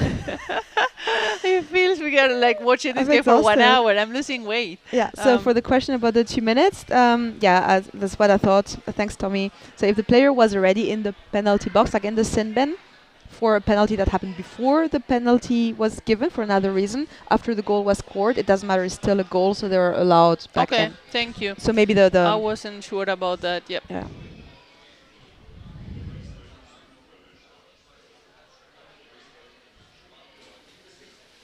Yeah, and if the reason, if the player who was sent off because, and that foul is what caused the penalty, then they need to stay off another 2 minutes, even though they get scored on. Yeah, this is pretty much the game I was expecting to see, to be honest. Yes.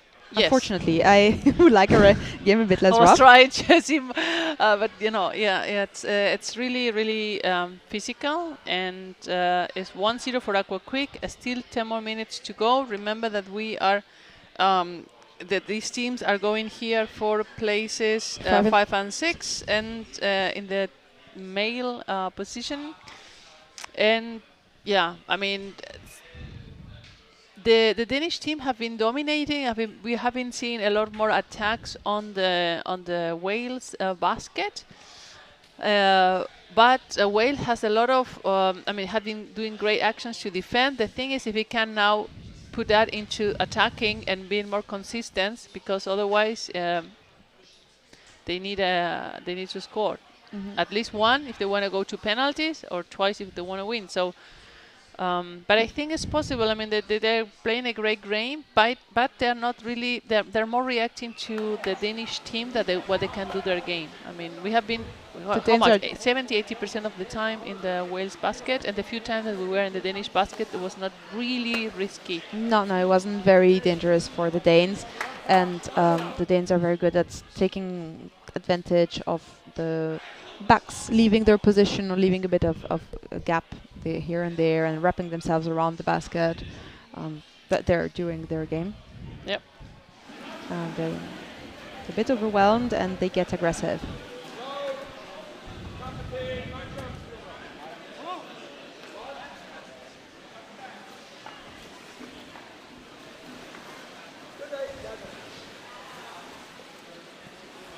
Yeah, about the kicking of the Australian team, I also have the feeling there's a lot of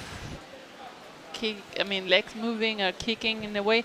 But that was what I was explaining before. We have a lot of Colombians playing in the Australian team because they live in Australia, actually. And this is the way the Colombians play. For them, this is not kicking. They allowed it in the Liga. And when they come here, they don't really. And I'm also surprised that maybe the referees are not. Yeah, but now the players who play for the Wales have been in Australia for a few years already, and in Australia I know that they watch out for that, and they had troubles at nationals as well, and they're known the Wales for a bit of rough play. Yeah, they're a bit infamous for that, to be honest. And here it's not the Colombian league. It's I know, but you know, sometimes you have those way of playing so much incorporated into you, and then it's difficult to change. And of course, sometimes players try everything and see and test the referees and see what goes and what doesn't. So let's see. So the Whale goalie managed to recover the ball, tried to push out, was missing support there. Was up to the surface, and yeah, the Dane, I don't know if you saw that, the Danish player was grabbing onto his neck and pulling him up to the surface by his neck. So that is a fair free throw for the Wales. Let's see if now they're in ball position and have the free throw, then maybe can take this advantage and try to build up some tension and pressure against the... Number 4 here is very fast. I would have assumed he would have gone maybe to the opponent's basket. The Wales keep possession of the ball, swim into the corner, and now they will try and build up their attack with 2 players at the goal, and third one bring the ball in but doesn't make it all the way. And we have a referee call. It looks like penalty. Pushing. No. It looked like the referee on the close side had their arms closed, but actually not. We're at the surface. What is happening full side? I think they're shut their microphones. I think... Yeah, we can't hear the referees anymore. It's free throw for the white team. And let's see, 3 meters away from the basket. And they're coming now, passing the ball down. It was fished out by one of the Aqua Quick players. And now the Australian trying to recover it. Aqua Quick trying to start a counter-attack, but it was the ball was stolen for a bit by Australia, and now the Danish have them again, and now they're in the middle plane, and the 2 players of Australia just recover. This number 28 is back in. Yes, yeah, the penalty time's already... No, because you mean he was the one injured. Yeah, he was out for a little bit, and that's good. Yeah. So here we are, Australia in the middle, trying to really pass through the half of the Danish team. Denmark doing a great job keeping the ball, the one in possession of the ball, away from the goalie. So now at least Australia is more in possession of the ball, but it's still too far away to really create any kind of real danger. So now we have a counter-attack from the Danish player. Andreas Wieland grabbed the ball and went all the way to basket, but now we have the back, grabbed the ball and swims back. And now if the Wales can get speed and a good corridor, they're dangerous because they are fast. But the pool is too short for them. The Danes are there and cut their attacks. Yep. So we have the Australian team in the corner trying to to start attacking, but the Danish are very good on keeping them there at distance, right? I mean, we haven't seen really dangers for the Danish team. And it's 1-0 for Aqua Quick, so they're going to defend with everything they have, not to allow any risky situations. So now we have the Australians a little bit closer, but still they need more players to just, you know, disrupt the defense of the Danish team. Yeah, they're missing a bit the building, discipline and it has been exhausting, I guess, for them as well to be defending that much, and so they are struggling now to build up the waves and go in with 3 players. Yes. all the time Yes. systematically. And you go now with 1 against 2, but Or the 1 second against one 3. is coming, yeah, and just they need to have the other positions, the players in the positions before they go up. That would be my suggestion. Now you have because 4 players here directly, like 1 goalie, 1 back, Yeah. and 2 others on the ball. yeah, it's 1-0, and you know, Aquaquid's going to defend with their life there. But at least the Australian team is having a lot of possession time of the ball, and that hopefully allowed them to maybe score. What they're looking now, we have 3 Australian possession players underneath the basket, But they lose the ball. Yeah. Oh, okay. The Australian just recovered. The goalie was a little bit away for a moment there. Was a little bit risky, but the Danish recovered the ball again.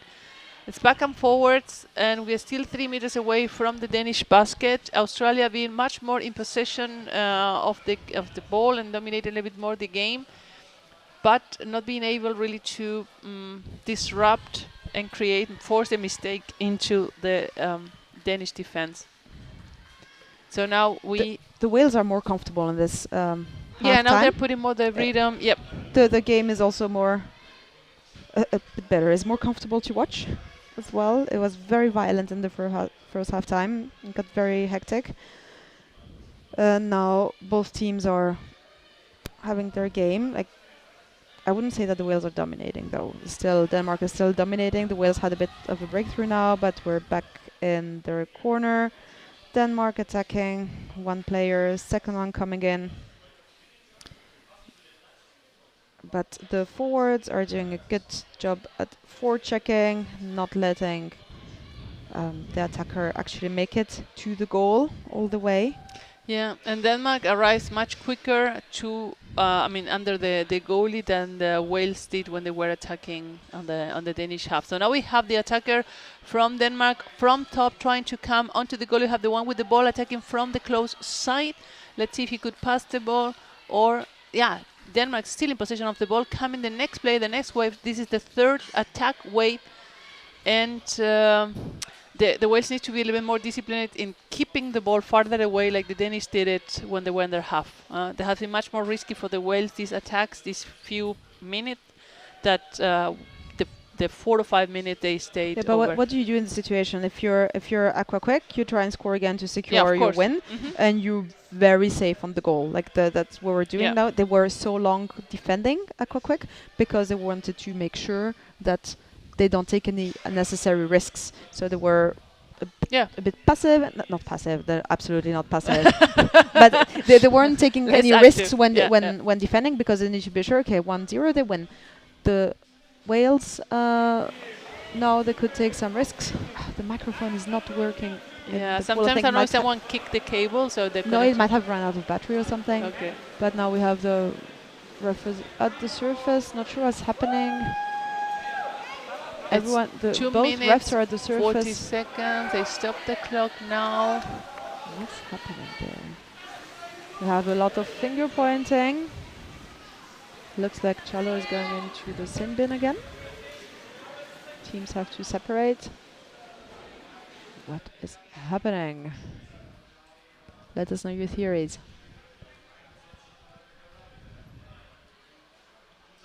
Two minutes 40 seconds to go. We have a problem. Something with the line has moved.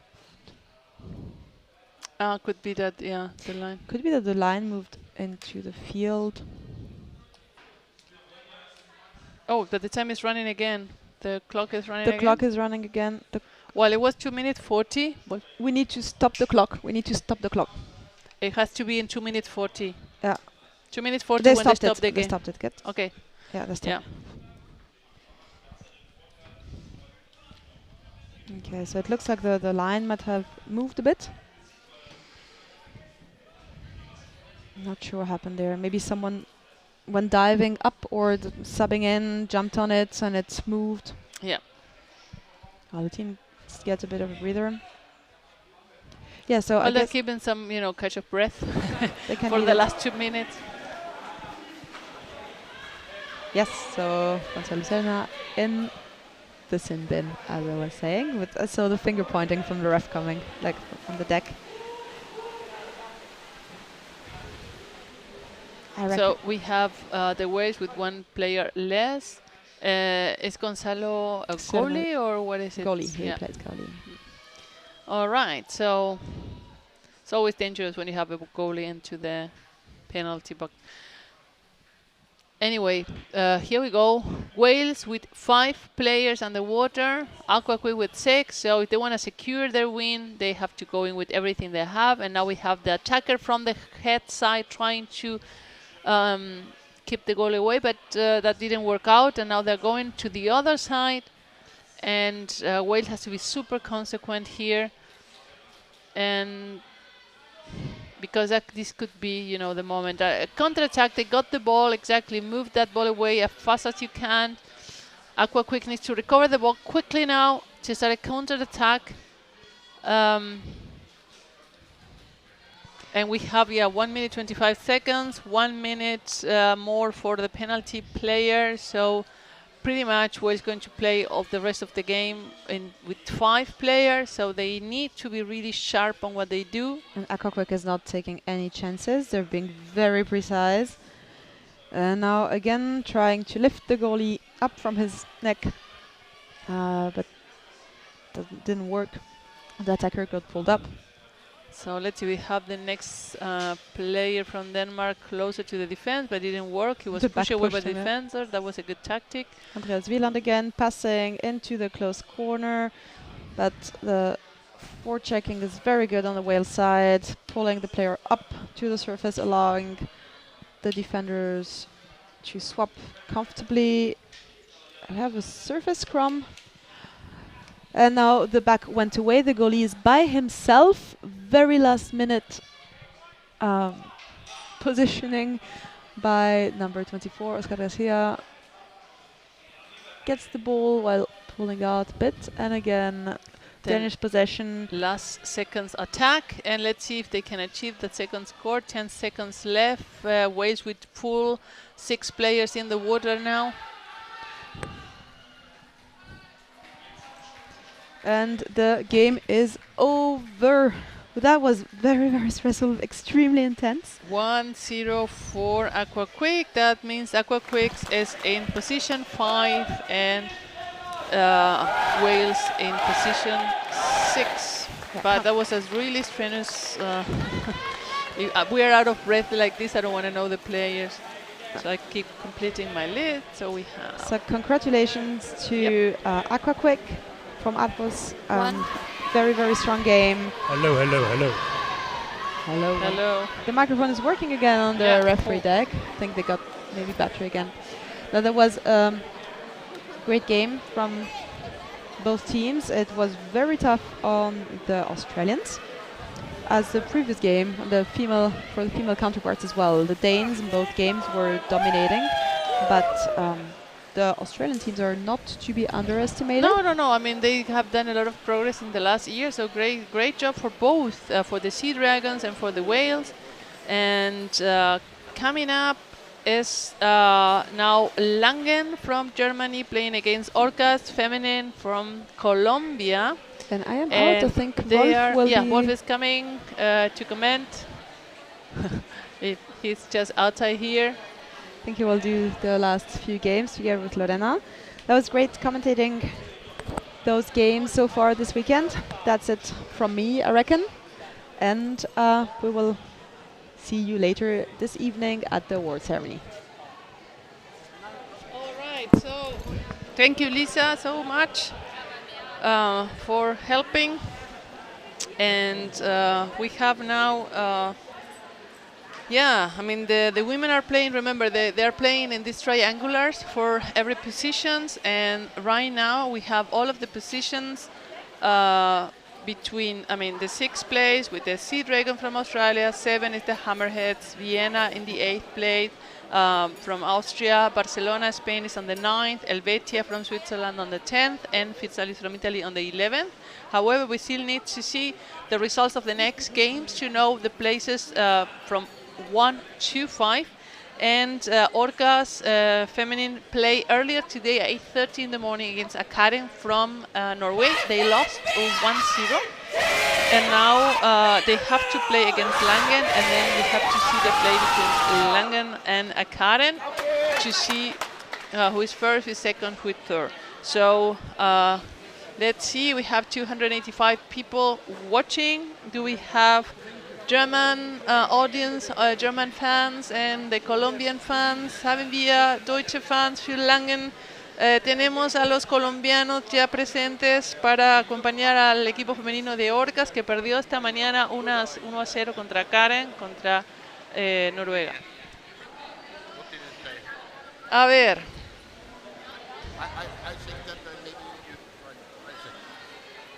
Hello, Lorena. Wolf is back. Wolf is the wolf is back in the house. I miss you. Really, Can I you say did? that? Yes, a little bit. Huh. Although it's fine with Lisa.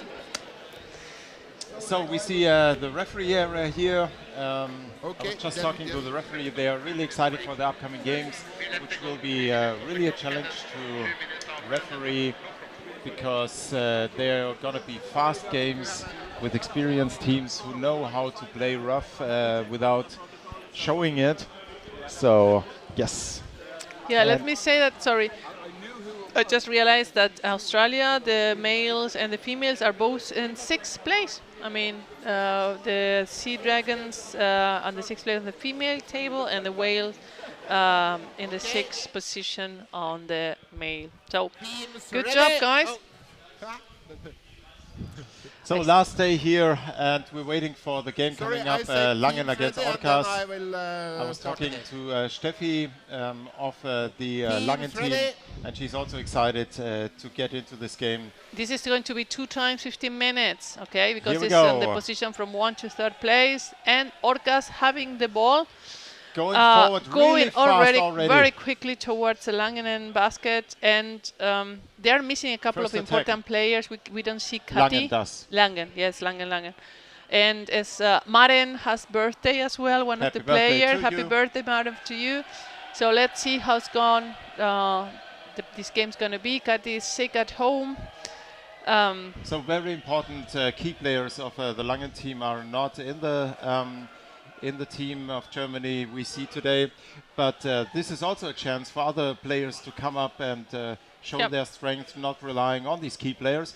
So I'm curious, the Orcas do the same as they did to Akaren. They are swimming a lot and are really present here, but that was a hesitation from the Orca player, and Langen player intercepted her and wrapped around the ball. So we're going up to the surface close to the Langen basket in a cluster.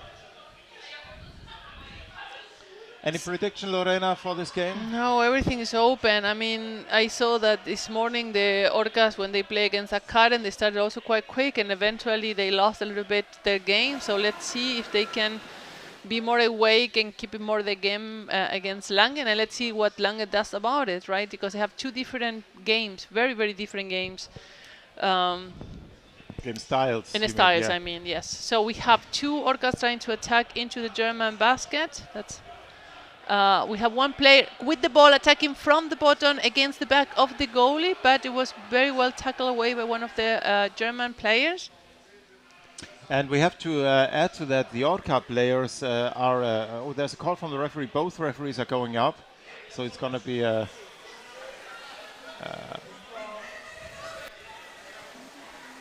okay, free throw against Langen. The Orca players are really young players. Some of them don't have much experience. Really, most of the team is really young, with some experienced players like Lilo and Andrea and Angelina in the team. And Claudia. And yeah. Okay, Margarita under the... I think she's attacking under the back of the player with the ball. Great save from the goalie. Now they are packed. The goalie is like a cocoon around the ball. Now they stole the basket, but Langen they lost in ball possession and going for a counter-attack, and stopped by a Colombian player in the middle or almost in the half of the Colombian team. Colombia defense is in position. They had time due to the help of their forechecking defense that stopped that player from the counter-attack. And now Langen is in a lock to the surface. Yeah, that was a great save from the Orcas players, because otherwise the counter-attack would have been really, really dangerous to stop. So we have Germany trying to attack from the top. One of the players locked. Really good attack here from above. And now there is heat on the Colombian basket, and Lange is coming in with wave after wave and going in with force. And you see the strength with which the players with the ball push into the defense.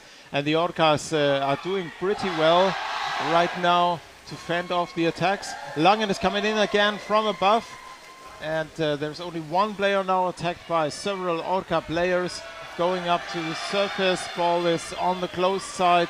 The relentless attack forechecking from the Orcas is pretty much stopping the attacks from Langen. But if they would make a mistake, something like a goal could happen at once. Orcas in ball possession, trying to break free into the half of Langen. Bueno, vamos a ver, chicos, a ver, mis queridos colombianos, voy a tratar de hablar un poquito en español. Y estamos con un contraataque con Orcas que están moviendo el balón, están jugando rápido, estuvieron defendiendo muy bien los ataques de las alemanas y ahora están en una jugada muy riesgosa y es gol. ¡Gol para Colombia! That was a gap from the goalkeeper. And I'm a we little see bit the replay. Who scored 99? I love all the Was it 99? White player 99. What happened? No, the white player 99. What happened? Scored. Yeah, okay, the score, yes. I'm a little bit, I mean, I love Colombia, everyone knows by this time I cannot hide anymore, but I love the German players too. I play with these girls, so it's a bit turning for me. I mean, it's difficult. It's surprising this goal happened so early in the first half, after less than 5 minutes. I would have expected to take a little bit more time for the first goal in this competition here in this game. So wow, the Orcas are really putting speed here in the water, but Lange now woke up and they stopped another attack. Ball was taken away but stopped in the middle of the pool. Forechecking of the Orcas is... Something happened, the referee, I mean, very good. It's a different game than from this morning from Academy. They're much more, like they're much present in the game. They're really, they cannot take any chance because they lost today 1-0. So if they want to stay on the run for the first place, and they have to win. The Orcas play more aggressive. They go in with much more pressure and will. So Orcas in defense, free throw for Langen. And the free throw was stolen away after the second touch from the Orcas, and they're coming back to the Langen basket, and this goes really fast. Langen has to be careful now because the Orcas are speeding it up and putting a lot of pressure in the defense from the open side. The fighting here one-on-one is really intense. You see, as soon as one player got the ball, they are attacked from the other team. So it's bam, bam, bam style of playing that really is amazing to watch, and it takes my breath away. Du kannst auch ein bisschen Deutsch reden, Wolf, also für die deutsche Zuschauer, also ich kann ein bisschen Spanisch sprechen. Ja. Vielleicht der kleinen Beitrag Hallo in Richtung Langen und deutsche Zuschauer. Wir haben gerade schon gesagt, das Orca-Team besteht aus sehr, sehr jungen, eigentlich unerfahrenen Spielern. Das ist unglaublich, was sie hier ins Wasser bringen. Und Langen ist wirklich unter Druck, vor allem nach diesem ersten Tor in den ersten 5 Minuten, was für mich relativ überraschend war. Ich hätte nicht gedacht, dass die Orcas oder dass überhaupt das erste Tor von einer von den beiden Teams so schnell, ne? Also in die ersten 2 Minuten. Man sieht jetzt, dass das gesamte Spiel an Tempo gewonnen hat und Langen jetzt auch versucht, mehr Druck zu machen, aber ständig von diesem konstanten Vorchecking von den Orcas gestoppt wird. Und so richtig kommt Langen gerade nicht ins Spiel. Die Orcas sind überall und blockieren die Angriffswellen der Langener Spieler total und setzen die Verteidigung der Langener an ihrem Tor ziemlich stark. Y ahora está Orcas atacando la portería de las alemanas. O sea, estamos hablando que nos ha sorprendido que han podido hacer el primer gol dentro de los primeros 2 minutos del partido y tenemos el siguiente ataque de Orcas, la 99 posicionada, fue la que hizo el primer gol. Y las alemanas no están pudiendo realmente reaccionar al juego rápido de Orcas. O sea, han estado un poco en la portería de Orcas, pero Orcas está muy presente, lo necesita porque perdieron 1-0 contra Karen. Si quieren ganar la competencia, tienen que ganar este partido y tienen que ganarlo con la mayor cantidad de goles que puedan. Entonces ahora tenemos justo Langen atacando, viniendo sobre el lado cerrado, pero tenemos a toda Orcas abajo del agua tratando de recuperar ese balón, pero tienen que tener cuidado de recuperarlo a tiempo y de salir como están haciendo ahora. Now, counter-attack from the Orcas again, and they are really found a way to stop the attacks from Langen, getting the ball and turning the pages around, going for the German basket. And Langen is struggling here to keep up with the fast play of the Orcas. I'm surprised and I'm not surprised, because what we saw in the game of the Orcas against Akaren, that was really amazing, and they do the same here for Langen, and I'm curious if Langen catches up here with the fast game of the Orcas. Here again, the ball is loose, and it should be in Langen possession, but the Orcas immediately swarm the whole area with several players and stop any attempt of the German players to leave their danger zone around the basket. Yes, and again, if Orcas wants to have a go for the first place, they need to win this game with as many scores as possible, because they're going to be a directe Vergleich. How do you say directe Vergleich? Direct comparison. Yes, and I've mentioned before, it's the birthday of Maren from the Langen team, but it's also the birthdays of the son from Claudia Saldarriaga. So happy birthday for both of them from this team. Oh, there we have an Orca player directly under the basket. The defense of Langen is really... Another goal from the Orcas. That was a mistake from the goalie. It was really unstable in position. White player number 19, goal. Das überrascht mich gerade total, was ich hier sehe. Wir haben 2 Orca-Spieler unter dem Tor. Hier ist das Replay des Tors. Und hier die Orca-Spielerin auf der offenen Seite ist komplett frei und Timeout blue. Untakiert. Timeout blue. Das ist ein überraschendes Spiel hier für mich für Langen.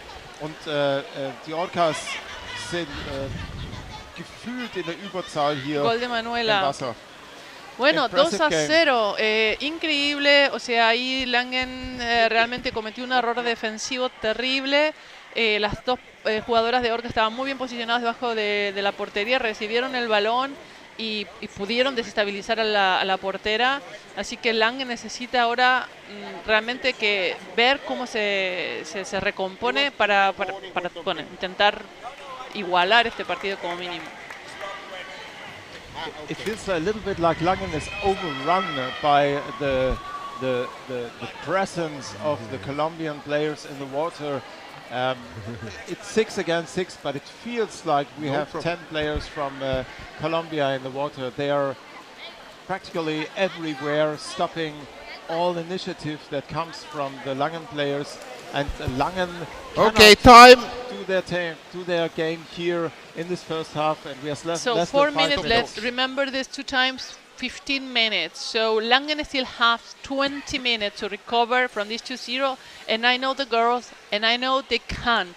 So Orcas needs to stay put on the game and very, very awake, because if they give a small chance to Langen, they have a couple of players that are very, very dangerous when they attack, so they just need to arrive and do the score. So let's see how things develop. We haven't seen a goal from Langen. Haven't seen one, because when they are close to the basket of the Orcas, it's going to burn. And we only saw 1 or 2 attempts. Now there's another one. Langen coming in from the close side, but really the Orcas are using the numbers and the speed to practically eliminate any attempt from Langen to find their game, to concentrate, to find together. They are in between everything Langen puts here in the water. And here we go again, another fast counter-attack. break. 3 players from Orcas, but that ball pass was intercepted. That was a pity, because they go to steal the and basket. Here Langen was in between. Very nice stop done in the middle of the pool to stop this counter-attack, which could been quite dangerous for the German basket again. But again, the Orcas reorientate and come back to defend their basket in time. So we are back at the Colombian basket, and Langen tries to come from the close side on the bottom of the pool into the defense area, but the forechecking of the Orcas is blocking again and again the ball drop of the waves. Orcas recovered the ball and is trying to swim away, but the German team is very good intercepting. They are in the middle of those spaces. However, Orcas manage, and they are already at the basket again, trying to attack the goalies. 1 against 2. The next is positioned on the one side. Let's see, the goalies need to be careful with those gaps that they leave when they change. They are on the close side. The ball now is, I think, was being pulled up, and they're fighting directly. The ball fell on the hands of the Colombian player that is trying to come from the side, that's being kept away by the forechecking of the German team. That they're doing a great job. They cannot allow the Colombians to be underneath the basket again, because if it's 3-0, it's going to be more and more away. And now they're still fighting on the surface. The next Colombian player is coming from above, trying to pass to the one that is behind the back of the goalie. But Steffi, number 10 is, I think it's Laura. Oh, shit. Stephanie or Laura just tackle the player again. Let me take a look at the players' numbers. So the defense of Langen is now in better position than it has been in the last attack when they caught the goal, and they're pretty aware of what is happening. And wow, just saying that, and I saw another empty basket. The defense was a little bit late here in place, but no danger so far. The attacker with the ball was tackled away by the forechecking defense pretty fast. And we're up on the surface again in the cluster, I guess. And Colombia is coming back out of the cluster from the surface into the defense of Langen. Langen really is under pressure here constantly. Again, there's a player from the open side coming in, and the next one is coming in. It's not only wave, but it's really happening immediately, and the basket now is stolen from the Colombian player, but we have a cluster on the surface and a call from the referee. And it's a free throw for Langen, and it was Laura. Laura's at number 10, Steffi number 6. 45 seconds left here in this first half of the competition. Langen from Germany in blue against Orcas from Colombia in white, and the Orcas are leading in a 2-0 high-intensity game that was controlled mostly by the Colombian players. We have 26 seconds left from the first half, and Langen is intent to attack. Let's see if they can maybe manage to score in the last 15 seconds. We have now Ria trying to attack, passing it far to the next player, and Colombia really putting everything they have to keep those players and that ball away from the basket. Now we have on one-on-one, I mean the over. Okay, over. Okay, 2-0 for Orca, and this is surprising. I wouldn't have expected to have this difference already on those first 15 minutes. If you would ask me, I would have say a 0-0 in the first half, or even probably a 1-0 for Langen. We see again the score seconds here. That was a nice attack.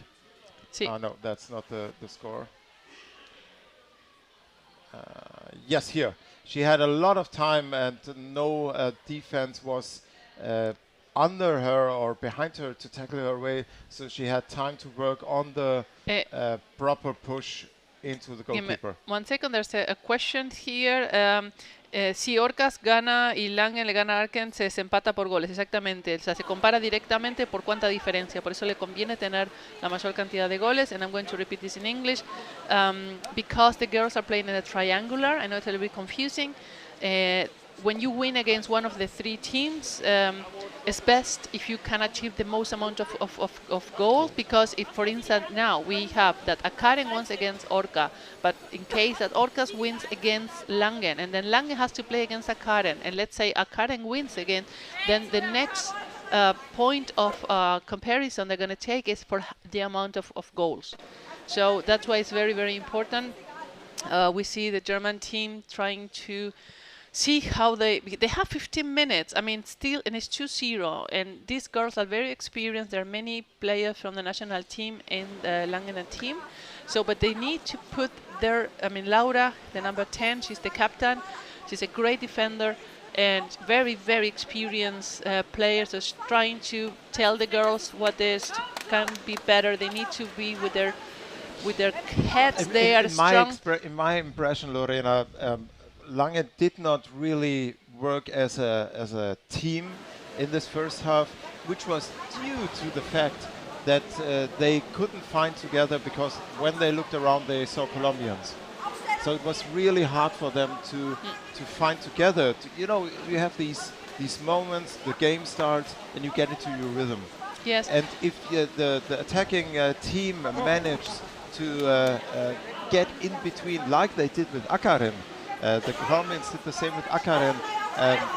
You cannot find the rhythm you need to start your attack and play mode. And here Langen was really out of the game, in my opinion, for the first half. Yes, because Colombia did what, in my opinion, I mean, Colombia really played their game, and Langen could not really get to the point where you disrupt so much the game that you can start doing your game. So they have been reacting a lot, and when you are reacting, you're on the pace of the other team, and then the things you do are not as successful. I mean, I feel for Katy, I feel for Lena also that are not here. Yes. You know, I even want to jump in the screen to start playing. Jump in the screen, I would like to see that, Lorena.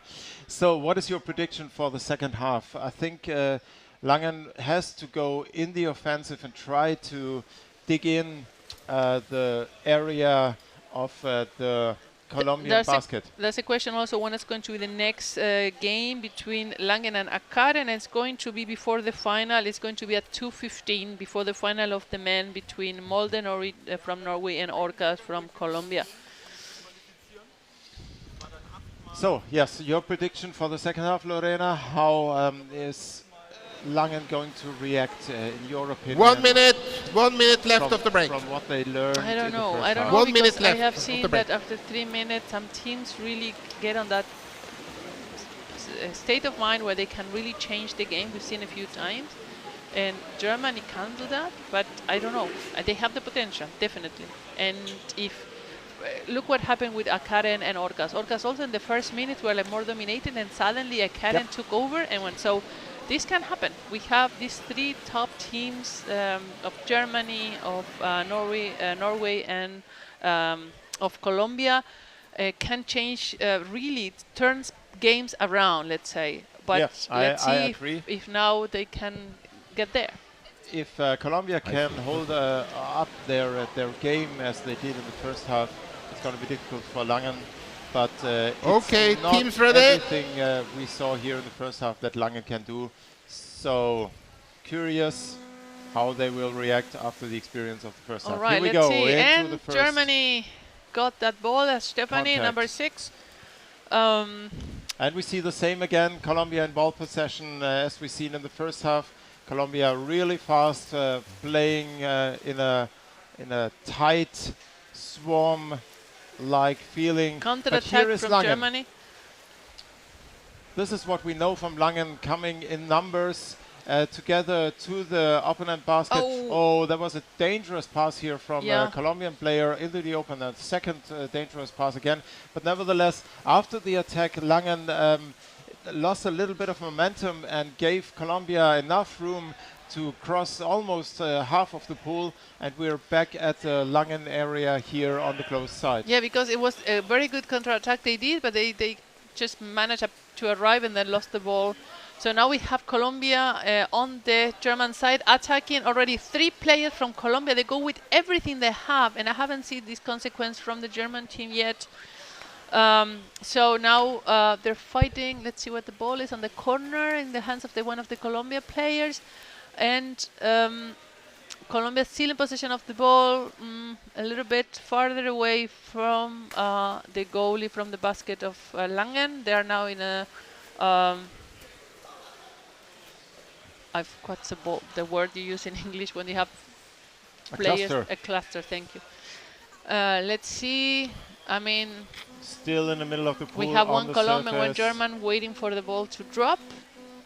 Call from That, the referee. Ball yeah. was out of water, so it's a free throw against Langen. Yes, I have Laura send me the actualized list of players. So I have the actualized player list from Langen. Standing on edge. They Let's were see. standing on edge. Ah, they were apparently standing they on were the- standing on the little step you see on the side of. So now we not have allowed. Colombia coming again on the German basket, and when you have 2, 3, 4 players, and then they go away and they come 2, 3, and then they get more players from Colombia than the Germans. So then they achieve that instability, and then they score twice like this. So. The forecheckers from Germany need to really keep that ball in the control farther away from the goalie. Yep, they Let's let see. it come too close. I totally agree with you, Lorena. I'm surprised how, not easy, but it looks easy how the Colombians are closing in on the basket of the German team. And I don't see a change here from the first half. Colombia is dominating the game with a fast team play, swarm play, and they're attacking the German basket relentlessly. And here the Colombian player tries to get in between the exchange of the goalkeepers, and the next one is coming, trying to pull the goalkeeper away, passing down to her teammate. There was none. There was one on the close side. She didn't see it, and she's tackled up to the surface, and in a tight lock, ripped free, and the ball is still in Colombian possession, and the next Colombian is coming down from above. This is relentless, and I'd say as much as the defense of Langen is one of the best female defenses Okay, I would know, attack but from the it's side a of the question goalie. time. She had a good grip on the goalie. Let's see if the defender could take the player again. The Whoa, that goal was was close, and that's stolen. stolen by one of the Colombian, and she Oh, got the ball. and It's another goal. goal. Goal for Colombia, 3-0. Well, That that's was, for- wow. for I a mean, team Colombia, like por favor. Langen to Una be jugada able- for a fantástica. team, sorry, Goal, a little white loud. player number 11. Segunda, tercera ola de ataque, roban la portería y hacen el gol. Fantástico, la verdad. I mean, You see it incredible here in attack replay from for a Colombia. team like The Langen 11. to let another team steal their basket for such a long time is impressive. The number 11 from Colombia. Let me see. Amazing play from the Colombians. Really, I mean, it was incredible attack. How successful. How now they're awake. If we compare this one, Manuela. Okay, and before it was Angelica, the 19. Yeah, Manuela did the goal. Now we have Germany on the Colombian side. It's 3-0. It's 10 minutes to go. And it's getting difficult because the problem is those 3 zeros, if they get in your head Yep. as a team play, Yep. then Yeah. And I was just talking to Steffi from Langen at the pool, and we agreed rugby is a lot of endurance, physical strength, but a big part of it is in the head. And if you let it get into your head, and it looks like Langen does in this moment, they're not the team I used to see playing here, and the Orcas are definitely getting into them, into their heads, and putting pressure as much as they do, and forcing them to create mistakes, to make openings, and give them the possibility to score. So Langen now tries to Counter-attack. break free. But Colombia just intercept that ball and are in the counter-attack back again. And that ball is like being flipped from one hand to the other. Now 3 Colombians are fighting for the ball, but it went into the German hands. Germany is trying to get out of again. And the problem is I've been too long under attack, so you're a little bit restless to start a very effective counter-attack. And you see the Langen players are amazing players by themselves, but they don't function as a team in this game. And the Colombians does Counter-attack, double 2 so. white players. The goalie is alone. Oh, that was an unnecessary pass. I Great got it. recovery from the goalie because really, I mean, she was not being attacked. when you're not being attacked, you need to continue the counter. Well, they're coming again, and she's just pushing the goalie up, and goal from Colombia, cuarto gol de Colombia. Increíble lo que estamos Replay viendo. here of this attack. White number 11. Also ich vez muss, Manuela. liebe deutsche Zuschauer, die hier jetzt gerade im Livestream seid, ich bin fast ein bisschen schockiert, was ich hier von Langen sehe. White. Time out White. Ich hätte nicht gedacht, ich hätte gedacht, dass es ein schnelles Spiel wird. Ich hätte gedacht, dass die Kolumbianer eine schwierige Gegner sind, vor allem nach dem Spiel gegen Akkaren, was ja der legendäre Champions Cup Gewinner ist der letzten Jahre. Und da haben die schon eine unglaubliche Performance hingelegt. Und ich dachte, dass es so lange schwierig wird. Aber ich hätte nicht gedacht, dass es, ich behaupte jetzt mal, so einfach ist für die Kolumbianer, hier Tore zu schießen gegen Langen. Dass sie Langen Spiel unterbinden und dazwischen gehen, habe ich vermutet. Das war klar nach dem, was man gegen Akkaren gesehen hatte. Aber dass sie jetzt mit dem 4-0 in der zweiten Hälfte vorne liegen, hätte ich nie für möglich gehalten. Gegen das lange Team. Und vor allem, weil auch wenn wir so gleich Augenhöhe Mannschaft haben, so wie Colombia, wie Norwegen, wie Deutschland, man ist froh, wenn man mit 1-0 gewinnt, so genauso wie Karen gegen Orcas heute Morgen. Und 4-0 kann für mich, das bedeutet, dass die deutschen Mädels sind ein bisschen, also wie sagt man so, wegen diese, also erstmal von den ersten Tore quasi überwältigen, mental gesehen, und die sind so ein bisschen schon raus. Ein bisschen eingeschüchtert oder ein bisschen raus. Tor 3 und 4 kamen relativ schnell hintereinander. Yeah. So yes, what we were just talking in German is we are really amazed what is happening here. No question, the Orcas doing an amazing game as we saw against Akkaren, but I wouldn't have expected them to be able to score 4 times against Langen, and especially 3 and 4 in such a short time. So Langen is not in the water here, and it feels a little bit they play each player by themselves, but as a team they are not functioning. It must be frustrating for Langen what we see right here. They had some really good situations and great defending, but they're not being so consistent like they need to. Okay, they're attacking now. They're just the defenders being pushed away, and where's the ball against? Okay, the ball has been just stolen by the Colombian player that is giving it to the next counter attack. The 99 is coming one-on-one with the 2 against 1. Great work by the goalie at that moment. That was really, really close.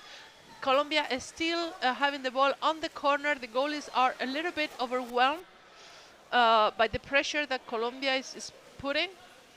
And as you always say, Lorena, Langen is reacting and reacting more and more stressed on the attacks of the Colombians coming in.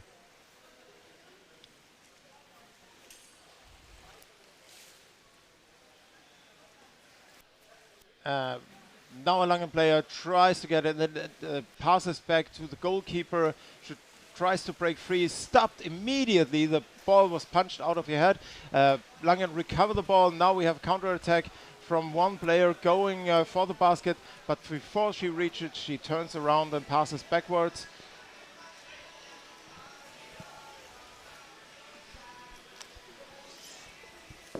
So Colombia now trying to defend. Next wave of Langen trying to get through, but it's amazing how these Colombians stop the attacks from Langen. Yeah, they cannot have a continuity long enough to create, to force the mistake. So we have a counter-attack from Colombia in the surface with the ball coming from above directly to the goalie, from above passing down to the one of the players on the one side. She's going against the back of the goalie, and the next player, let's see who has the ball now. Still there's one Colombian player with the ball on the close side going to the goalie again. They're putting so much pressure on the basket great job from Langen defending that. I mean, it was like 3 attacks, one-on-one with and play that's with the the goal. thing, Lorena. You see the capabilities of Langen in certain moments, but not as a whole here in the water. No, I mean, they have moments where they recover, but then they don't have the Breaks consistency, breaks again a little bit. So it's great job from the definitely Orcas. the game of the Orcas, and Langen is watching what's happening here, and me too. I'm pretty surprised, like I already said. And just imagine these are amazingly young players in the Colombian team. Most of them are under 26 years old. Yeah, and don't have much experience. And Claudia, the coach of the team, just told me we come back in some years and we will win the Champions Cup. And seeing what we see right here, I can't imagine that. Well, I mean, yeah. Let's see. Okay, Colombia attacking again. Less than 4 minutes left from the second half, and the German team cannot get out of their half. And they're defending great. I mean, they have been like at least 4 or 5 times where the ball was really, it was really close for Colombia to score again. So the goal is from the referee. Yes, okay. On the surface. Number 9, warning. If you take the mask, you get 2 minutes, okay? You was up in their face with the white player. Okay, so I think the warning against number 9 from Langen. That's okay, Petra. no problem. Got a yes, warning. okay, no problem. It's just a warning. And a warning because she attacked the mask apparently. So it's no time penalty, it's no, just not a yet, warning. but the next time he will if she does it again. So now the free für die throw deutschen for Zuschauer ganz kurz, die Nummer 9 von Langen hat eine Only Verwarnung warning. gekriegt, weil sie die Maske angegriffen hat und yes, but it's warning. So sie dachte, sie ist jetzt kriegt eine Zeitstrafe und ist rausgegangen, muss aber nicht. Es war nur eine Warnung, weil sie die Maske von der Kolumbianerin angegriffen hat. And we're back again with Colombia attacking the Langen basket as we've seen in the last 17 minutes or 12 minutes here in the second half, in the first 50 minutes in the first half. Colombia is unstoppable here. 9 and 21, I have it, 9-21. Langen. You are speechless. Yes, I am. I'm pretty much am. A ver, I wouldn't have expected that. Colombianos queridos, Orca está haciendo un juego fantástico, ganando 4-0 contra el equipo alemán. Realmente han desarmado completamente su juego. El equipo alemán no se ha podido recuperar y las chicas de Orcas siguen atacando. Aquí viene de nuevo el próximo ataque. Son 2 contra 2 y las porteras de Langen realmente están reaccionando muy bien. Estoy sorprendida que no han logrado hacer un quinto gol. Pero bueno, todavía hay que esperar el juego de Langen contra Karen. No, we have to wait for a Karen against Langen to see how it goes. But Orcas has 4 goals in the basket already, and Karen has 1. So already on that they have an advantage. And let's see, it's 1.5 minutes. We're still at the basket of Germany. Colombia continues attacking, and. Yeah, I mean, I also I don't know what to say. I did not. I repeat myself again and again. I did not expect that.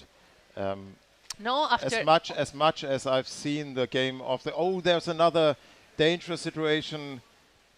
The Langen player had the ball, but it took quite a while for her teammates to be ready to receive it, and lost it again. And we see a fast counterattack. 2 Colombian players coming from under the basket, going in. Good recovery from the goalie. But this is what Langen knows, what Langen can do, what they defend. One goalkeeper can deal with 2 attackers. They are good players, and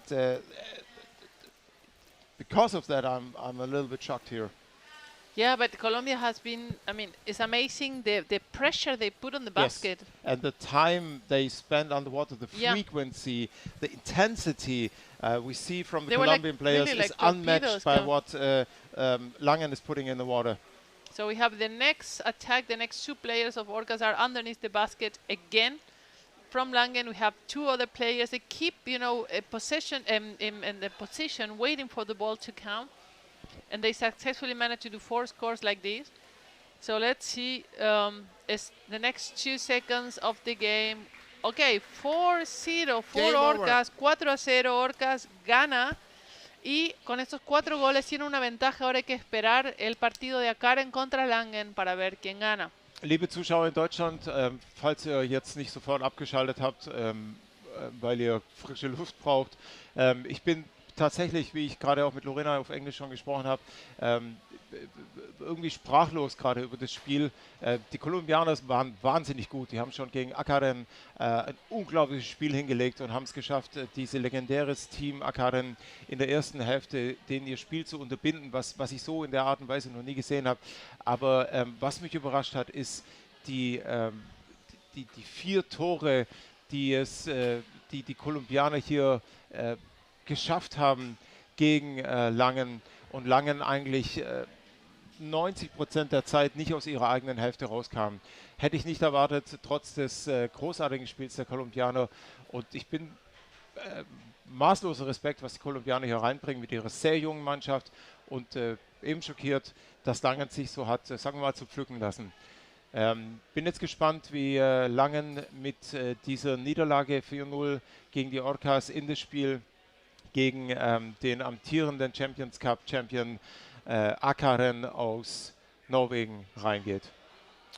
Vielen Dank fürs Zuschauen und wahrscheinlich bis zum Spiel gleich gegen Akaren. Yeah, ladies and gentlemen. Now, I mean, we cannot breathe because coming up now is Jesus Gemelina against Malch.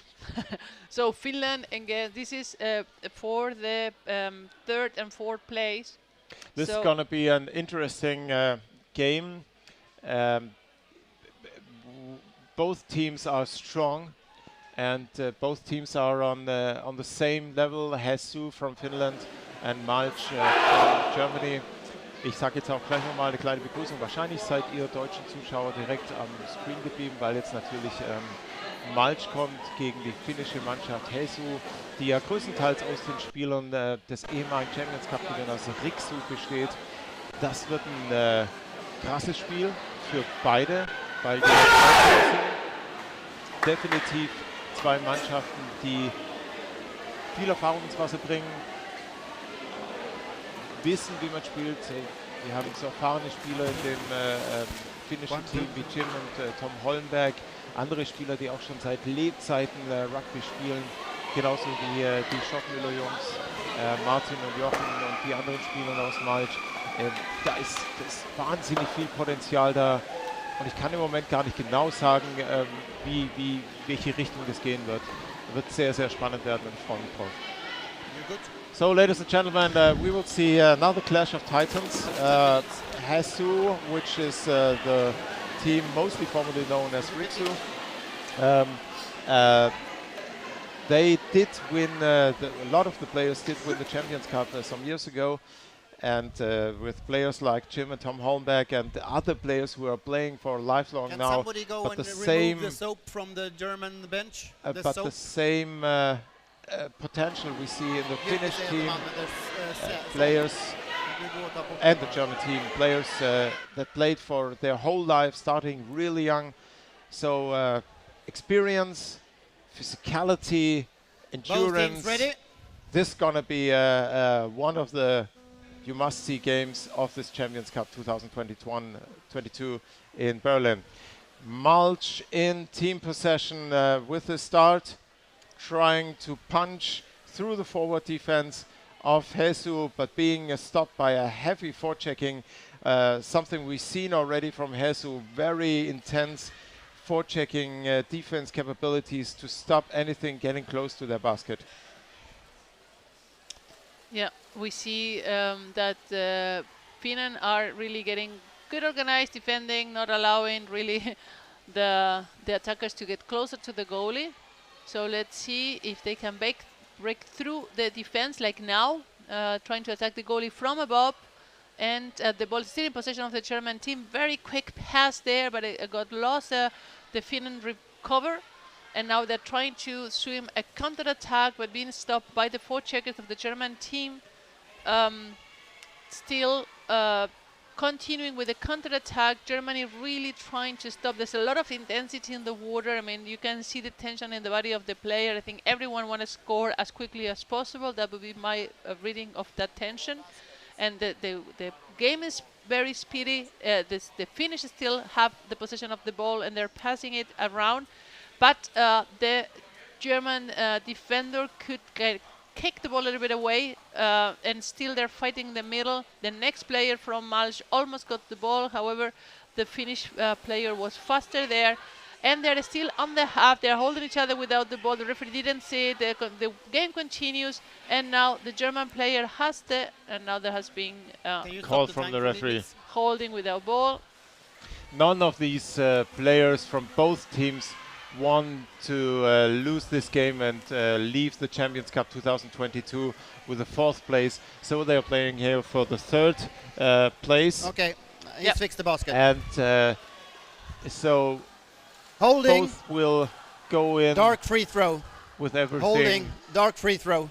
To prove they are one of the 3 top teams, male top teams of the Champions Cup. Thank you. So free throw for Hämeenlinna. And we are now on the half of the German team that just recovered the ball and started a counter-attack in the surface. The ball went down, but it dropped and it was catched by the Finnish player. Still, they're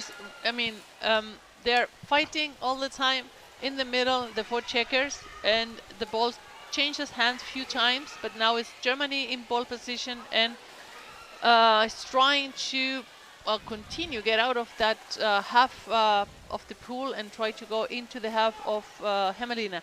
And now here we have one attacker, one-on-one. He got cut in the legs of the goalie. The next player from Malch is on the side, has a good grip from the goalie. He's trying to move the goalie apart, but pass it to the next player that's coming from the close side and is facing the defender, getting on the goalie. That ball was dropped on the side of the basket and recovered by one of the players of Finland. That was a nice attack and holding, attack. White free throw. Free throw against holding, white free throw. Jesus here. But that was a really dangerous attack, and this is the speciality of Malch, to go in with strength here on both sides of the basket and coming from that was interesting push from the goalie. Could have been called.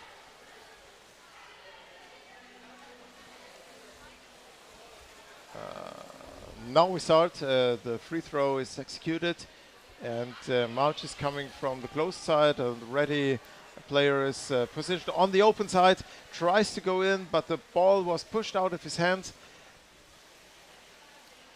It's very dynamic on both sides, and I don't see a real advantage here.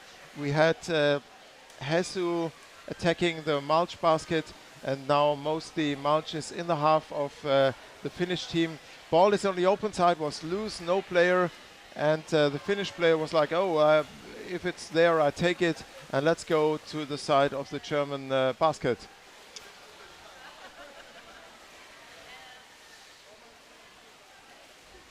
So looks like the ball is on the surface. 15 minutes, remember, for this team, for these games.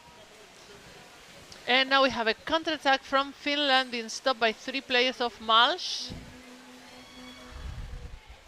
Let's see. Free throw. Attacking equipment. Attacking equipment. Free throw. Dark free throw. Attacking equipment. Dark free throw. Okay. 3 meters away from the basket. Let's see. I don't see a dominance yet. I mean, I see that just they go back and forwards, and they haven't. I mean, okay, when Germany attacked a few minutes ago on the basket, they that was close. Germany had better chances to score until now, but apart from that, the way both teams play and move in the pool is equal. And now we have an attack from Hesu, wow, great which recovery. was very and stopped by Malch. Holding. And holding. Malch team Dark wanted free to throw. break free. Holding. They recovered the ball, but the call from the referee stopped their attempt to break out of their defense, and they are now back in defense, and Hesu is having a free throw, which gives them again a chance to attack the Malch basket. Heavy forechecking from Malch here. Another call from the referee and another free throw against Malch.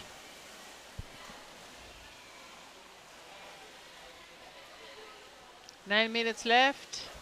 I In mean, this only first 5 half. minutes. I have the feeling we've been watching the game. Oh, For here an Hesu player tries to steal and did steal the basket. Timeout, white. Timeout, white. Timeout, white. That's a good solution, because we also know that the Melina players can stay there like for long. That would have been very risky, and they cannot risk anymore. Interesting. This game is for the third place, correct? The winner of this game. Both teams are able to score. Both teams play their game. It's not like what we've seen in other games. Teams cancelling each other or cancelling the style of the other. No. Both teams really can play their game. We see what Hämeenlinna does. We see what Malch does, and it is what they do. And I would expect as soon as we see a goal, that's the decision for this game, because both teams are able to dig in on the basket, hold on to the ball, and not opening up and risking another goal. So, but right now they have to go forward. Right now they have to go play an aggressive game. Vielleicht noch ganz kurz. Ich habe gerade gesagt, dass die beiden Teams sich eigentlich im Stil und in der Art relativ entsprechen. Es ist nicht wie in den anderen Spielen, die wir bis gesehen haben, dass die gegenseitig sich aufheben. Und ich befürchte und ich glaube, oder ich befürchte, dass das erste Tor, das in diese Partie fallen wird, auch das einzige Tor bleiben wird und das Spiel entscheiden wird. Und wir sehen jetzt wieder Finnland im Angriff. Das ist eine geballte Ladung an Energie, die sich hier in diesen Pulks am Tor entlädt, wenn die Spieler aufeinandertreffen. Really impressive gameplay from both sides.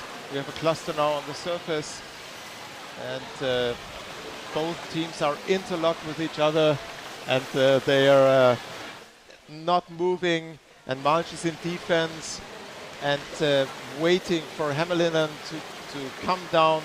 And right now they're in a lockup for quite a time now on the surface, in their area, at the wall of the Malch basket.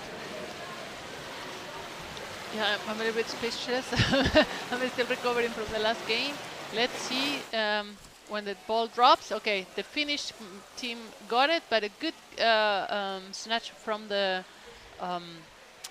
defender of Malch. That is really just, hitting the ball and creating stability, and now they're about to recover the ball. They're fighting very fiercely, but the Finnish just are keeping, still the ball, but not being able to really attack. But it's coming. The one with the ball is attacking from the top, being tackled away by the forecheckers.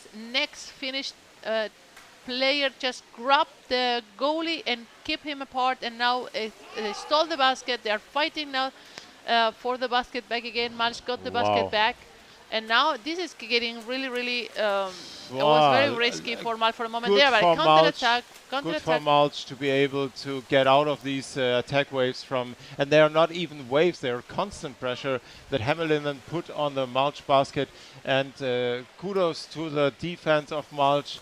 Not breaking under these constant pressure attacks without any stop for quite a long time.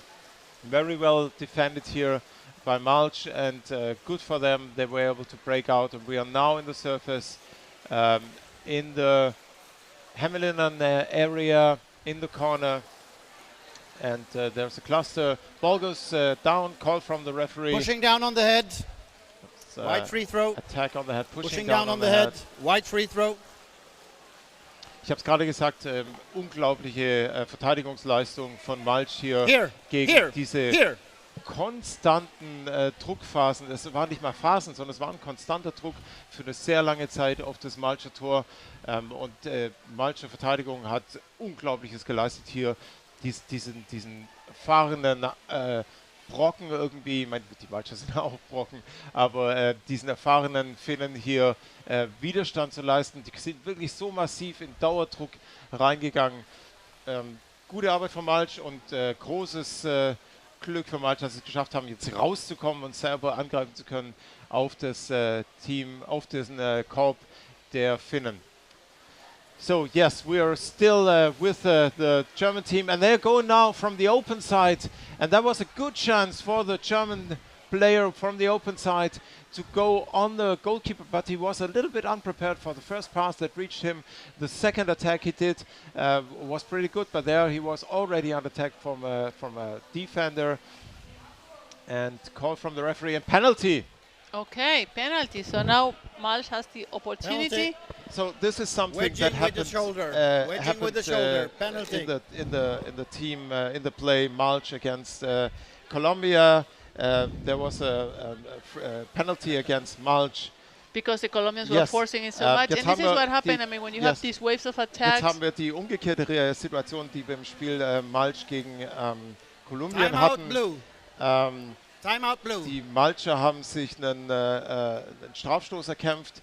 Der finnische. Do not hang on the rope. Do not hang on the rope. Der Malcher Angriff hat den finnischen Torwart gezwungen, quasi sich im Tor zu verkeilen. Und damit hat sich Malch. Tell your guys, do not hang on the rope. Damit hat sich Malch. No hanging on the rope. Damit hat sich Malch einen Strafstoß erkämpft.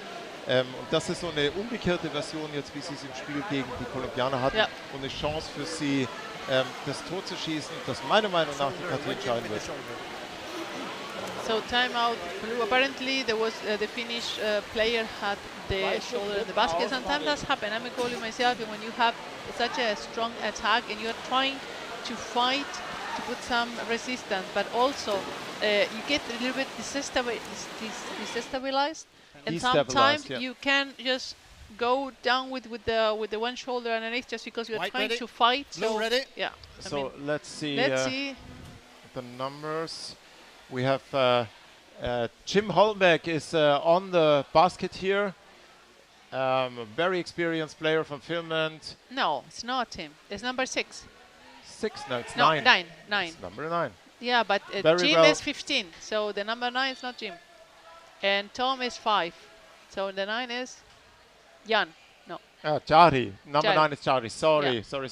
Very well defended. Wow! Wow, okay. Goal. That was an amazing goal, but also amazingly defended by Jari. Goal number 4. Number 4. Look at this, how he fought off the attacks and always stayed with his back to the basket.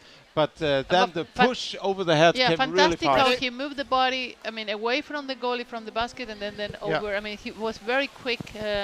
You could see how both experienced players interacted with each other on such a high level. Amazing work from both of them. And so 1-0 for Malch, but still we have 3 minutes to go in this game and this half time, and then 15 minutes on the second half. So I mean, there's no time to chill now. Like, okay, we are 1-0, it's all good. They need to keep put, and they need to try to score just to secure the win. So now they're taking the time. They're trying to not commit like risky passes or situations. However, the Finnish are very, very active in forechecking. Have the feeling they have more Finnish players underwater than Malch. Yeah, I know. But that's also because they have all these completely full body suits. Or these the visibility is really high here in what we see. Yes, I know there are 2.5 minutes to go here in the first half and 15 minutes to come. But my prediction is this goal will decide this encounter. I don't know. The Finnish are really, really big fighters. And I think that still everything is possible. Okay, call from the referee. Dark number 7, 2 minutes, attacking the mask. Dark number 7. 2 minutes, attacking the mask. Oh, now Finland has a time penalty. One more player up, please. So... No! even less players. Die Nummer 7 der Finnen hat gerade eine Zeitstrafe gekriegt wegen Angriff auf die Maske. Rico Rikonen has the time penalty attack, hat die Zeitstrafe gekriegt. Also Finnland ist in Unterzahl für 2 Minuten und noch eine Chance für Malch, mehr Druck auszuüben. That's going to be tough.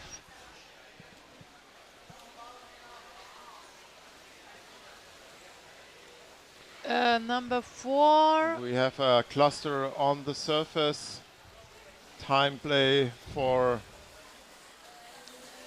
Xavier, you mean from the Deutsche? Roughing. Trying to Dark break free free. throw. Roughing. Dark free throw. Oh, for the Finnish team. Free throw for the Finns.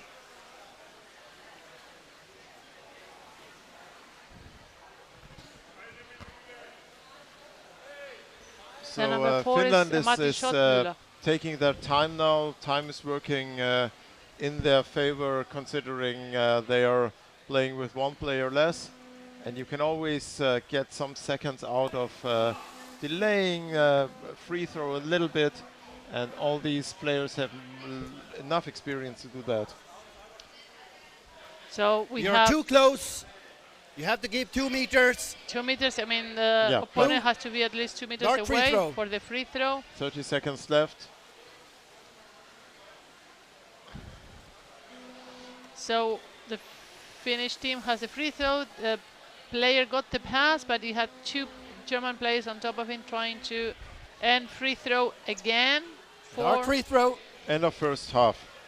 And Hemelina, I think, is, you know, attacking equipment. Dark free throw. Attacking equipment again. Attacking equipment.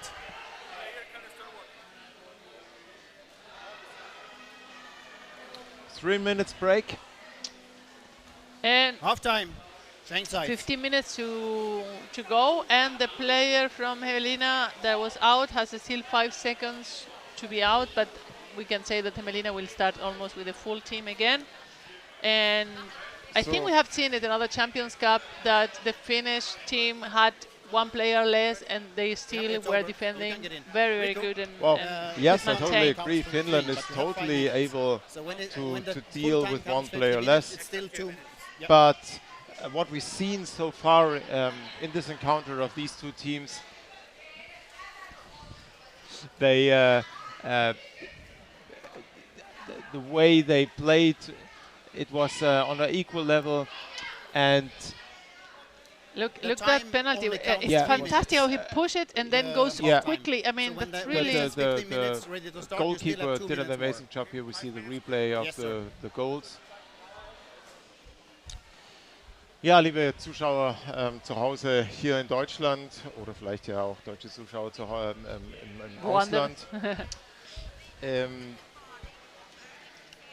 Das ist jetzt ein guter Start für Malch in die zweite Hälfte.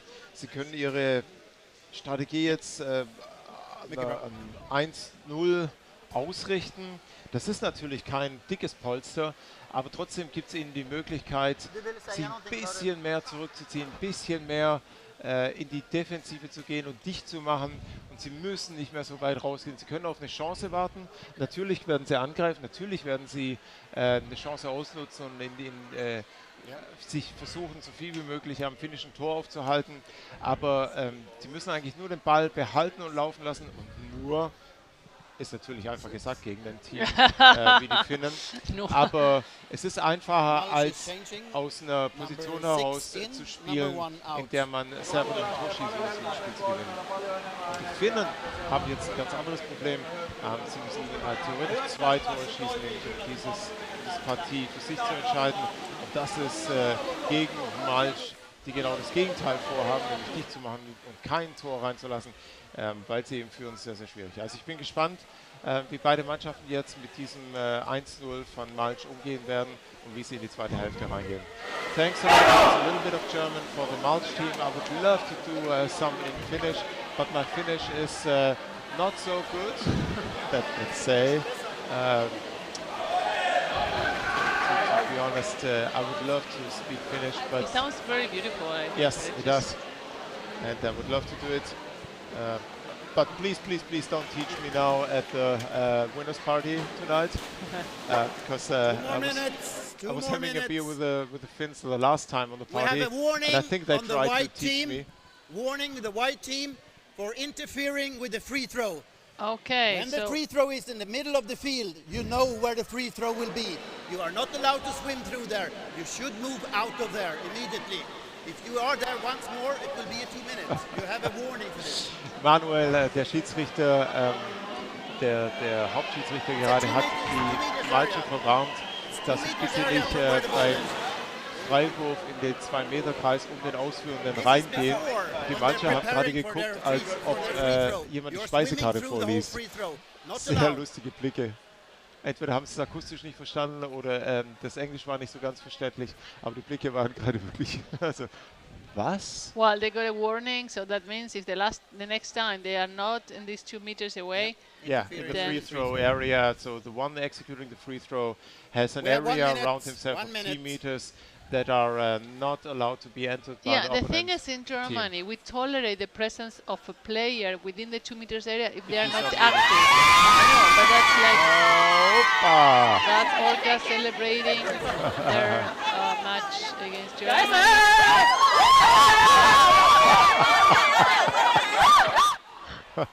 Well, yeah, Colombians can dance. All right, here we go. Not yet. So your prediction, Lorena? Happy birthday to you, Colombia. Every time the Colombia plays, the viewers. Okay, here we are.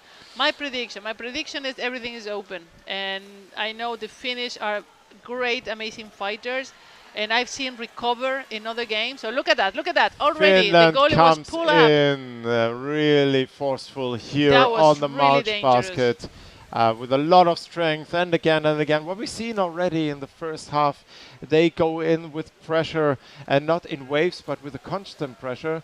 Ball is on the surface as far as I can see.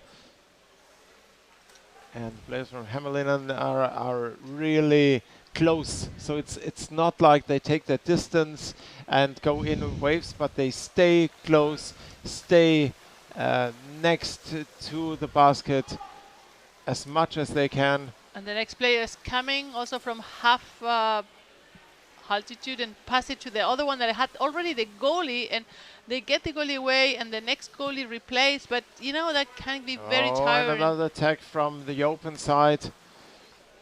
Next player I mean, this is the third wave almost, and trying to pass it to the next player. It's like a repetition we saw from the first half, this constant pressure on the defense, on the very solid defense of Malch. They're not budging, they're not breaking, but it's always, as we've seen in this competition and many other games, if the pressure continues, there are cracks appear in the defense. Die Malcher Mannschaft steht hier von der ersten Sekunde an unter massivem Druck wieder von den Finnen, die gar nicht mehr erst in Wellen reingehen, sondern konstanten Druck aufrechterhalten auf die Malcher Verteidigung. Aber Malch ist wirklich unfassbar stark hier in der Verteidigung. Und jetzt haben sie eine Chance durchzubrechen. Malch hat sich losgelöst von ihrem Korb, haben den Ball, sind in der Hälfte und unter konstantem Druck schon wieder von den Finnen, die den Ball auch fast wieder erobert haben hier. Malch is in ball possession, going for the Finnish basket, but the forechecking of the Hämeenlinna players is massive. So Malch does not have an easy play marching through the pool. Call from the referee. Free throw. Holding. And Dark free throw. Free throw for free blue. throw is in favor of the Finnish team. You really think it's going to be the only Yes, goal? I think it's going to be a 1-0. I don't know. I mean, you have to. I think, you know, Malch cannot really take it. It's just a prediction. It's just a guess. I know. And I know Hämeenlinna is absolutely. I think the Finland will put able to score. Very, very hard fight. Yes, they do. They I know, and I think they have the chance to score. So let's see where it goes. Oh, there was a kick on the head. Okay, wow, very fast passes of the ball, they've managed to go with the ball on the close side, and now they are coming onto the goalie again, but the defender like stopped that attack. And let's see, the player that is on the close side has the ball again, and they try, you know, they're coming. Normally they manage to do like 3 attacks, and then it breaks a little bit, but we have been since the beginning on the basket of Malch.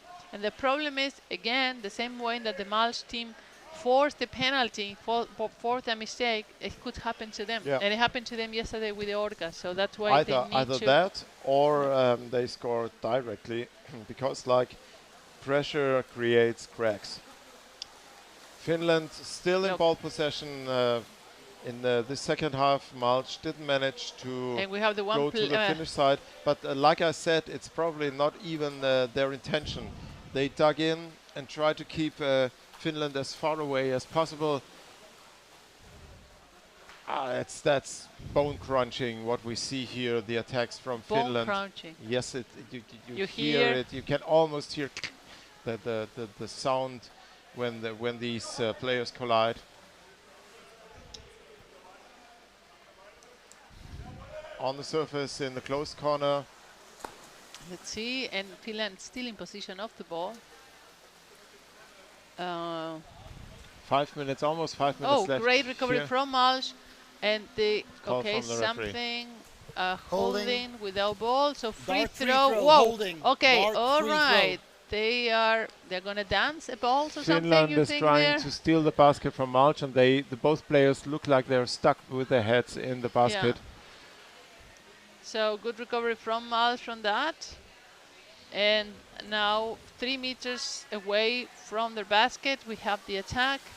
And let's see if they can.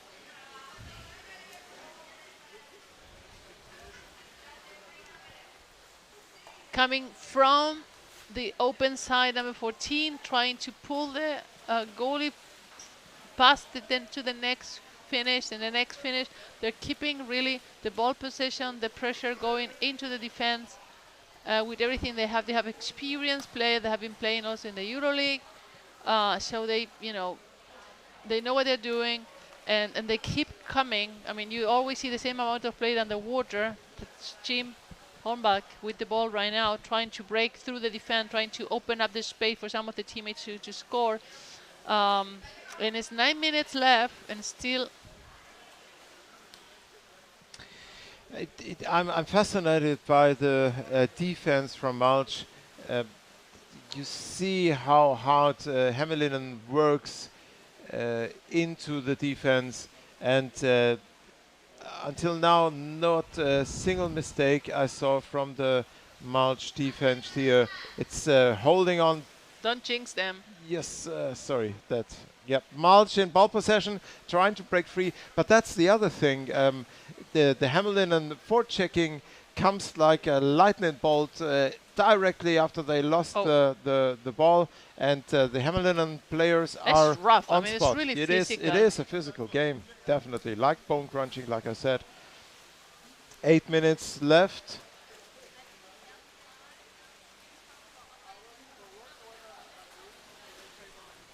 Remember, the winner of this game is 3rd in the table.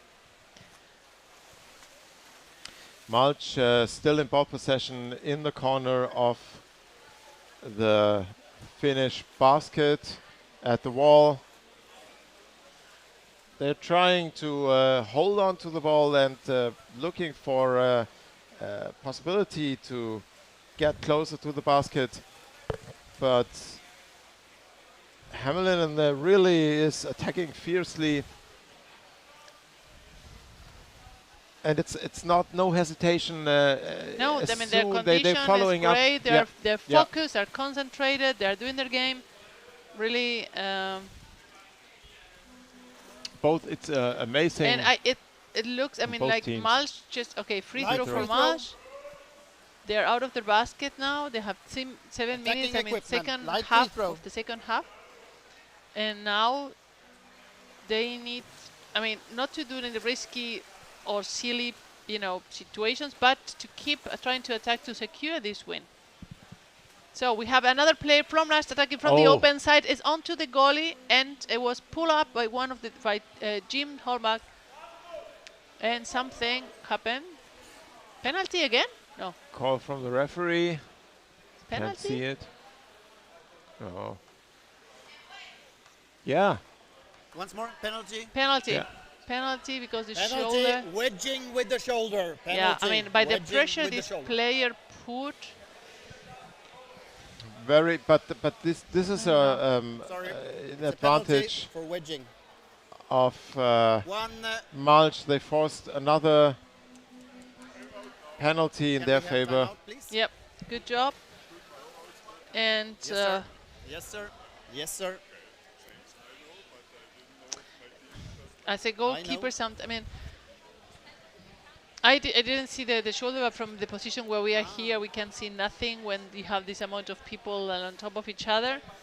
And you need to be so. To be a referee in this situation, for every small little detail that's happening on the game, I really admire the referees. I mean, big thank you to all of them. And I think they're talking because wedging. Yeah, I don't think they're really. No, it's a difficult word, but. So we see the Finnish player talking to the referee. Well, what's it about? And ja, liebe Zuschauer hier auch in Deutschland noch mal ganz kurz. Es ging um Verklemmen im Tor. Der finnische Torwart hat sich anscheinend im Tor verklemmt, um das Tor zu verhindern. Wie schon bei der ersten Torchance und bei dem ersten verwandelten Tor von Mulch hat es einen Strafstoß gegen die Finnen zufolge. Das könnte jetzt tatsächlich die Chance von Mulch sein, auf 2-0 zu gehen, aber ich bin definitiv der Meinung, der geht jetzt tatsächlich nicht rein, sondern es bleibt bei einem 1-0 für Mulch bis zum Ende. I think it's gonna go in. Blue ready, white ready. I don't think that this game is going to have same, just a one. It's Jari again. Let's see. Don't jinx it. You're, Coming from right above the goal, the attacker.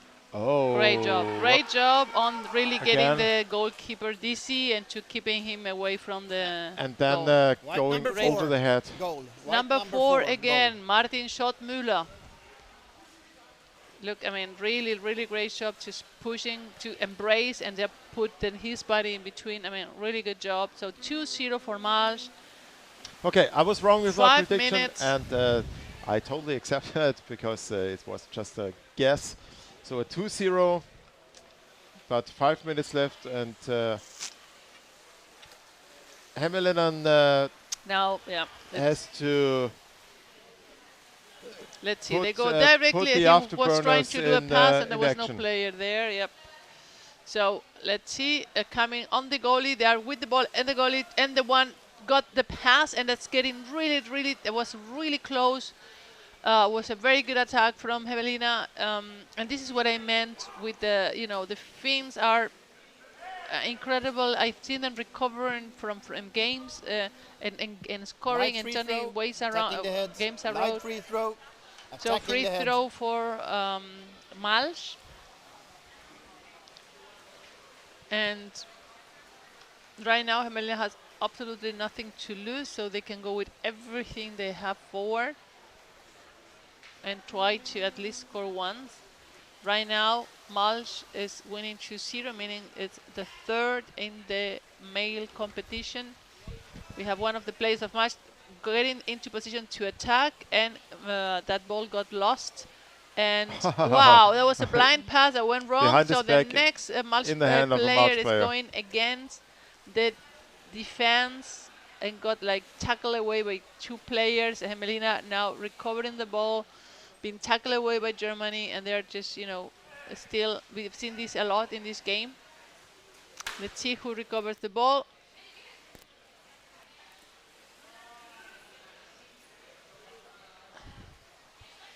But we see that both teams are really playing their game. We don't see any of the games taking over the next one. I mean, they're doing their game. Exactly. They're very equal. These two penalties were because of, it's the consistent. attack. What we see here is consistent to what we know about these teams.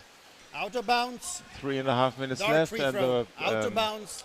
Dark free throw. Oh, Hämeenlinna now try to steal the basket from Mulch because they got a free throw in their favor. And let's see, like the other goalkeeper realizes of that and come and replace. Yeah. I hate when they do when the other team tries to steal the basket. Your basket. Okay, Mulch in their solid defense position. And we have Hämeenlinna already grabbing the goalie, pulling him up.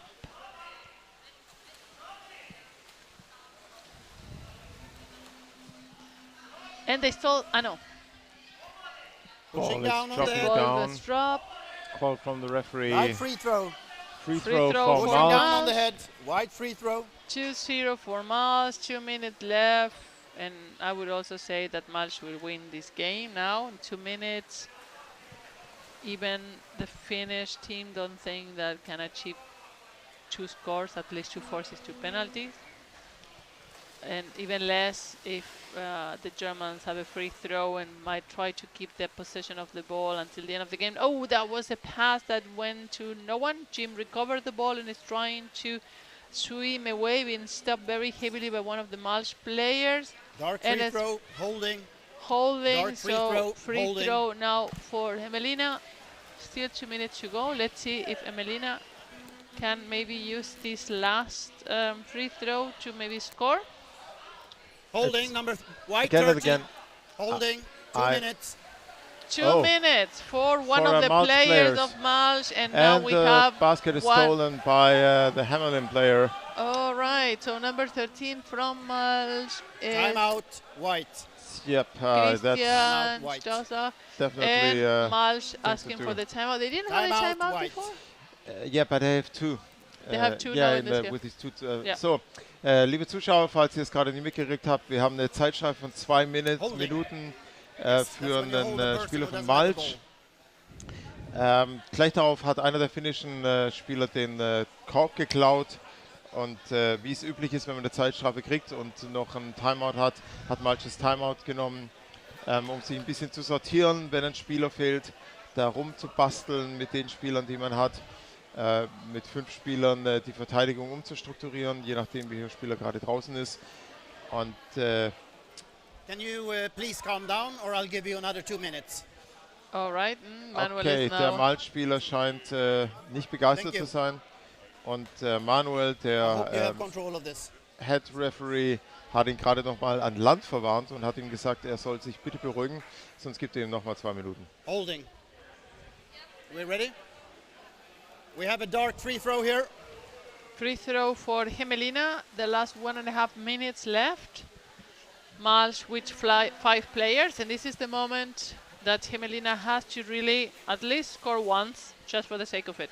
Yeah, well, that's for sure. Let's see, And they're coming over the close side. I don't think this will much interfere with the defense capabilities of Mulch. Oh, this is heavy fighting now on the bottom of the basket, around the basket. The ball went up. Still we have 1 player. There was a curious situation around. here. Okay, yeah, like you said, the ball was brought up. They're fighting Call. there. No call from the referee. 1 minute left. Finland just passed the ball, and great interception from the German defender there. Fantastic. Mulch is now just in possession of the ball, trying to 1 swim minute away to go and start a with a time counter-attack. penalty. Yeah. All of the Hämeenlinna teams around that player with the ball. And let's see, I think Mulch still in possession of the ball, and they're going to hold to that ball for the last 20 seconds, probably, right? Yeah, well, it's actually what I said. If you lead like this in a game that is so tight, you try to have as much possession of the ball without endangering your own basket. And 3, 2, 1. Wow, almost another score. 2-0 for Mulch. Congratulations. Game over. It's Exciting Malch game. is in the 3rd place of this Champion Cup. And as we said, it was Malch showed it not only needed the penalty. Oh, no, it were 2 penalties. Yeah, Yeah, 2 penalties. yeah, they they won with the 2 penalties, and as I mentioned already, is a reversed situation as they had with the Colombians. So, liebe Zuschauer in Deutschland, Spiel ist zu Ende. Malch hat 2-0 gewonnen und wie ich schon erwähnt habe, eine interessante umgedrehte Situation, wie Malch gegen Kolumbien hatte. Malch hat das Spiel hier gegen Finnland mit den 2 Strafstößen gewonnen. Wäre interessant gewesen natürlich zu sehen, wie es ohne die Strafstöße in der regulären Spielzeit gelaufen wäre, aber dann wäre man eben auch in die Strafstoßzeit danach gegangen. Also insoweit scheint da auch Malch die bessere Strafstoßkapazitäten zu haben. Spannendes Spiel. Ich bin immer wieder begeistert, welche Spiele wir hier sehen bei dem Champions Cup. Vielen Dank fürs Zuschauen an alle Zuschauer von Deutschland. Wir sehen uns bestimmt dann nochmal beim Spiel Langen gegen Akaden. So, ladies and gentlemen, we're getting closer to the end of the Champions Cup 2022. The next game will be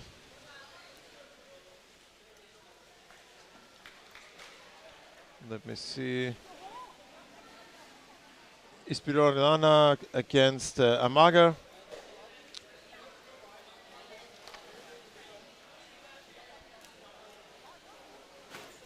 And also gonna be a game, I guess they will be facing each other on a equal level.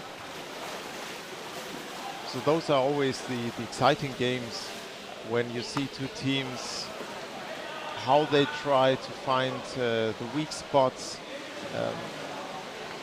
in the game, in the defense, in the attack of the other, and how to exploit them. It's game adaptation mode these high quality teams are able to use.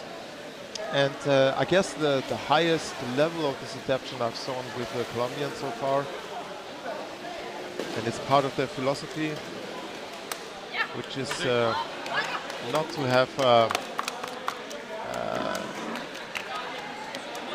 one plan and everybody has to follow the one way to go, but they try to be as open as possible, the Colombian team, to be as open as possible to adapt to the situation, and each player needs to have the tools to score, to swim, and all these guidelines, but what they do with it, it's open to themselves. That gives them a great capability to adapt to the situation they are facing, and it's part of their philosophy, as we've learned from Samuel Gaviria in our Underwater Rugby Academy interview we did, which you can still watch online on the Facebook side of the Underwater Rugby Academy. So teams getting ready. Espirolana is in blue and Amager in white. And this game is going to be 2 times. You see the team pick of Malch here in the water. Always a blue team ready, light team ready. Loved picture with the flags behind them. And here we go. Game starts. Amager in ball possession, but not in the forward movement, but blocked by an Espirolana player. And we're still in the middle of the pool. Back and forth pumping and slowly drifting on the surface into the area of Espirolana. But still on the surface, still the ball is not. Now we see it falling down. Amager is in ball possession. and trying to get into their attack system, into the defense line of Esperiana. Attacks from the close side. It's very close, confusing to see where the ball is. I think it's locked up in the cluster that is now drifting upwards.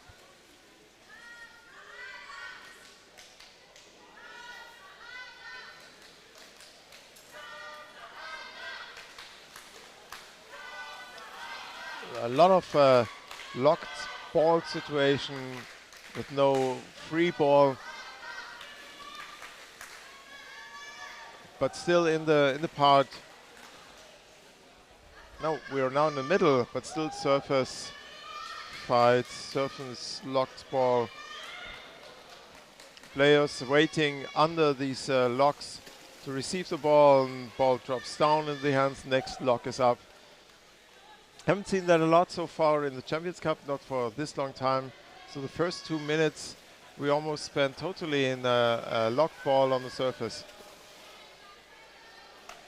Ball is free again, in possession of Amager player, trying to inch its way in direction to the Esperiana basket, tackled away to the surface. Ball is free again. Esperiana, Amager again attacking. Ball carriers trying to swim above the goalkeeper from the close side. There's no player on the other side able to receive the pass. She's going back and is tackled to the surface again. Again, ball is on the surface in a lock.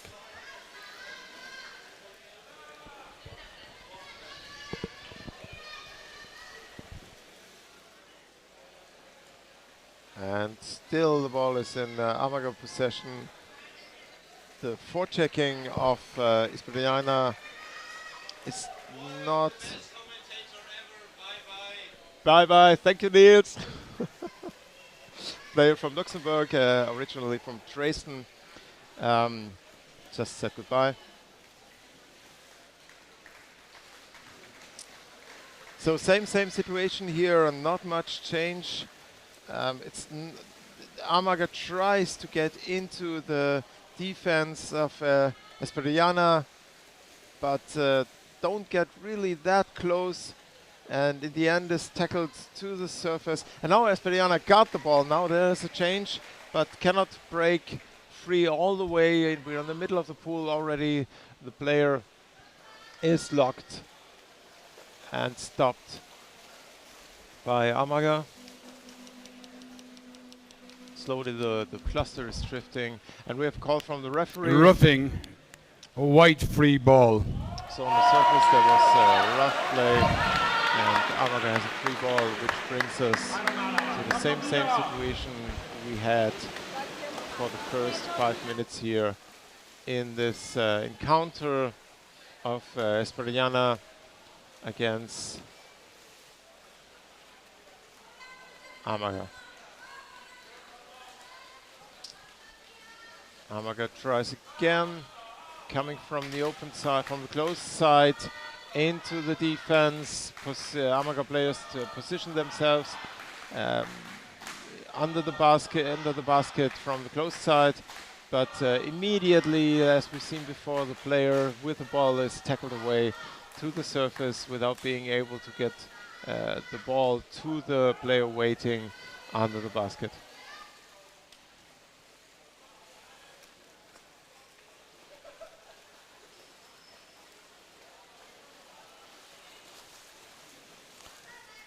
It's interesting. We could have switched into this game the last 5 minutes when almost on whatever point we wanted. We would have seen the same. Either would have been in the middle of the pool, and we saw these fights one-on-one or clusters for the ball, or we would see Amager in the half of Esperiana and trying to get into the defense and being tackled away to the surface. So repetition of repetition. Next attack coming in onto the basket from the close side. Espriana is holding off each attack, mostly by tackling them to the surface. That was a nice pass to the open side. Player was waiting here and tried to warm from the open side into the goalkeeper and pushing him away or breaking through to the other side.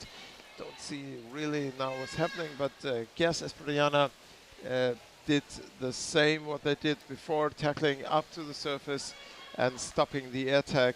And the ball is locked. Ball is dropping down in the hands of the goalkeeper, who's immediately attacked by a Amager player. Amager tried to steal away the basket, didn't succeed. And the ball is out of our reach. We cannot see it, but I guess it's from the... Yeah, here we see it on the surface. Now Amager comes from the open side again. The ball was kicked out of the hands of the number 19. She recovers it, passes back and forth. Oh, and here the Amager player going in to the close side, moving in, was should have received a pass, didn't see it. And now Espriana, that was a gift you got from them. We are moving into the half of Amager. And this is the first really good chance of Amager, of Espriana to be at the basket of Amager, and they're pushing hard, coming from the open side. That's a nice situation for Espriana to create a kind of crack in the defense here on the one of the first chances they had to score. So we are in the surface now with the ball locked up, as we've seen a lot of times here in this encounter of these two teams. So that was a chance, and Espriana did not manage to score, and Amager is back in ball possession. And we go into the same. Sorry that I left. I was talking, I met all of the players of Colombia, the girls and the German players. I was talking to them. So Lorena, what we've seen so far is what you see Tell right what now. Whenever you would have switched in the last 8 minutes, would have seen the same picture. Amager trying to attack the Espriana basket, being tackled away from the dangerous zone. Espriana from time to time being able to get hold of the ball, but then again being tackled to the surface by Amager. So it's not a static game, but it's a game that was mostly in the half of Espriana here. Without Amager, really, well, they had 3 chances. They were pretty good, but it's like the situation. I like what you just saw. Immediately the defense or the forward checking is tackling away the attack. Okay, so a counter-attack from Ifjornana from Sweden. Yeah, they play very similar game, Sweden and Denmark. So with a slight advantage here on Amager side, because they were they know exactly what but they know what to expect from the other. Referee call, free throw, white team. Free throw for free ball, Denmark. white team. We didn't see what happened.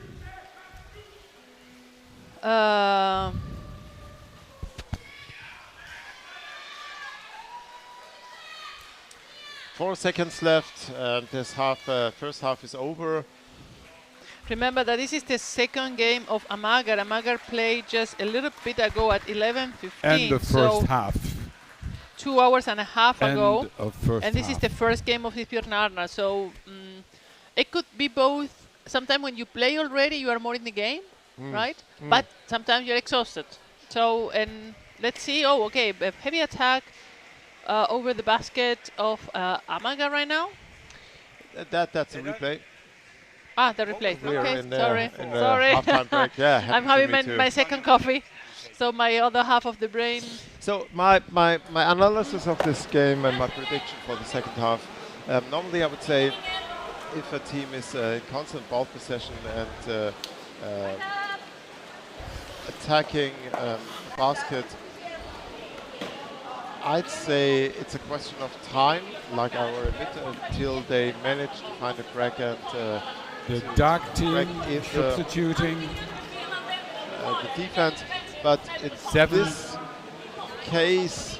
92 goes Can I say out. something? 7 goes in. I was talking. Yeah, let me finish. And Amager was attacking, but they only challenged 2 or 3 times, really challenged the basket. So this is going to be a second half that could go. I mean, Amager played before against the Victoria Sea Dragons and won. Do you have it right? 5-0. And they were really, really good and doing their game. So, well, let's see. But you know, this team from Sweden then has a little bit more the same tactic. So let's see how they play each other.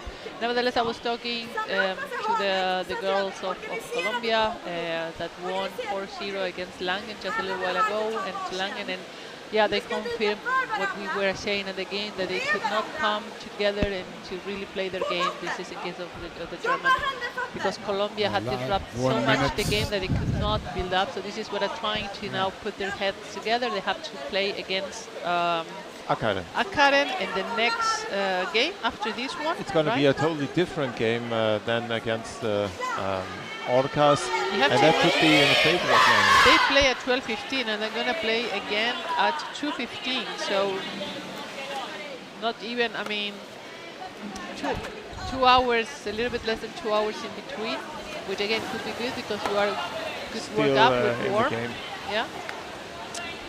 But it has been an exhausting game against Orcas from Colombia. So let's see how, because in that game from the women, they're going to be defined who is the winner. I mean, the first 3 places actually. And right now we are defining the 4th place. The winner of this game between Amager and Espiornana is going to be the 4th and 5th place. Here we go, second half starts. The last 3 games of the competition. This is the second half, and then after that we have pretty much the final against the women and the men afterwards.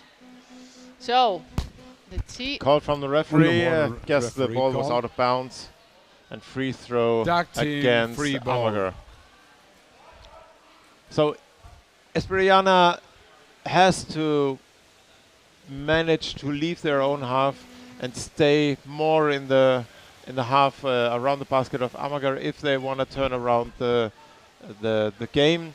And Amager has to be able to get closer to the basket of Esperiana if they continue to attack the way they did.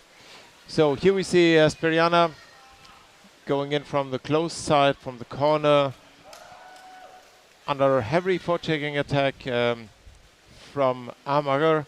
And it's one of the things you see from top teams if their player in defense go out and do forechecking before they go to the surface. So this gives you the impression they have even more forechecking capability than just the 2 forwards in the water.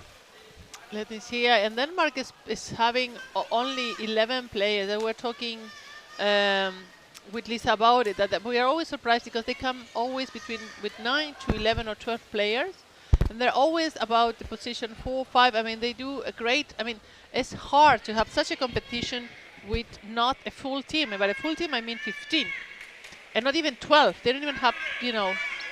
So great effort from Denmark, and let's see how Sweden can, you know, now they are attacking, see if they can break the defense.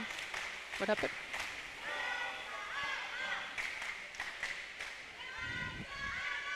We hear the teams cheering for each other. The Danish team is good into position. Now we have one of the Sweden into position for the Marla. I saw today the Swedish team for the males doing the Marla in a scoring against the opponent. Let's see. We are in the middle of the pool, and they're fighting for the free position ball. of the White ball. holding. Okay, free ball. White holding. From Sweden, so Danish team has now the possession of the ball. I mean, we have been seeing games that have been very speedy, and this one is compared to that a little bit slower, a little bit more paced. Ah, Jonas, you are right. Last time they were even with 7 players, or very, very low players, yes. And they did a great, and they also achieved, I think, 4th or 5th, yeah. Thank you for reminding me that. So we have now a heavy attack from the Danish team onto the Swedish team. And we have one of the Danish players into position from Marla. Did she get the ball? She did not get the ball. She was tackled away. And now we have the attack trying to come from above, or at least pass the ball to the player from them that was underneath the basket. But they will pull up.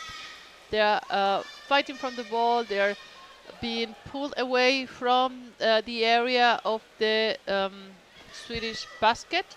And they are going toward the middle. Let's see what's going on. Who recovered the ball? Denmark recovered the ball, and it's coming to attack, going on one side to get to the goalie. The defenders are really making it difficult, but they're continuing passing the balls in between the Danish players. And oh, okay, great recovering from the Swedish team, and in a counter-attack.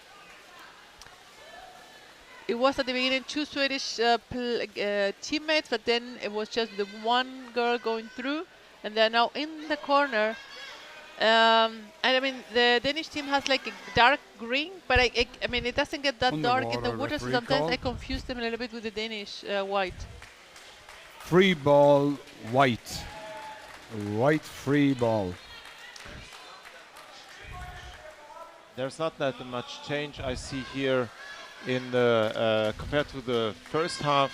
Remember, if someone needs to win, so if they don't achieve a score in the game, we're going to go for penalties. I think this will end in penalties because Amager is in a lot of ball possession, but didn't manage to score. And Esperiana is solid in the defense, but not really able to break out and establish long ongoing pressure on the Amager basket. Okay, something rough from playing, the deck referee, rough playing. Dark free ball. Free ball free throw for Esperiana. Time out, and time light out team. For white. Time out, white. So we have a free throw. Time out. 5 minutes before the end of the game. Now a timeout for white. And let's see. Otherwise, you're going to be facing penalties. So what both teams want to do? What is the coach now telling them? Throw. Because blue. Esperiana light dark team. Free throw. Doing a good job defending the ongoing attacks, but they like this they will not be able to score. And for Amager's problem is they are doing a pretty good job controlling the game, attacking, but they don't manage in the end to score. So it's a lock-up situation. And it was not a static game, but it was a game that repeated itself over and over again.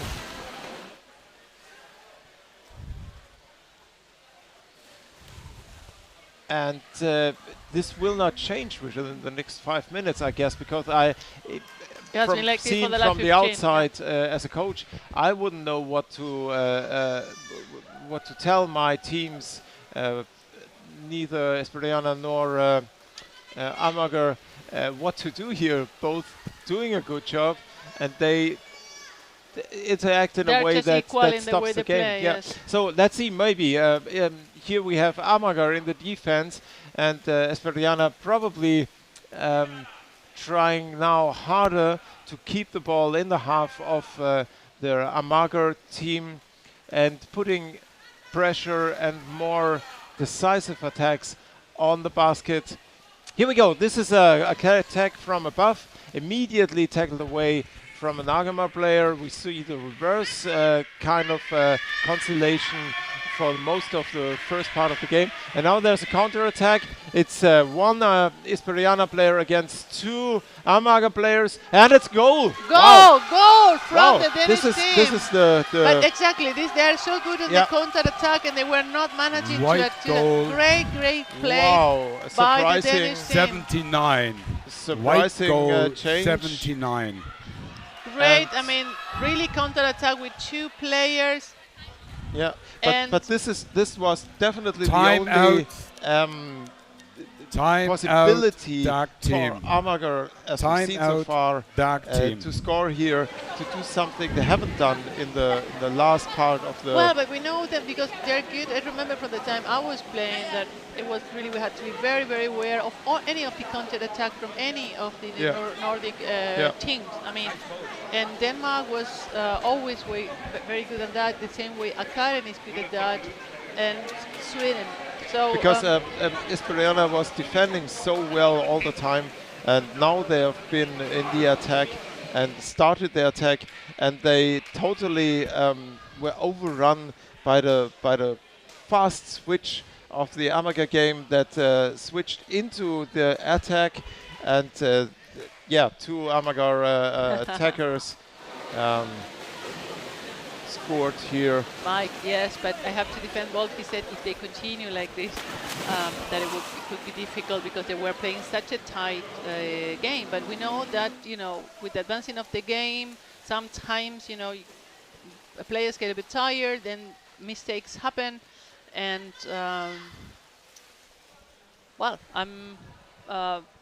now it's difficult for Sweden to recover from this because still possible. It's a little bit under 3 minutes.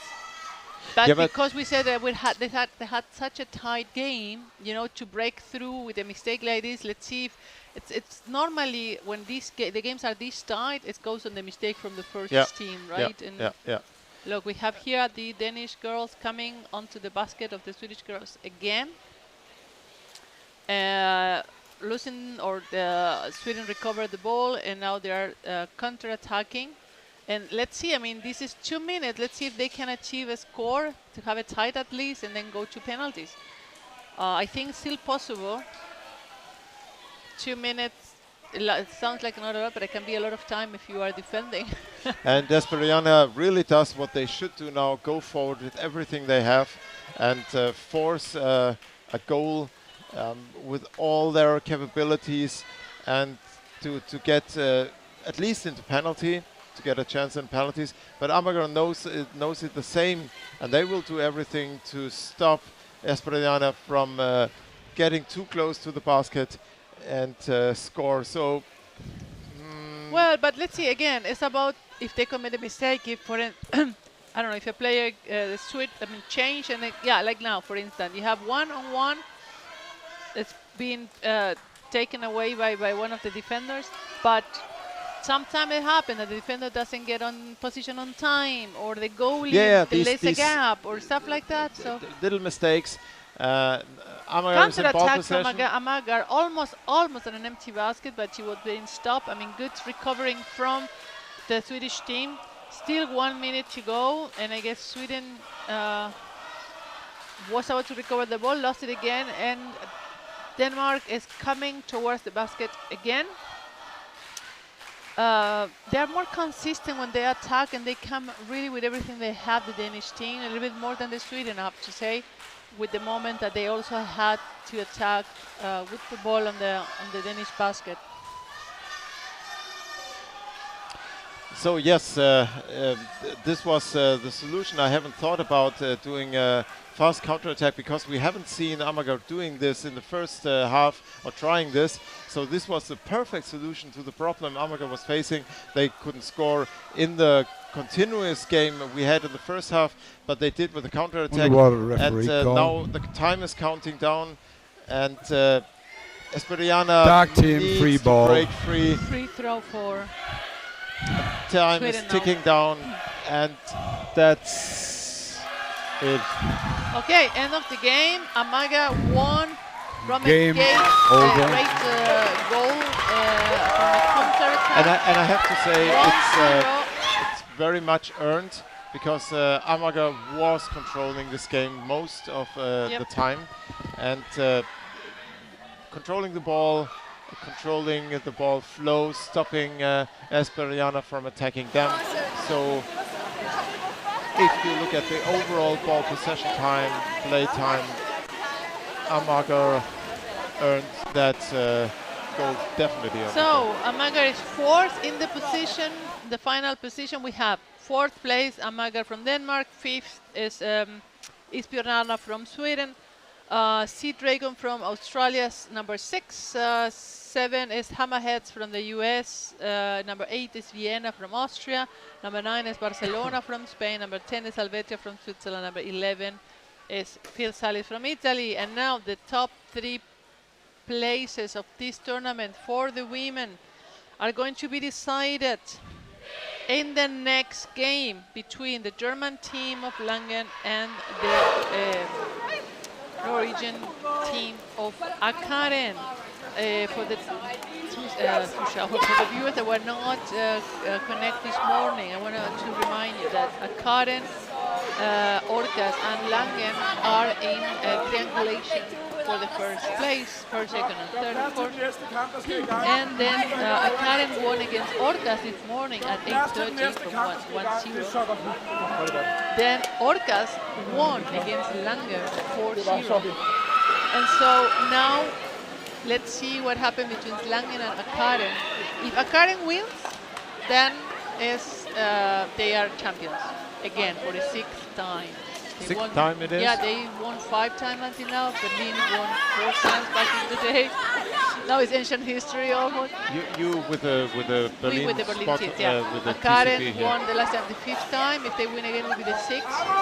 But if Langen wins, depending on how many goals, now it has to be then Colombia,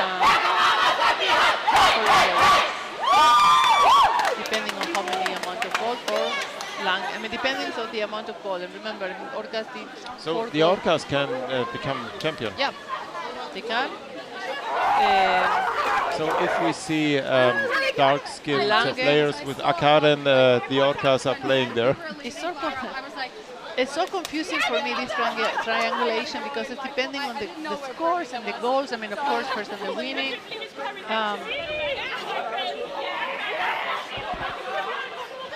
I couldn't even start to understand how it works. I'm still giving a thought about it, for how many scores has Langen to do in order to win. 1 minute to start. It has to do probably at least 5 or So something. for example, if it would be a 1-0 win for Akaren, Then Akaren wins the tournament. yes, but okay. So That's the thing. No, Langen because has to Akaren, win. Yes. because you have to go first for comparison, because we had it already the situation that 6 players in the each water. team like won to the other one, so then the next comparison are the goals. But again, Akaren won against Orcas. Orcas won against Langen. So if Akaren wins against Langen, it's 2 wins, right? So they win. End of the story. If Langen wins against Akaren, then each team has a lost game, a And lost it's match. up to the and so it's up to goals. the goals. Okay. So Dark team, how many you are? Please.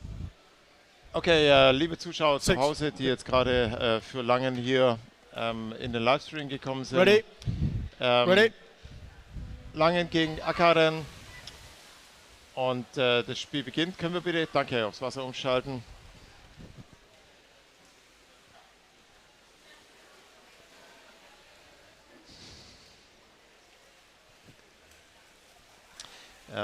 So sehe gerade nicht, was genau passiert. So we started the game Akaren against Langen. Akaren in white against Langen in blue. And Langen is in ball possession in the pool area of... no, sorry. I have to get in this game here and I have to wake up. Akaren is in ball position, Yes. and we have... And in the half of Langen. I have an actual list of Langen players, so to keep checking the And numbers. the ball is in lock up on the surface now. Down, Akaren player Drops it, Holding. Light call free from the throw. referee, and it's a free throw against Langen. And we have already one player from Akaren under the basket. Oh, Norway really plays it cool here. You can see it in the movements. They are controlled, precise, and not under stress by the defense of Langen. So Akaren is testing. And as I said before, it's like taking a bite out of the defense. Here we come, fast attack on both sides from Akaren. Ball is coming back above the goalkeeper, back and forth. So the idea is to disorientate the goalkeeper and the defense under the basket and being able to have time to score. And there's a lot of Akaren players under the basket, but Langen cleared. Call from the referee. And that is interesting. Didn't see what happened. Let's hear it.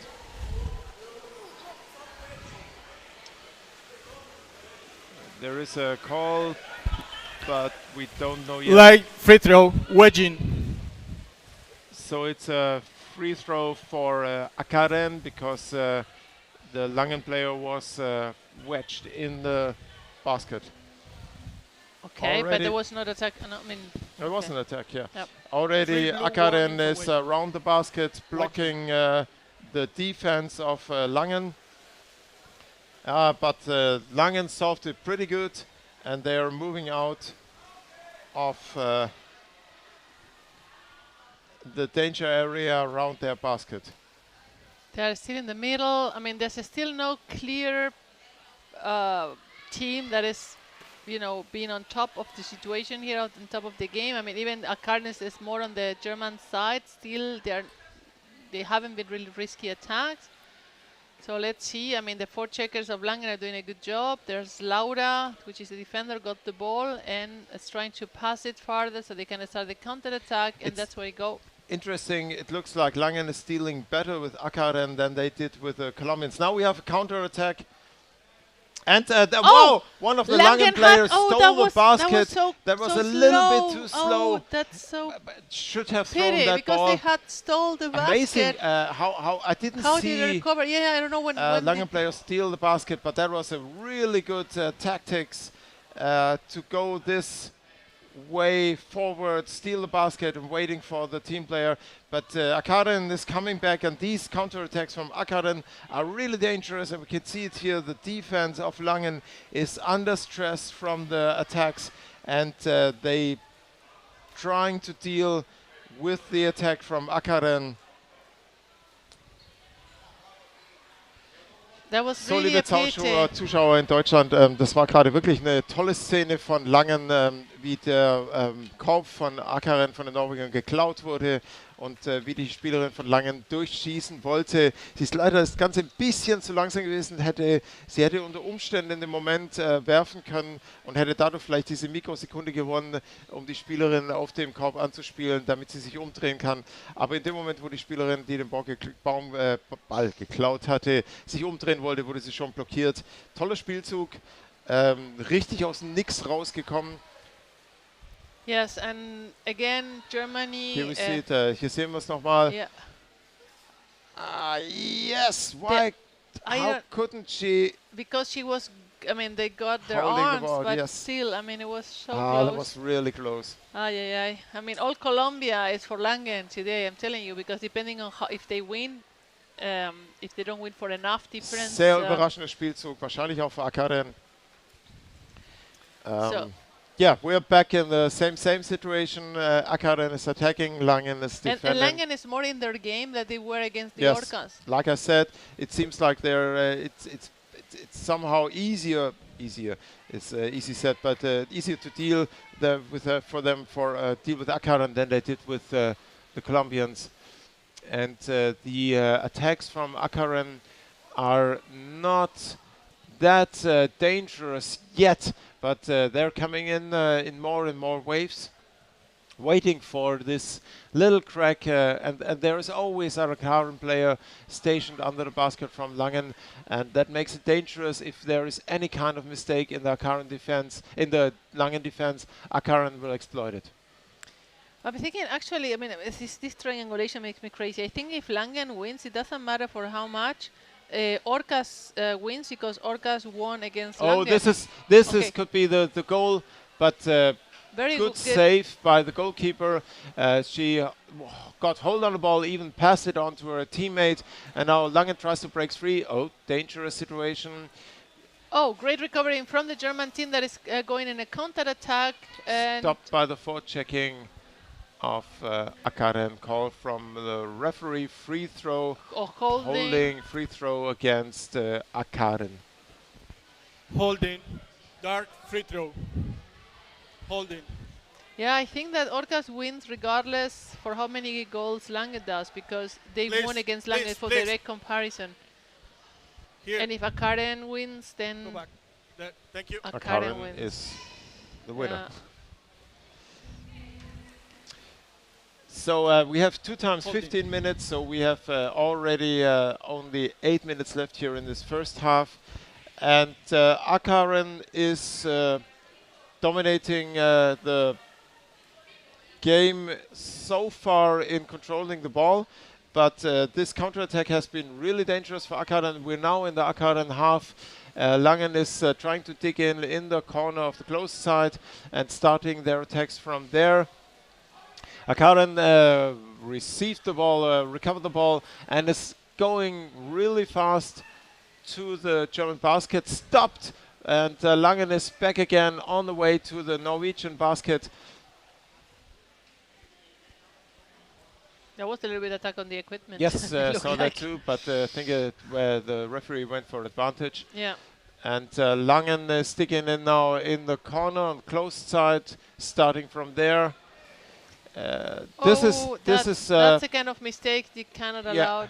But this is the kind of game I know from Langen.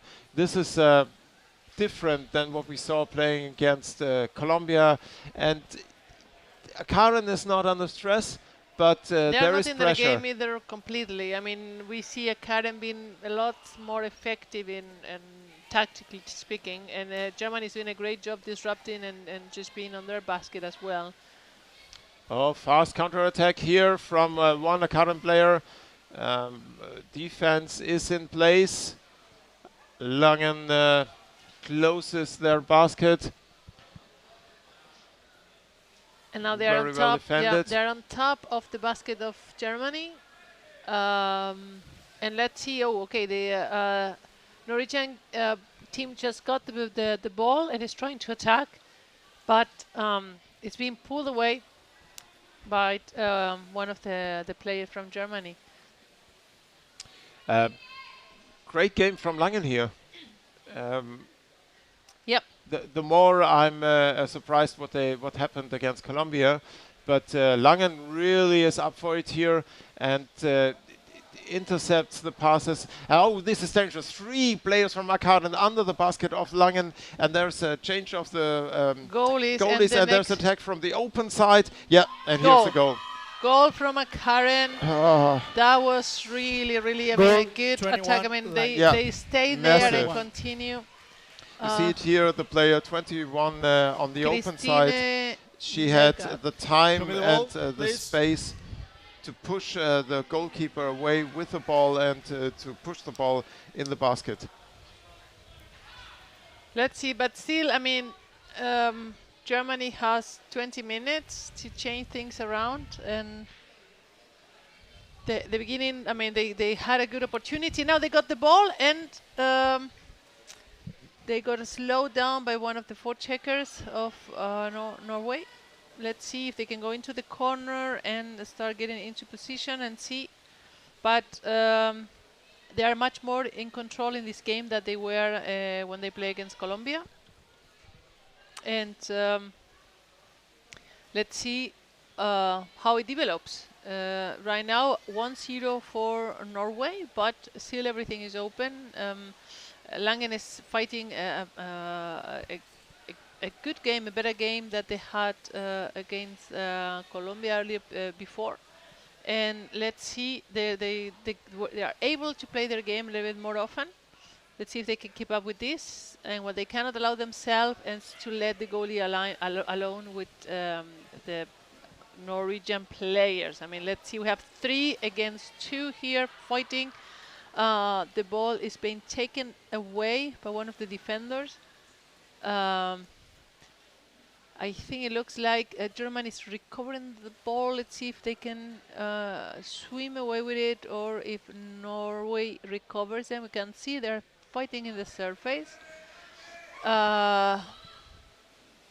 3 minutes to go from the first half, and Laura is with the ball and is trying to do a counter-attack and try to do a pass. It didn't go into the direction in the middle, but one of the German players got the ball back. However, it's been tackled away by one of the Norwegian players, and Laura coming from above trying to attack. She needs someone on the bottom. Maybe she can pass because she's really creating instability with the goalie, but Norway recovered the ball and is now trying to swim a counter-attack, and this is where they are very, very dangerous. Norway is very good at counter-attacking. Now we have 1 player against the goalie. The second Norwegian, the third Norwegians arrive at 3 against 1, and it's goal. 2 for a Karen, and number 7. that's exactly the kind of mistake Germany couldn't allow to happen, because the Norwegians are so precise, and if you are one-on-one with them, there's a big chance you're going to score, because they're very, very experienced. So it's 2-0 for a Karen, 2 minutes and a half left from the second half. Still, we have 15 minutes Ball out of bounds, from the first half, and we still have free throw. Free throw for Norway, because the ball was out of the play area.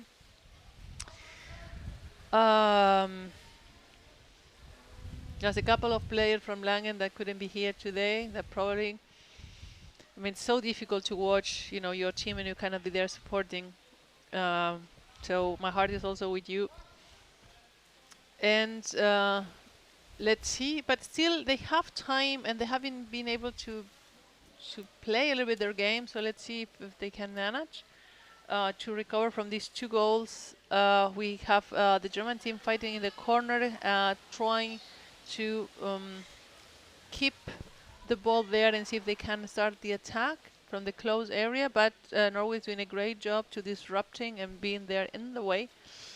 So they're having problems just to keep the ball in the corner and to have the time to start attack. Anyway, here the start they try, but once again 2, and Germany just lost the ball, and Norway is in a counter-attack. And again, we know at current they are deadly in counter-attacks.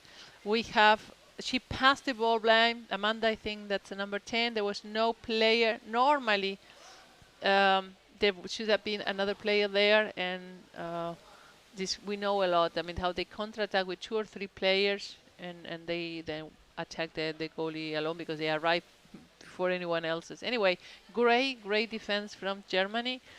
We have the next Norwegian player that's grabbing the goalie and trying to pull her away, but Germany just recovered.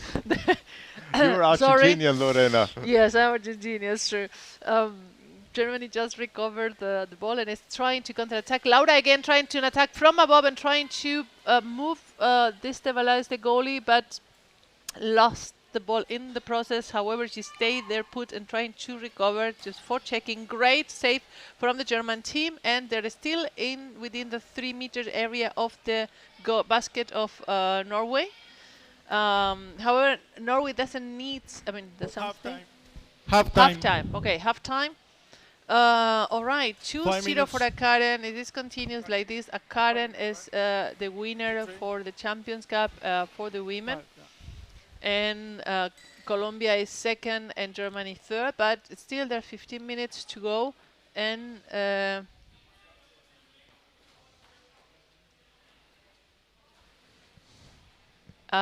Susana, si gana Karen contra Alemania, gana el campeonato. Y Colombia queda segundo y Alemania queda tercero.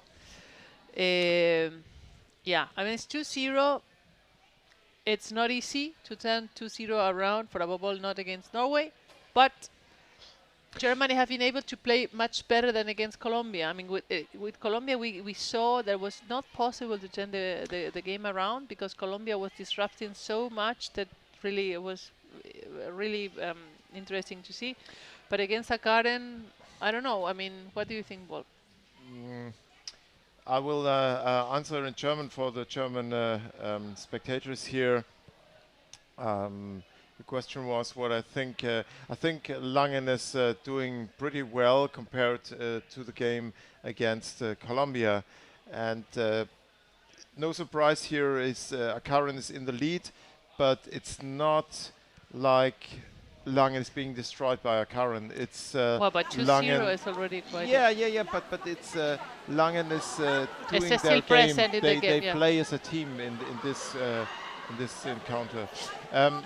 Was ich gerade, Lorena hat gefragt, was ich jetzt von dem Spiel halte hier.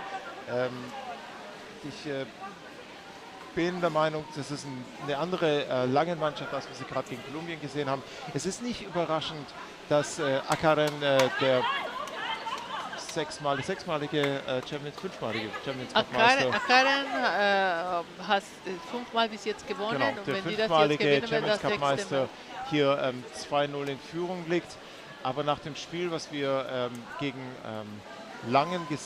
gegen Kolumbien gesehen haben, hatte ich schon befürchtet, dass Akaren jetzt eine demoralisierte Mannschaft trifft, die den Spielmut verloren hat. Und das ist nicht der Fall. Wir sehen Langen, dass sich sehr gut Two more minutes before we start. It's 5 minutes rest. Norwegische Mannschaft. Das ist ein gutes Spiel von Langen und vor allem nach dem nicht so tollen Spiel gegen Kolumbien kann Langen jetzt wirklich zufrieden sein mit dem, was sie hier gegen Akaren ins Wasser bringen. Yeah, I think it's really frustrating for the team when you are out of the water and you know your potential and you know that you could not really exploit that, and that's what's happened with Langen in Colombia. And now they're being much more able. It's just Akaren is very good at counter-attacking. It's very good at scoring.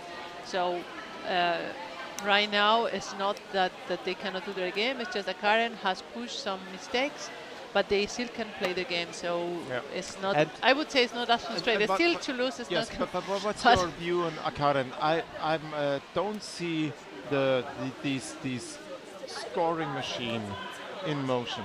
From Akaren. Yeah, because last is good. There are no discussion about here. But we have seen some a bit like what Colombia did earlier today with Langen. I mean that they get in their game so much like a machine that the other team has not a chance at all. We have seen Akaren do this with several teams. And this is not what you say, that right now Akaren could do some attacks. Yeah, Akaren is playing their game, but it's not the machine you normally see. I saw Akaren unstoppable, and this is not the unstoppable Akaren. This is the perfect playing Akaren, but it's not this kind of machine. They get it, So either, I don't know what the reason is, but nevertheless they're winning. Well, I mean, actually, normally because the other team is doing something good, right? I mean, mostly that's the reason. 30 seconds. Or they're missing some players, and I don't know. But I think that's a much better game for Germany, so they can be much happier after this game than what happened with Colombia, where they couldn't really get out of that zone of, being attacked. Anyway. Let's see what happened. 15 minutes to go. 2-0 for Akaren. And let's see how the team now starts playing after the second half for Germany. Okay. The that was a ball nice went up, and we have now Akaren passing to the other side behind the back of the defender. That was a very nice pass.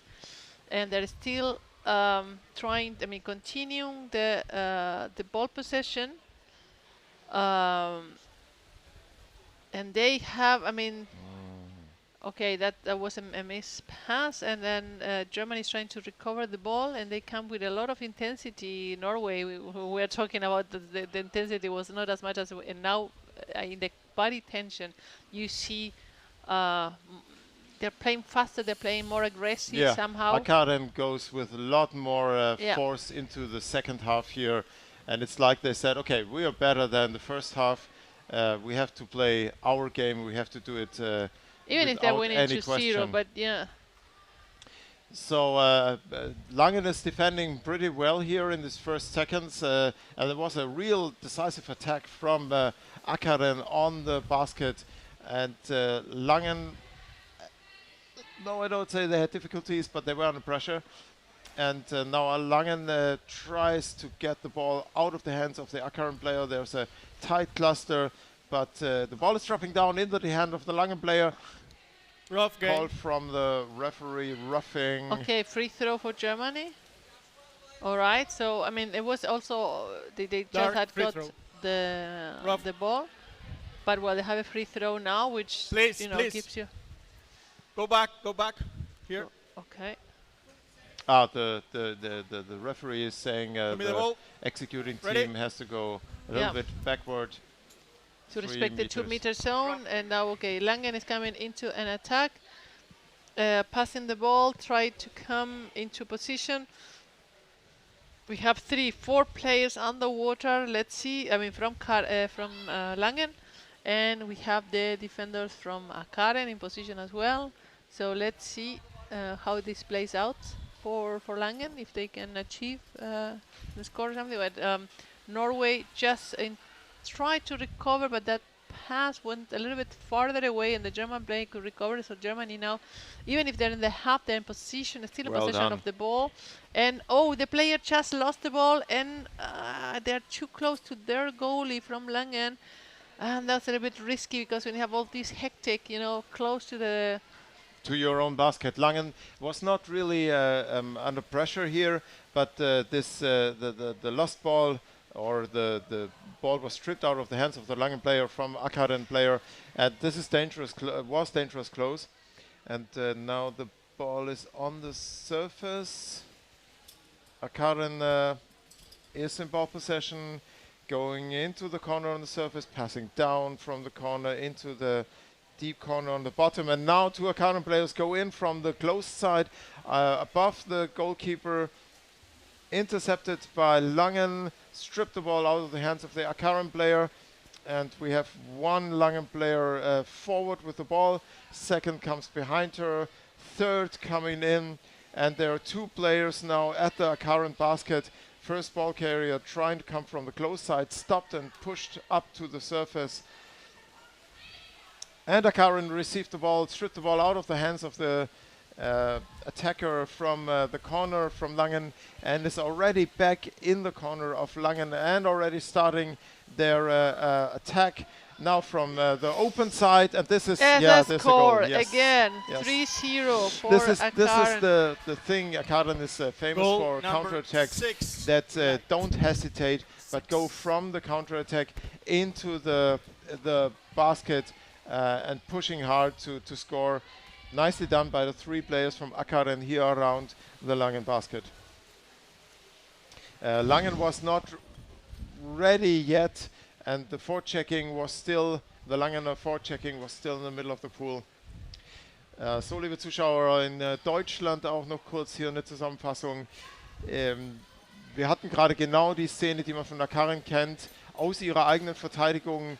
In einem Gegenschwimmen auf das Langener Korb zu und zu dritt ohne Zögern diese Angriffe von Akaren direkt in den Angriff gegangen und ein Tor verwandelt. Dafür sind sie bekannt, dafür sind sie gefürchtet, und das können sie. We're back at the Akaren basket, or at least at the Akaren area near to the basket. Langen tries to build up their attack pattern, starting from the closed wall, or coming in from the closed side into the basket, but the attacker is alone. Looks like she's pushed up to the surface. Yeah, and that's stripped off the ball. Yeah. And Akaren is in ball possession again. I'm just very quiet because I'm feeling with the girls. When I mean the girls, I mean the German girls. They are playing more their game, but Akaren is being superior in the way they are attacking. They're more consistent on that, even though Germany had a very good possibility at the beginning, but then, I mean, really, like Wolf already said, Karen are so, what would be the word I'm looking for? So sharp in their attack. They're so precise and they're so consistent. And anyway, Germany just recovered the ball and is trying to swim a counter-attack, but of course Karen is interceding. And we have there Laura, the captain, just getting the ball, trying to go to the other side, pass it to the next player. I think that's Maren. And then we have a few players of Germany trying to attack now in very good position, but Karen is doing a very good defensive job. They build up like 2 or almost 3 waves, but Karen has been defending them very, very well. And the Germans are still in possession of the ball, but they're not being able to get very close. And Karen is really good disrupting and keeping the ball carrier farther apart from the goalie. So let's see, Germany is still doing very, very good. This is Anton, I think. And keeping the ball and passing keep coming much, much better at the beginning. They want to score. I mean, you can see they're really putting everything they have, and they're coming from the close side. But again, Karen is pulling always the player with the ball up, trying to keep them far away from the basket. But the thing is, there was pressure on the basket, but was not like a dangerous situation coming up. A little bit, but not as much as Karen. But the thing is, Karen is not making mistakes, not that many, and Langen didn't force them to make mistakes or go in with the power they would need to break open the defense. And then you have the situation like that. Karen shoots out of their own defense, going in attack mode. With the counter attacks, they really and the attacking team like Langen here, who just was in attack mode, has to go back in defense. And this is the point where they normally break another team and score. Great job from Germany stopping that counter attack. Now we have again the Norwegian against 2 or 3. And now we have again, I mean, that's what I mean. They are on top of the goalie, and this kind of pressure we haven't seen from Germany against them. So now Germany recovers the ball. Or it looked like, at least. Who has the ball now? Let's see. Karen recovers back. So now they're trying to start the attack. Something, deck referee says something. Attacking in the head. Attacking free throw. Okay, attacking in the head from a German player. And so it's a free throw for Karen. Is it in the 3-meter area or is it in the middle? Let's see. In the middle, it looks like. Okay.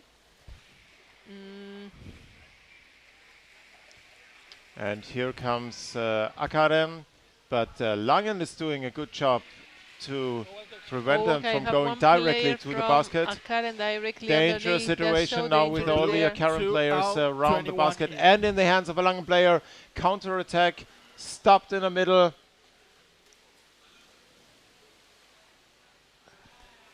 And we're still in the half of Langen. Now Langen broke into the middle. But slowly the forechecking of Karen is really taking their toll. Langen cannot just swim through. They are intercepted again and again. Look, I mean, they're defending also so well. They keep the players farther apart. You mean? Yes, yeah. It's been totally really difficult for Langen to find the space to have a one-on-one with the goalie.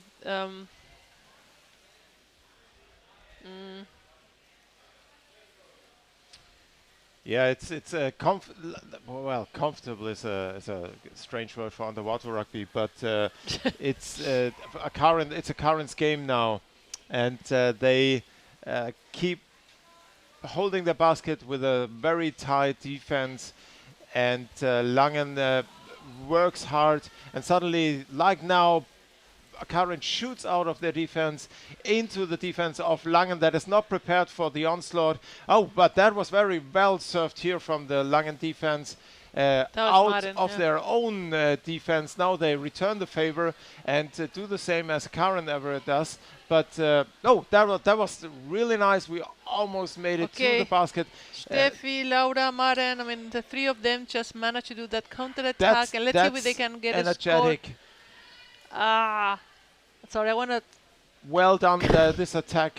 But Karen is always a step ahead. It was good. What is necessary to challenge Karen, but Karen was in place before. They are so good getting into possession and being there and just disrupting the attack. However, it was a great counter-attack of Germany. Can I scream to pillow? Can you what? Scream into a pillow. If you get a pillow, you can stream it. As long as you don't scream in my eyes, ears. You can stream me in the eyes. So Langen back on their own basket in the defense. 3.5 minutes left.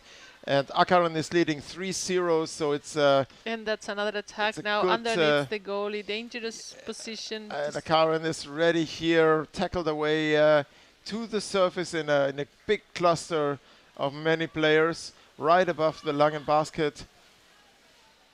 We have one of the players attacking from above. Into the change of the goalies. Oh, that was a pass behind the back from the Karen player, almost in the hands of a Langen player, but you realized it and took it back.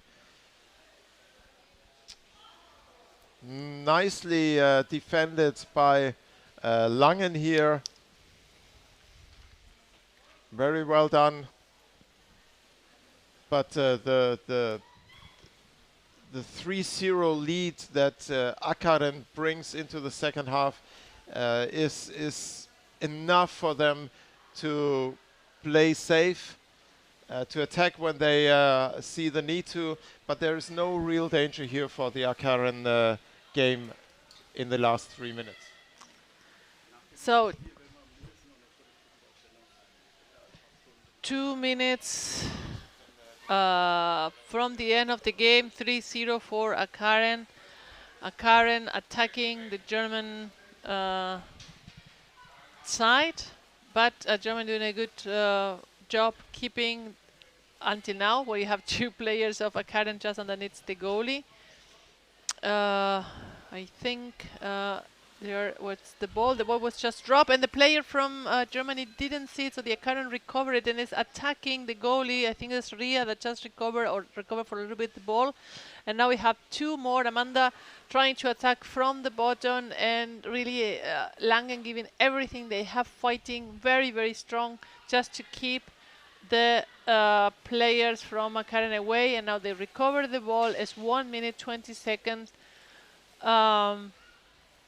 And they're on the surface. I can see the Karen recover the ball. That's so tiring when you have been fighting so hard to recover the ball and you start swimming away and then you lose the ball again as a team. It's just exhausting for the defenders and for the goalies. So we have the Germany has the ball again.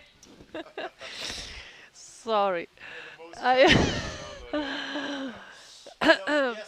Langen, even though they're 3-0 and this game is in the last 40 seconds, even though they lag behind 3-0, there can be, it is an honorable 3-0 because they fought hard, they fought as a team, and Akaren is a formidable... The ball is laying there. Okay. Okay. Out of bounds. Wolf was talking into a dead microphone. I didn't realize. Out of bounds. Doesn't matter. Because probably you are so loud that I could hear you anyway.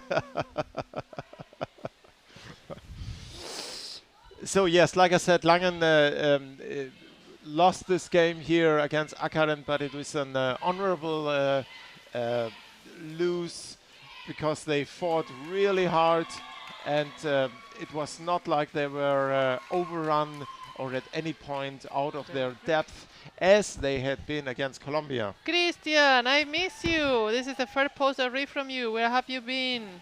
Thank you, Paul. Yeah, we just realized that the microphone was not on. Thank you for keeping us on our toes. It's just, you know, the third day, the last games, and so we see the replay now. Yeah, we have a really nice replay. So yes, that's probably a good point to mention the technical updates we had. to see the team list, to have a replay here. Again, sorry for the glitches we had in the first day in the live stream, in the transmission, but that's how it is. If you set up everything in the day before and you get it running, then hot in the first transmission, you got these glitches and you have to fix them, and that's the for the women both. Yeah, thank you so much. So Akaren is champions again. This is the 6th time. Congratulations, Akaren. Congratulations, quits. Great job. Really respect. Orcas is 2nd, Langen is 3rd, Amager is 4th from Denmark, Isbjørnarna from Sweden is 5th, the Sea Dragons from Australia is 6th, Hammerheads from the US 7th, Vienna from Austria 8th, Barcelona from Spain 9th, and Helvetia from Switzerland 10th, and Firsali from Italy 11th. And now, boom, boom, boom, boom.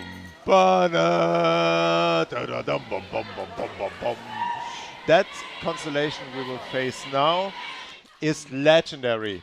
Norway, that's the final of the World Cup 2019. Norway and Colombia. And Colombia won. We very much remember many games from Colombia here in the Champions Cup against Colombia está presente. Molde. And this is a repetition. And both teams faced each other many times, and we see these experienced players in the Molde team, and they have young players too. But Barting, like Nyhaus, like they have 12. No, yeah. Yeah, those are the they are like the experienced players, and the Orcas on the other hand. Are a grown-up team now. They've been through so many Champions Cups, and they grow together, and they created something new. They created the Colombian style that is typical for their game. They're fast, pattern moving in the pool. So I'm totally excited for the upcoming game, because I don't know what we will face. Both teams know each other. Both teams know what they will be facing. Both teams will go in with a tactic they thought to adapt to the gameplay of the other team. So this is going to be exciting on the Warrerrugby we are facing. And I guess after that I will losing my voice. We need to prepare our tongue for the speed of the game.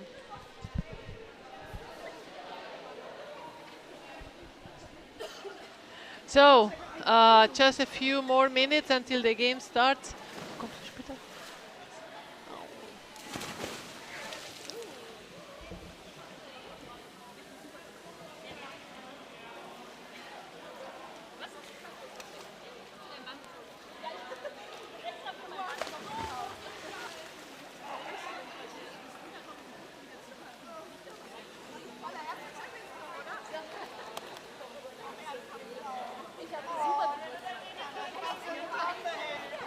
So Amager is celebrating their earned win here for the 6th time, and this makes them to a Champions Cup. This is a German team, Wolfi. I don't know what you look. I mean, what they're. I'm sure Amager is Akara is celebrating. This is Langen. Yeah, but sure. You were saying. And we have to say goodbye again to some friends that are leaving.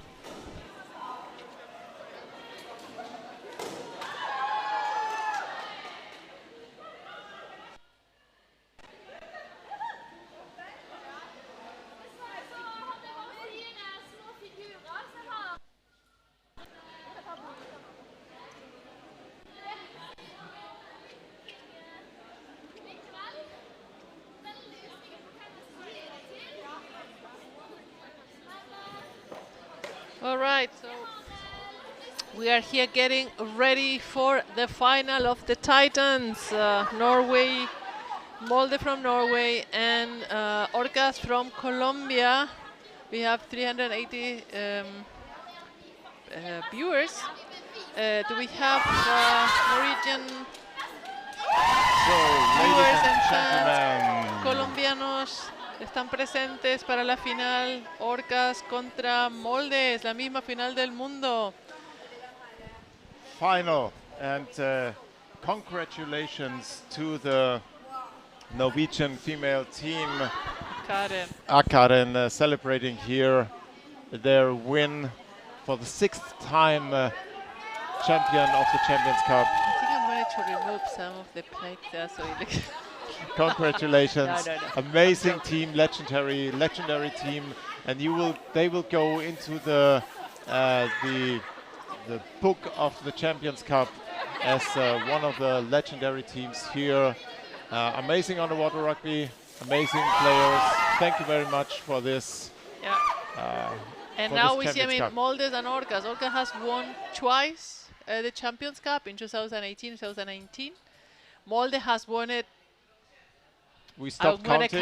I'm going to count because it has been many times. So I'm really excited, as I already mentioned, these two different styles. And okay, follow me here. We have two different mindsets in the water too. This is South America and this is Norway. So can you grow up in a more different environment than these guys here in the water?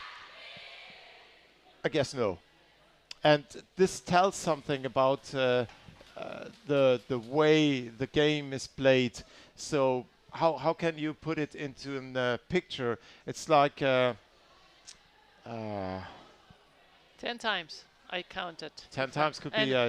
We had many times from Molde, and then also Malmö Triton was before. So the picture I have in mind, Lorena, what I just said, help me here out. I need a picture from the mindset that is created in the environment you grow up. So we have South America, on the other hand, Colombia, and we have Norway on the other hand. What comes into my mind when I think about Colombia is like dancing. It's like the movement, fluid movement, and Norway is like the Vikings. Yeah, but what is the picture you have with it? It's like okay, nothing stops us. And while the Colombians dance around you and make you dizzy, the Molde is like a war, like hitting a granite war. Yeah, that's my rams and very agile rams. But this is really what interests me. What gets into the water in a team that is created from the environment you grow up, and Yes, and let's remember that. Yes, Akaren we see here in the live stream celebrating, congratulations to Akaren, showing muscle. Teams, get ready. 1 minute. Okay, ladies and gentlemen, this Champions Cup is almost over. Colombia están presentes. 2022 Champions Cup, the first Champions Cup after the beginning of the pandemic. We are so happy to have this event here, to see all the teams, all the friends again. It was an amazing day, amazing days, 3 days.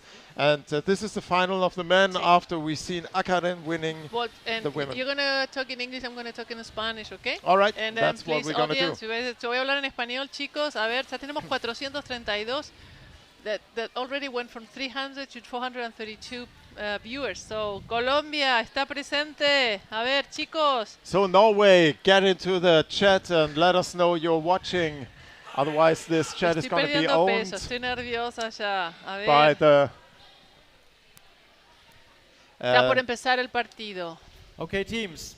Final Colombia ya ganó 2 veces. Champions Cup. Molde ganó White ready. 10 veces. Y Blue esta fue team la ready. final del Final Mundial. for the men Colombia now. contra Noruega en el 2019. Entonces, vamos a ver cómo va. Y Colombia llega al balón primero. Colombia blanco, Here we go. la verde que recupera el balón y está intentando despegarse de 2 noruegos. This is going to be a tough game, and we already see both teams going in with everything they got to not give the other team any chance of being overrun. Colombia in white and Molde in blue. Tenemos 3 we're jugadores de at Colombia the Colombian otro. basket. Sí. We are at the, sorry. We are at the Norwegian basket. And Colombia is pressing hard already, but this is just a start. Both teams are testing what they are able to. This is a different Colombian team that the Norwegians probably are used to. Ball is in the corner. On the close side, heavy fighting for the ball. And it's not like that cluster lockup, but heavy, fast fighting for a free floating ball. Call from the referee. no call. There was a hesitation by the players, and we are at the Colombian basket. A ver, están atacando Norway los is trying to dig in. noruegos, o bueno, intentando por lo menos. Estamos en la mitad de orcas. Vamos a ver si los chicos pueden realmente marcar la velocidad y su juego y ver, bueno, en qué situación está Molde, en qué situación está Noruega desde el 2019. Yupa! That was a call from the referee, almost. Dark free throw, holding. That was when just a moment. Holding. Orcas wanted to break free of this attack into the Norwegian half, and now there's a free throw for Molde. Orcas are in defense position, being prepared for the attack from the Norwegian players.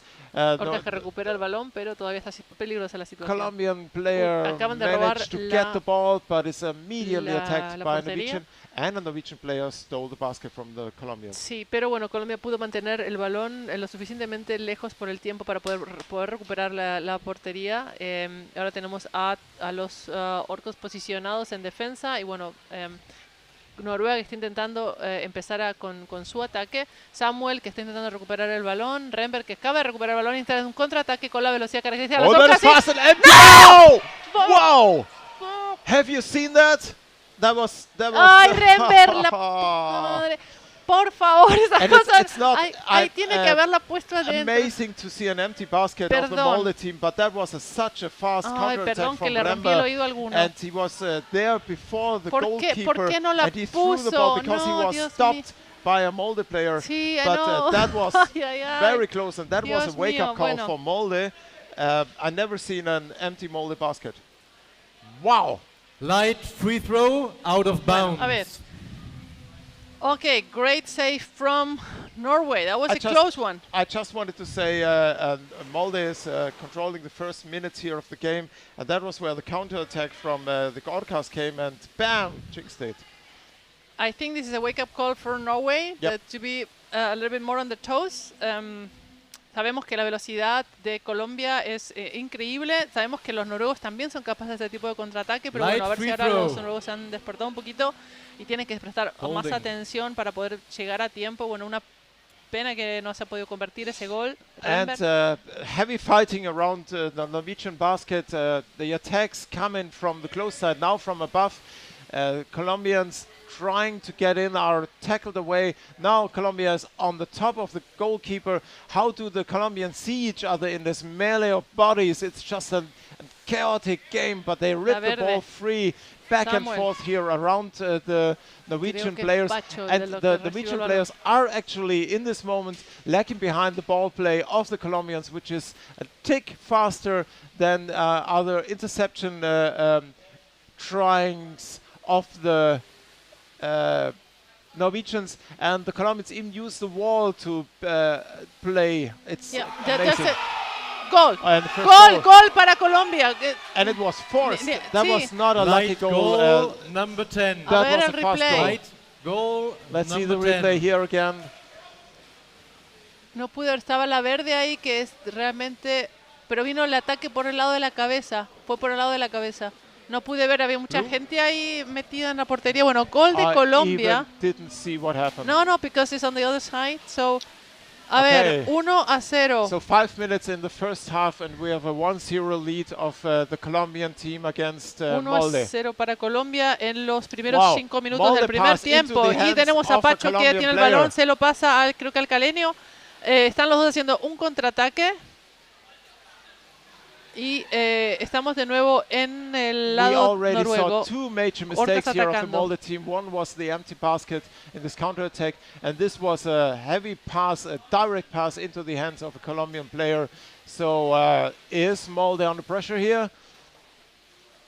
Colombia is getting into the rhythm. They start to dance. So let's wait for the Federico que se la pasa al Calenio. Rams to get in the counter-attack, which is their most dangerous weapon in this position. A ver, tenemos a los colombianos realmente estando en posición, moviendo el balón, mareando a los noruegos, jugando su juego. Colombia really is playing their game, and Molde is reacting. Right now, Molde is reacting. Yep. It's just jumping from player to player, and Colombia just moves the ball so fast. A ver, Ochoa. They go from side to side. Colombia is surrounding the Celis. Norwegian basket, left to the right, close to the open side, looking for gaps, looking Creo for que es Fede del otro teammates lado. positioned there somewhere. They're just Y ahí, a ver, intentan fluently atacar, adapting to hacer the un pase. situation, playing, holding the ball with a 1-0 lead here after 7 minutes in the first half. And Norway is pinned on the basket. The forechecking team of the Molde players are lacking behind the fast play, and another Federico attack está on intentando the atacar- no, goalkeeper Federico no fue, from perdón, above. el 22.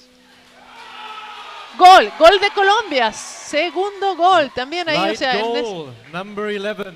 Wow. Light goal. Samuel number Gaviria. 11. He came from above. Let's see the replay. That was again very fast. Here we go, the replay. Samuel por el costado levantando al He was in between. Wow. Again, a goal. I didn't see the movement that made it impressive. Okay. Sí, hay dos chicas jugando para Noruega, Lise y María. And there's two girls playing for Norway. I think it's Marie and Lise. We see the Orcas in the final of the Champions Cup against Molde from Norway, and we are half of the first half, and already the Orcas are leading in a 2-0. So this is amazing. Didn't expect that. I was pretty sure we go into a 0-0 after the first half. But it's not over, not against... Oh, there was a nice interception here, but again intercepted Colombia, back from increíble el Colombia. manejo del balón, la posesión del balón, cómo se mueven con y sin balón, atacando desde arriba nuevamente. Game. El número 10 creo que era Remberg. ¡Gol! ¡Gol! Otro gol de Colombia. Light goal, number 10. Light goal, number 10. Remberg que estaba... No podemos ni siquiera ver... We cannot even see because there's always like 10 people there, and then the goal happens. Blue timeout. We were seeing the top teams of the Champions Cup, Noruega. and one of them is I have goosebumps. It's like, it's amazing the game from the Orcas. Es increíble el juego que está teniendo Colombia. Es realmente para admirar. It's really to admire the game from Colombia. We need to start looking what these guys are doing. If you want to know how they're training, watch the talk we had with their coach 2 days ago in the Underwater Rugby Academy. They are training from the decision, not even more, I mean, technique and tactic, of course, they have it. I mean, we can see that they are technically and tactically really impeccable. But they are already training the process of decision making for the team and as a team, and how to act more like a number 1 out, part. 37 in. And we can see they're repeating what they did in 2019, and even in the faster, because I think in the championship they won 1 or 2-0, but we have 3 goals within 9 minutes of the first half. It's like the Colombians are challenging the gods, and let's see what happens when they make them angry. Yeri, yeah, maybe. I mean, Yeri says that let's wait. Maybe Molde will still come in the game. We see Molde the attack now from the close side at the Colombian basket, and already Colombia is back in ball possession and really fast swimming through the forward attacks to the Norwegian basket, and we're already in the Norwegian side close to the basket, and the Colombians start their fast ball play. And same situation as we had before. Colombia is playing back and forth, starting from the close side, from the corner, going in circles around the basket, above, waiting for teammates to position themselves. Everything is fluent. Everybody takes the same position, a different position. So the structure is totally swarm. La velocidad con la que están nadando es increíble. Marean hasta para comentar. And just as you see the forechecker here from Norway, he was like not moving at all because the ball was right, passing so fast back and forth. And here the pass to the number 11 on the open side and back to the close side. really cannonball-like passes. Sí, o sea, la velocidad de los pases, la velocidad de cómo se mueven con y sin el balón y cómo se van posicionando, realmente debe ser agotador para Molde, porque lo único que está haciendo Molde ahora es reaccionar al juego de Colombia. Los están mareando, los están, ¿cómo se dice? Agotando. I mean, Molde seems quite dizzy and they cannot really get a grip of their game. Yeah, and another Samuel from the atacando open por el side, and costado. another ¡Gol! goal. ¡Gol de Colombia! Cuarto gol, Samuel 4-0 Gaviria. in the first half. Number 11. In the first 10 minutes, Right 11 goal, minutes. Number 11. Samuel. Oh, I'm Look, yeah, I they're get coming goosebumps too. 3-4 Colombians attacking, and the thing is, I think two or three of the goals, because it's a girl, one of the goalies, and that no, look, I'm self a goalie and I play for the men. I didn't say anything. But we have already this advantage of the mass of the body. It's just, you know, when someone like Orcas come with 40 kilos more. Yeah, but that's not the only explanation. No. This Of course, this is not an explanation at all. No, please don't misunderstand. Okay, we have a warning from the referee. A ver, uno de los noruegos se acaba de meter para guiar también timeout, tiempo afuera. El equipo de Colombia está pidiendo porque un noruego se posicionó en la portería, entonces creo que es Oviedo, sí, Oviedo pidió tiempo fuera, muy inteligente de su parte, para que si no era tiro libre para Noruega, y ya uno de los noruegos se había posicionado en la I didn't expect that. I know this game is not over, and the Molde fans now will tell me, wait, we are coming. But right now, it's the game of the Colombians, and to be able to score in let's say in such a short time, because it is the first half, it's not like an exhausting already 20-minute game. It's the first half, the first 10 minutes of the first half, and already Orcas are leading in a 4-0 tight race, most of the time spent at the Norwegian basket, and these goals are like magic, being the ball inside the they're basket. playing the ball very, very well. They're really it makes you dizzy to watch, to be able to comment. I don't want to imagine underwater for Molde. Molde needs to be first in possession of the ball so they can start doing their game. But the movement of the player from Orcas with and without the ball, the positioning and how they change the pattern, it makes us very, very difficult. Look at the Norwegian players. They are not even agitated. They are just like, wow.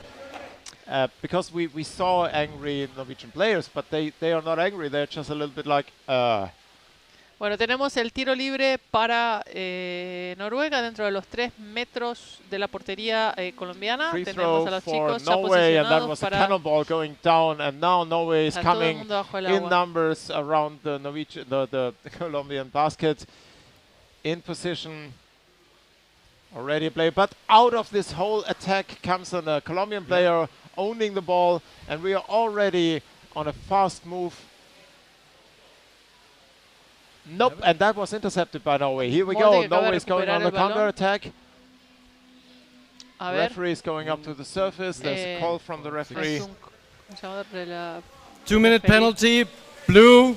Uy, 2 minutos. 7 players in the water.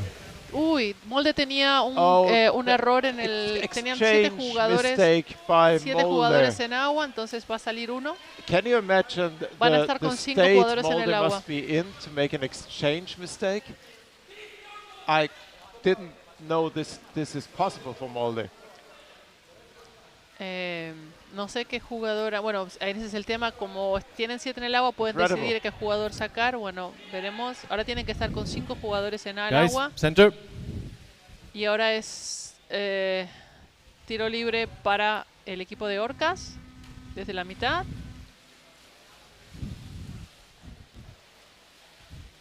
And here we go. Colombia is again in attack mode, and Norway is defending with one less player. Call from the referee, pushing Empujando And it's a free sin throw against balón. Colombia. Dark free throw, pushing. Dark free throw, Sí, empujar pushing. sin balón. Entonces ahora tenemos un tiro libre para Noruega desde el medio. Wow.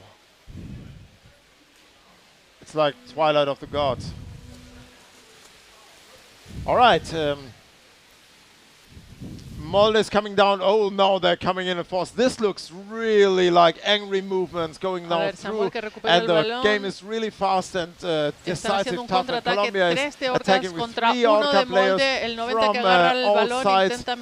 First wave didn't manage. Hay que mover a uno de los jugadores de Molde. O sea, también tiene la experiencia de poder mantenerse en la This portería. time a Norwegian player managed to get out of the ball, but Colombia recovered the ball going into the attack, into the close range of the basket. Oviedo, que tiene el balón, está esperando, lo pasa. The pace of the game now changed. ¿Quién estaba del otro lado? No vi. Bueno, creo que It's el número 11 angrier. Samuel, que está The intentando hacer gameplay un gol. looks angrier. Se la pasa para el The otro movements lado. are harder. And they siguiente, attack from the other. Bueno, muy buena salvada del Wow, that noruego. was Eso amazing sí from casi Molde lo vi how como un they gol. saved this ball. But it's more Viene aggression Render. in the water now. It's more angry movements. And Quien they recuperó el balón, que está intentando Colombia atacar attacking desde from arriba, above. creando mucho caos en Go. la portería. No, Gol. the ball is dropping Gol down behind the de goalkeeper. He didn't see it. It was right behind his back. Light goal number 99. Light goal Verde. number 99. Juan José Look at this Laverde. goal. He was lying. The goalkeeper was there. The ball was falling behind his back into the basket. And it was like, not like pushed. It was like just put there. It was falling down. So the kind of control Laverde had at that moment, just to drop the ball and not showing the goalkeeper he was pushing it. Amazing. Halftime. 5-0 lead in the final of the Champions Cup 5 of the minutes men. halftime break. It looks like the lead Colombian are against- doing something right by training. I'm.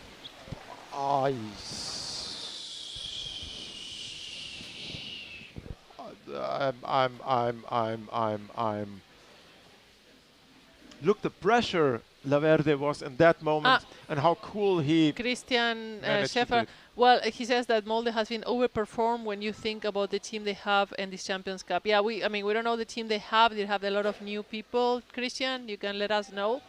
And they are going for the final, and well, right now they're being seconds in the Champions Cup. So yeah, As it might be, we are in the finals, and it's Molde in the and finals. we know that the configuration of the teams change along the years, and of course, but nevertheless, normally in the past, when you have the two teams going for the final, it's normally 1 goal or 2 goals. We had some Champions Cup where also for the women there was a very big difference.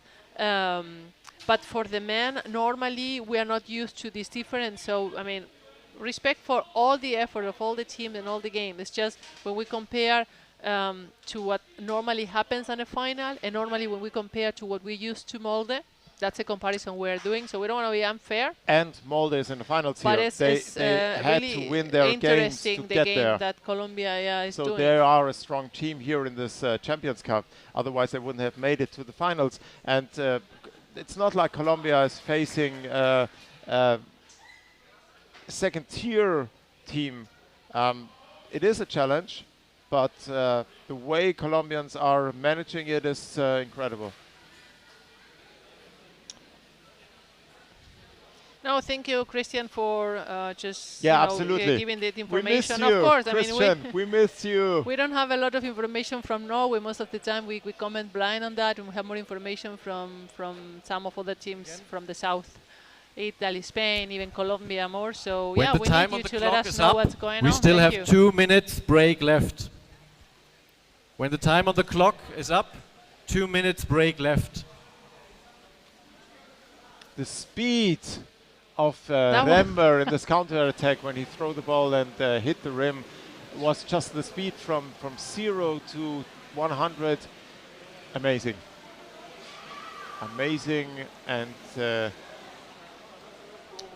again, something you can watch for the future.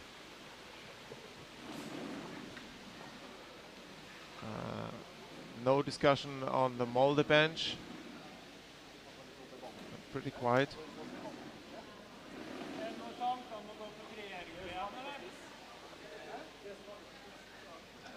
I don't know what to say too.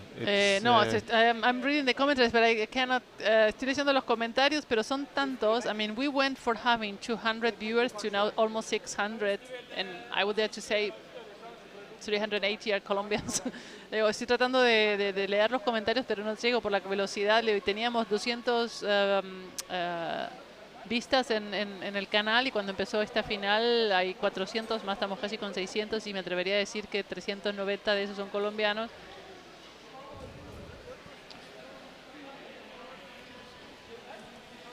Wow. Bueno,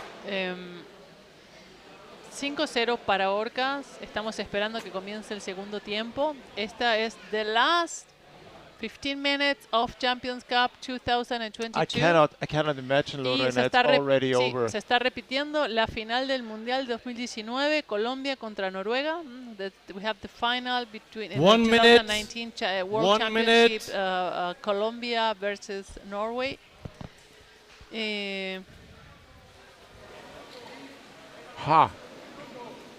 So if you watch this game, we will try to get Samuel after the game, or well, it's not over. So we will get the winner of this last game here in the studio for a little interview.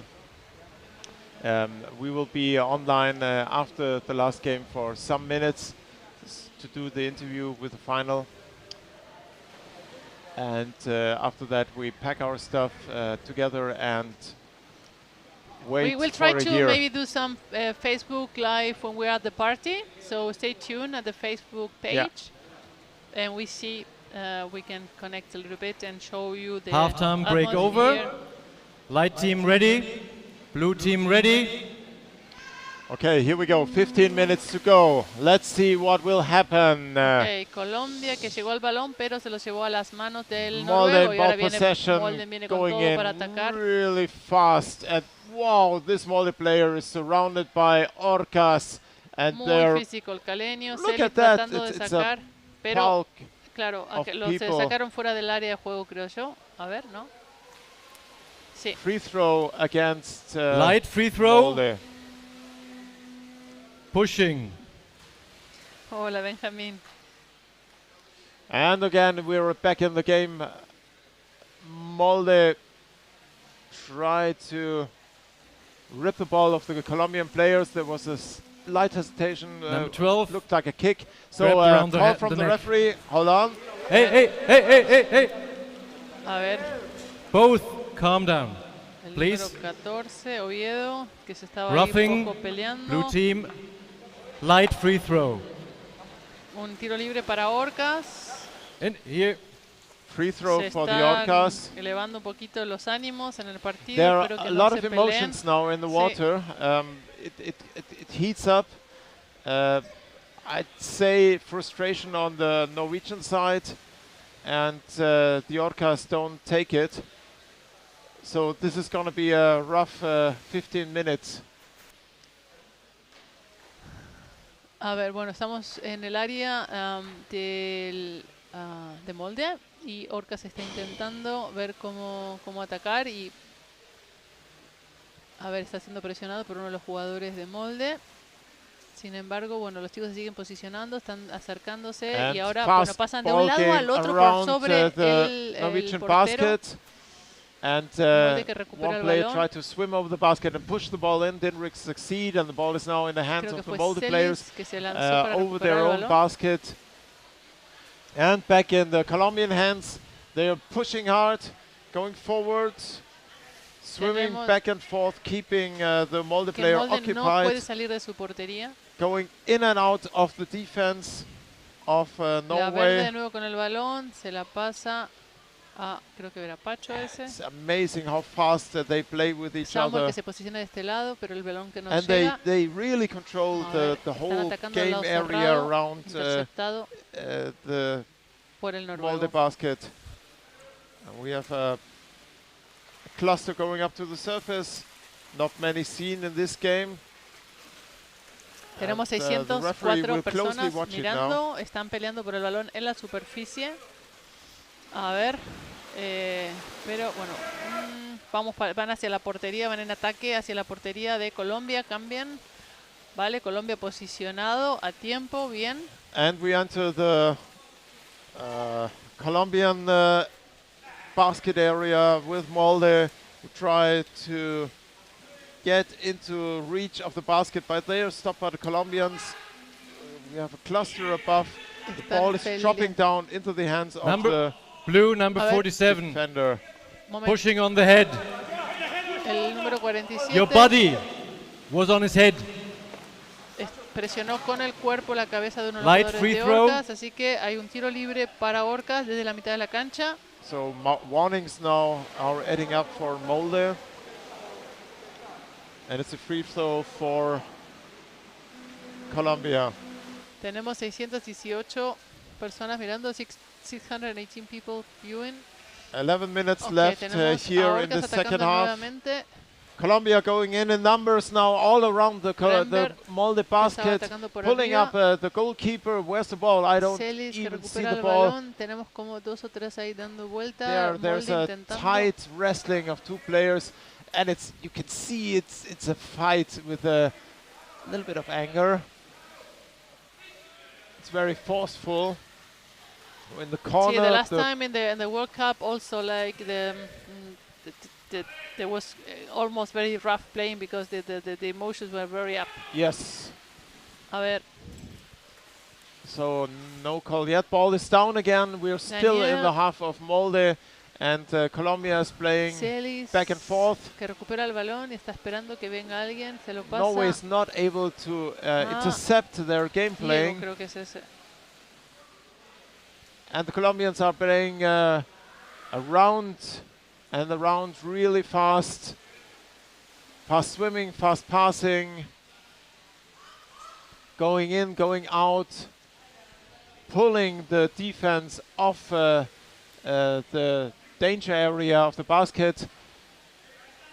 Passes really precise to each other. Van cambiando de posición con y sin balón para poder encontrar diferentes ángulos de ataque.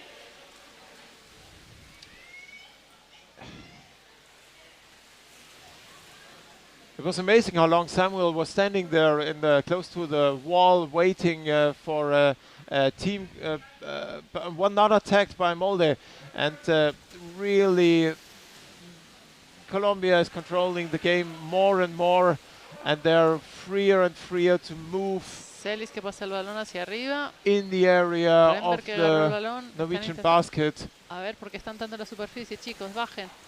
Bajen, que es rugby subacuático. A ver, dale. Bueno, ahí vienen. Ochoa que recupera el balón, se lo pasa a Rember. Tenemos a Celis posicionado del lado abierto y ahora está intentando atacar con el balón y quizás attack from the open pasarlo. side. You cannot commend the game of the Colombians right now. It's such a fast back and forth of the ball passing and swimming. So the whole structure of their attack is it looks almost chaotic, adapted to the situation. The players are in now, attack on the open side, playing their manual with the number 11 playing on the open side, and another goal. Light goal, no vi number el 4.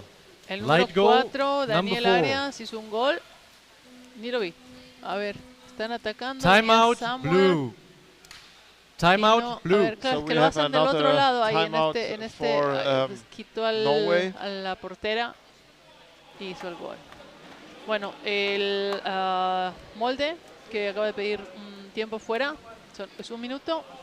Quedan, how long is it? 5-6 minutes left from the second half? Yep, I'd say. Okay. But probably 8. 643 people watching. Hello everybody, you see the finals of the Champions Cup, and amazing performance by Colombia. I'm a little bit speechless. I'm really didn't expect amazed that. by the game of the Colombians, regardless of how is the constellation of Molde, regardless if this is not, I mean, if they're not as strong as they used to be, they made it to the final. They play a lot of teams to make it to the final. So normally in the finals Timeout over. Teams we have just Sixth player in the water, please. goals, 3 goals. Now it's 6-0, and Colombia is dominating the game so much. Molde is trying to keep them like a little bit away from the basket, but it's really impressive. 8 minutes left. And I don't see how Molde could change what is happening here. The control is on the Colombian side. We're in the corner of the Colombian basket. Near the Colombian basket. Estamos cerca, o sea, en la And there's mitad a cluster on the colombiana. surface, close to the corner.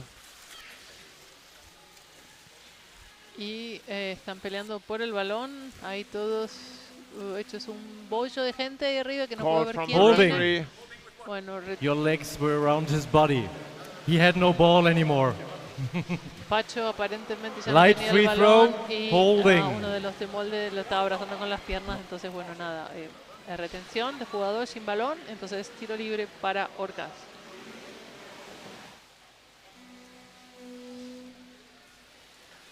Here we go. Colombia is coming in again, doing their pattern weaving around Están pasando el balón. the Molde intentando Norwegian posicionarse, basket. intentando robar el balón, pero la verdad es que uy, ese balón fue un poquito, el pase no fue quizás tan bueno, pero bueno, ahora viene Celis tratando de hacer. A ver, quitó el portero, pero bueno, fue a, o sea, lo agarró uno de los nice save defensores. here from El balón Norway. This en manos attack, de Samuel. next attack Samuel coming in. levantando el Samuel, portero, ball no entra free, ese balón. popping out, and like magic, always in the hands of the Colombians.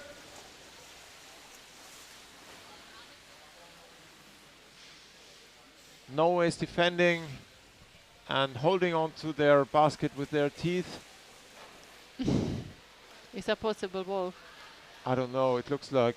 Well, Colombia still in possession of the ball. Colombia que está recuperando el balón. La verde que acaba de recuperar el balón lo pasa a Celis. Celis que trata de atacar por arriba. Le están intentando frenar. Pasa el balón y lo pierde, lo recupera Molde que está haciendo un contraataque. And this is a counterattack, but only Pero one tenemos Norway player is a los coming. defensores ya And posicionados. look how long it takes till the next wave of Norway comes in.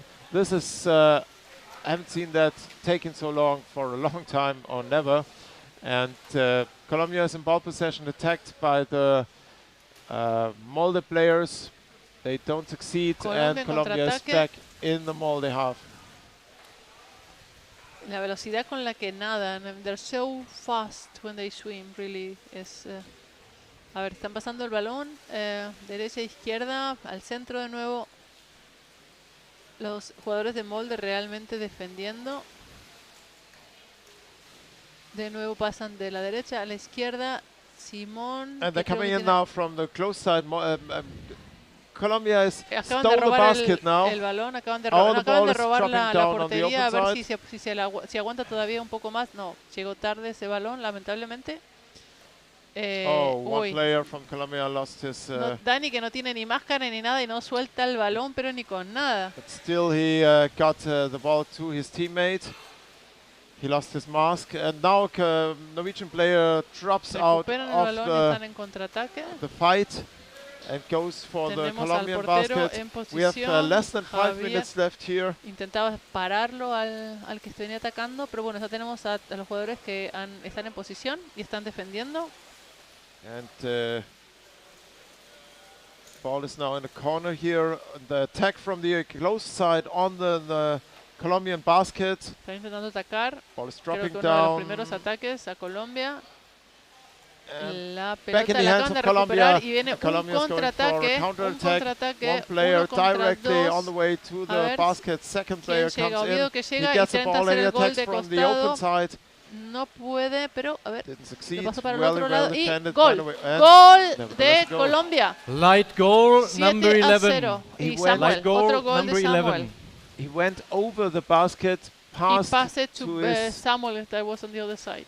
Oviedo de pase. Pero Oviedo ya desestabilizó un poco a la portera. Oviedo 7-0. desestabilized already because he was pressing from one side and passed the ball and then there came the pressure from the other side. 7-0. 7 a I have to 0. repeat that. a 7-0 in the finals of the Champions Cup. Wow. And Molde comes in trying from above to score against the goalkeeper from the Yorkas. Didn't succeed. And we're back with Colombia in ball possession. And like ping pong playing underwater rugby, going in, first player coming in. Intenta, está buscando, no hay nadie más. Almost second player coming in. They go into the defense of Molde now, one by one. ¿Quién está del otro lado que acaba de recibir el balón? Tardaron un poquito en llegar los chicos esta vez y los de Molde están todos posicionados. La verde que estaba del otro lado. Ball from the referee, and it's a free throw against Colombia, holding. Blue dark free throw. Molde.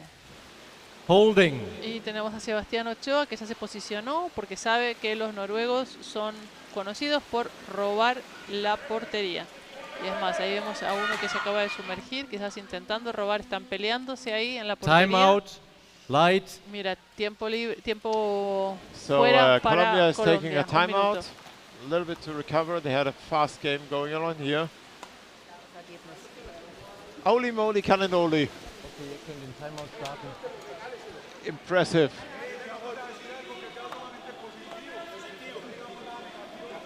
It's hard to put in words how Colombia controls the game, does their game, and shows their potential, shows where they come from and where they are going to. This is... I'm exhausted from watching. Yeah, and the thing is, they had more problems dealing with mulch than they have problems now dealing with Molde. That really surprises me. It looks, like maybe the one with mulch would also final, and but this is what happens with the groups. Eventually, sometimes dark free throw. The strongest teams, they annihilate each other before the final. Anyway, so tenemos aquí a Colombia que acaba de recuperar el balón de tiro libre. This attack was immediately stopped by Colombia. The ball was snatched out of the hand of the Norwegian player, and we're moving up. And it stopped in the middle again from Norway, taken away from Colombia. So it's a back and forth here in the middle of the pool. The ball was free, lying on the floor, recovered by a Norwegian player. Colombia que gana por tercera vez esta Champions Cup. Queda 1 minuto 18 segundos, 7 goles. Y Molde que está intentando ahora hacer un contraataque. So 1 minute left and Norway started an attack, intercepted again. And 2 Colombian players are locked. Oh, now goal! Gol en una portería casi vacía. 8-0 en el último minuto. Number 10. 8-0. Light goal, number 10. El número 10, que it's the final of the Champions Cup, and we see an 8-0. Casi en una portería Last minute has started. Increíble lo que están haciendo estos chicos. Increíble lo que crecieron estos chicos desde el 2010. The Colombians didn't catch a goal in this Champions Cup. No. Not a single one. No. Didn't they catch one? And another attack from Colombia, the last 20 seconds. Los últimos 20 segundos. Y acaban de hacer un pase al costado. ¿Qué pasó? They tiro libre para Molde. They pass such long distances, like the balls fly like cannonballs. Sí, los pases son increíbles, la velocidad Match over. Match over. Congratulations to Colombia. 8-0 contra Molde y Orcas es tricampeón, es la tercera vez. 2022. Thanks a lot for Molde also for the great games they played. This was impressive, amazing, and leave you speechless. Lorena, we want to take Samuel into the box. You want me to pick him up, or do you want to pick him up? I don't know. I mean, as you wish. Then I go. Yep. Así que the final position for the males is Orcas number 1. It's the the third time they win. Molde is second on the table. Malch, the German champion, third. Hemelina from Finland in the fourth place. Aqua Quick from Denmark, the fifth place. The Whale from Australia in the sixth place. Triton Berun from the Czech Republic, the seventh. 8 is Vienna from Austria, 9 is the Sea Lion from the US, 10 is Uddevalla from Sweden, 11 Barcelona from Spain, 12 Luxembourg, and 13 Zurich from Switzerland, 14 Firenze from Italy. That's the final table from the 14 teams of the male competition, and the female competition was won by Akaren, Norway. Orcas, the girls, were second from Colombia, Langen, the German team, third. Then Amager from Denmark, the number 4. Isbjørnarna from Sweden in number 5. Sea Dragon from Australia, number 6. Hammerhead from the US, number 7. Vienna from Austria, and number 8. Barcelona, Spain, number 9. 10th, Helvetia from Switzerland. 11, Firsalis from Italy. Those are the final positions, both for male and female. Orcas, we see the team of Orcas celebrating. They just won 8-0 against Molde. They are showing, they rip apart part of the equipment. It's amazing. If you want to know how and what the Orcas are training, watch the video we did with Samuel on the Underwater Rugby Academy Facebook page, where he is telling us the next level and how they are training, the decision making of the team during the game. This is what they're training next, and it's really amazing to see. 8-0. We never saw 8-0 on a final in the Champions Cup that I can remember, at least. It really is an amazing result. Yes. And well, even if Molde is having a new configuration, we having newer and less experienced players, we can recognize that 8-0 is quite a result. I mean, quite a match, and the speed with which they move and they recover the balls has been really amazing to watch. And yes, when I grow up, I want to be like them. Wolf went to grab to get Samuel to see if he want to come and talk to the audience. I mean, we still have 548 people watching. From them, mostly probably are Colombians. And we are now, this is the last game. That was the final. Of course, all this stays recorded in the YouTube channel. So if you wanna rewatch some of the games, there you go. You have the 3 last days: Friday, Saturday, and Sunday. Congratulations to Orcas. Congratulations to Colombia. This is the 3rd time Colombia wins the Champions Cup. They're also world champions. Next year is the championship in Canada and Montreal. So still about 8 months until the World Cup. There we see all the boys saying hi to the families. Okay, I'm going and leaving and giving the plus to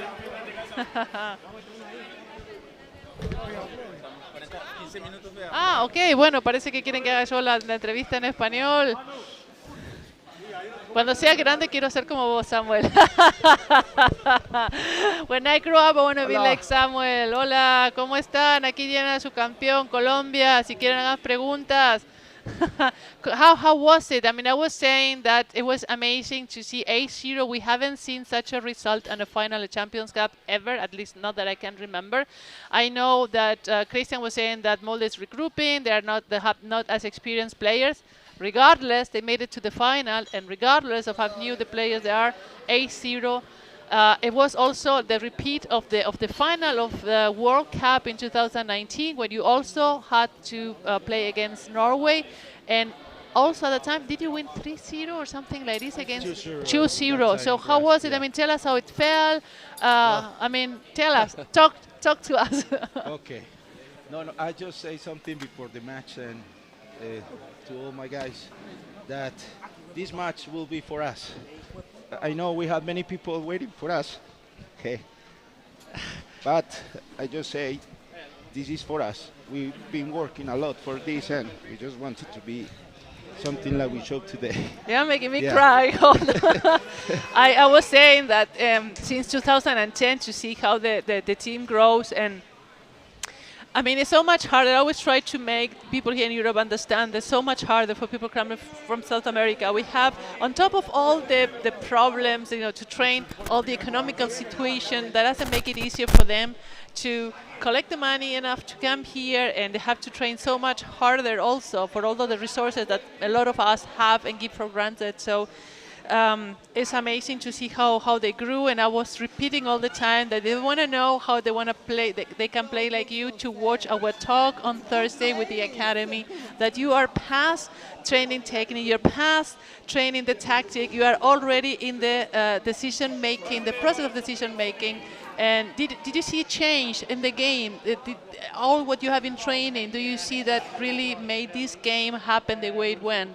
No doubts about it. I was talking with Wolf in the way to here, and I was saying him that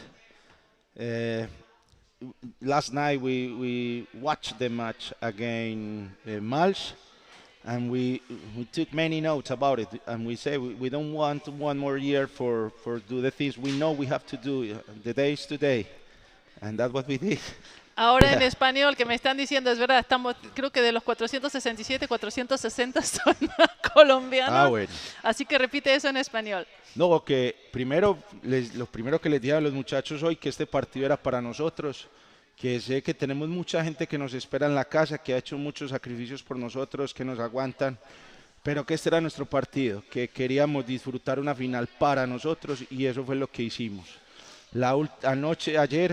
Ayer vimos el partido contra Malch, un partido muy bueno, que nos dejó muchos aprendizajes, tomamos muchas notas del partido y no queríamos esperar un año más para probar todo eso que sabíamos que teníamos que mejorar, y la decisión era que hoy lo teníamos que hacer, que teníamos que estar tranquilos y construir a partir de lo que el rival nos mostrara. Y pudieron hacerlo. Y lo pudieron hicimos, realmente. y lo hicimos. Y bueno, también Samuel me decía que todo el trabajo que estuvieron haciendo el último año, les estaba diciendo también que tuvimos una charla con él en la Academy. Vamos a tratar de hacer más charlas en línea con la Academy, no hacerlo una sola vez al año, y donde nos estaba explicando la forma que están entrenando de todo lo que es el proceso de toma de decisión en el partido, y que la velocidad, o sea, la velocidad con la que ustedes se movieron, con o sin el balón, cómo se pudieron adaptar, porque Molde luchó muchísimo, pero ustedes estaban siempre como un paso adelante, o sea, no llegaban ellos a poder resolver la situación como si ustedes se la estaban planteando. Así que de verdad, respeto, le dije a los europeos en inglés que vamos a tener que empezar a mirar un poquito hacia Colombia, porque estos chicos están haciendo muchas cosas bien, y bueno, podemos aprender de ellos, ¿verdad? Así que bueno, Samuel, no sé si quieres decir algo más a la audiencia, unas últimas palabras, y te puedes ir a festejar y bueno, a relajarse. Agradecer a todos los que han creído en este proceso, a todos los que nos han apoyado. Seguiremos trabajando porque esto no termina aquí, viene Canadá, muchos aprendizajes, queremos hacer las cosas muy bien en Canadá, pero nos quedan 7 meses de mucho trabajo que la vamos a dar toda. Hay un grupo muy bacano para trabajar, y bueno, saludos y gracias a todos por el apoyo. Y bueno, ayer también casi jugaron una final contra Alemania, les tocaron los dos equipos más tesos, como dicen ustedes en colombiano. ¿Sí? O sea, sí, Alemania muy bien, lo hablábamos anoche, era un partido que tenemos que ver varias veces, es un equipo muy fuerte, que al final, bueno, de pronto no terminó como queríamos en términos de las relaciones con el rival, pero por lo demás es un rival que admiramos mucho, es muy buen equipo, y bueno, en junio nos volvemos a ver seguramente en julio en Canadá. En Canadá. Bueno, ok. Muchas gracias, Samuel. Gracias, es un placer como siempre verlos jugar, recibirlos cada año. Chao. Yo tengo una partecita de mi corazón colombiano, ya lo saben. Gracias. Chao. Un beso a todos. Gracias. Thanks so much for being here with us. Another year. Thanks so much for being with us. Don't worry. It's only water. Now we're going to, you have to get everything away from the pool, going towards, I mean, at 6 o'clock starts the party. I'm going to try to have to transmit a little bit live so you can see at least some of I mean, we have 25 teams to give all the prizes, the plates, you know, we give. And I don't know anymore what to say. We are open for all of the constructive critique. You can tell Wolf and us and me what we could have done better by commenting. We try to, you know, respect all of the players that come here, all of the team. I know that everyone puts a lot of effort to train during the year, and mostly during this pandemic, that have been really terrible for many teams that I know. They have lost a lot of players. They couldn't train for long, and now they have to start not from the scratch, but from, you know, from few steps back. So it's good to know that we are getting over COVID, that the Champions Cup took place with 25 teams, and that everyone is getting ready and training a lot to go to Canada. So yes, Wolf, do you want to say anything? I don't know. We have 396 people watching. Yeah, well, I don't think there's much more to say. Big thank you to all the referees. That's a good. We have a few of the referees we can see right now. It's very hard for them. I mean, 3 days where they start at 8 o'clock in the morning, go all the way until the evening, and to keep sharp, to have a clear mind, a clear eye, and to see all of the things that happen in a game. Wolf, you want to say something to the audience to say goodbye? So it's saying a big thank you to all the referees, because I mean how hard it is for them, and also to everyone that helped us here commenting, so that we don't have to do this big marathon of 3 days, 12 hours. Yes, like always, it's these 3 days are packed with stuff to do, with preparing, with being here, and it was amazing again to have it after the pandemic. The level of friendship we faced throughout these 3 days of community was amazing. Big thanks to the referees, to every helper, especially to Vinne who organized it. There are so many levels I could say thank you now. So it's, yes, thank you Underwater Rugby. Thank you for being the best sport in the world. And thanks to all the team participating. Thanks, Lorena. Thank you both. I mean, for covering the mornings I couldn't be here. Be safe, everybody. Be safe, yes, stay. Have a good time, and we will probably send you pictures from the party if you cannot join us. Yeah, or try to do some little bit of live transmission. I can try to see if I can do some live. Good night. Facebook. Stay safe. See you soon. Bye-bye. Bye.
Make a little bit fun.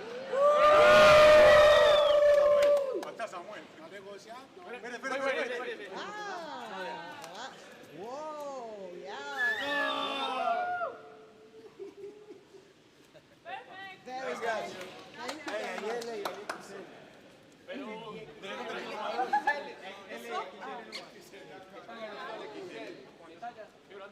Voll schöne Fotos geworden. Ja. Yo no le gano nada. Si quieres, Pacho, si quieres llevarse, déjame precio. Es que si no le hacen precio a Pablo. Du kannst mir auch noch ein Lächeln schenken. Ich muss filmen, bis sie mich stoppen. Oder meine Batterie leer ist.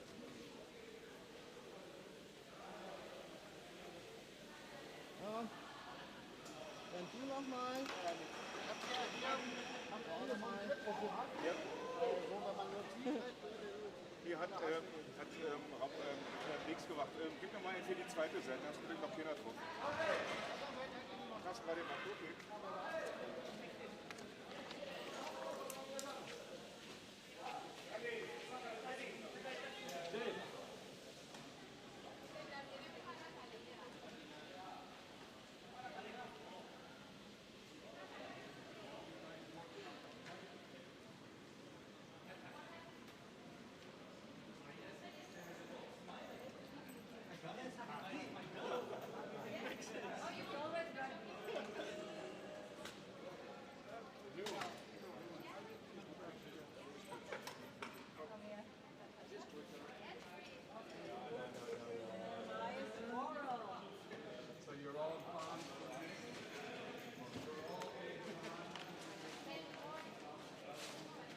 Dreht euch nochmal um und schenkt mir ein Lächeln und ein Winken. Ich bin noch immer nicht gestoppt, ich muss noch immer filmen. Die brauchen noch Zeit. Die brauchen noch Zeit. Mach auch mal Faxen. Könnt ihr auf dem Turm oder weiß der Kuckuck?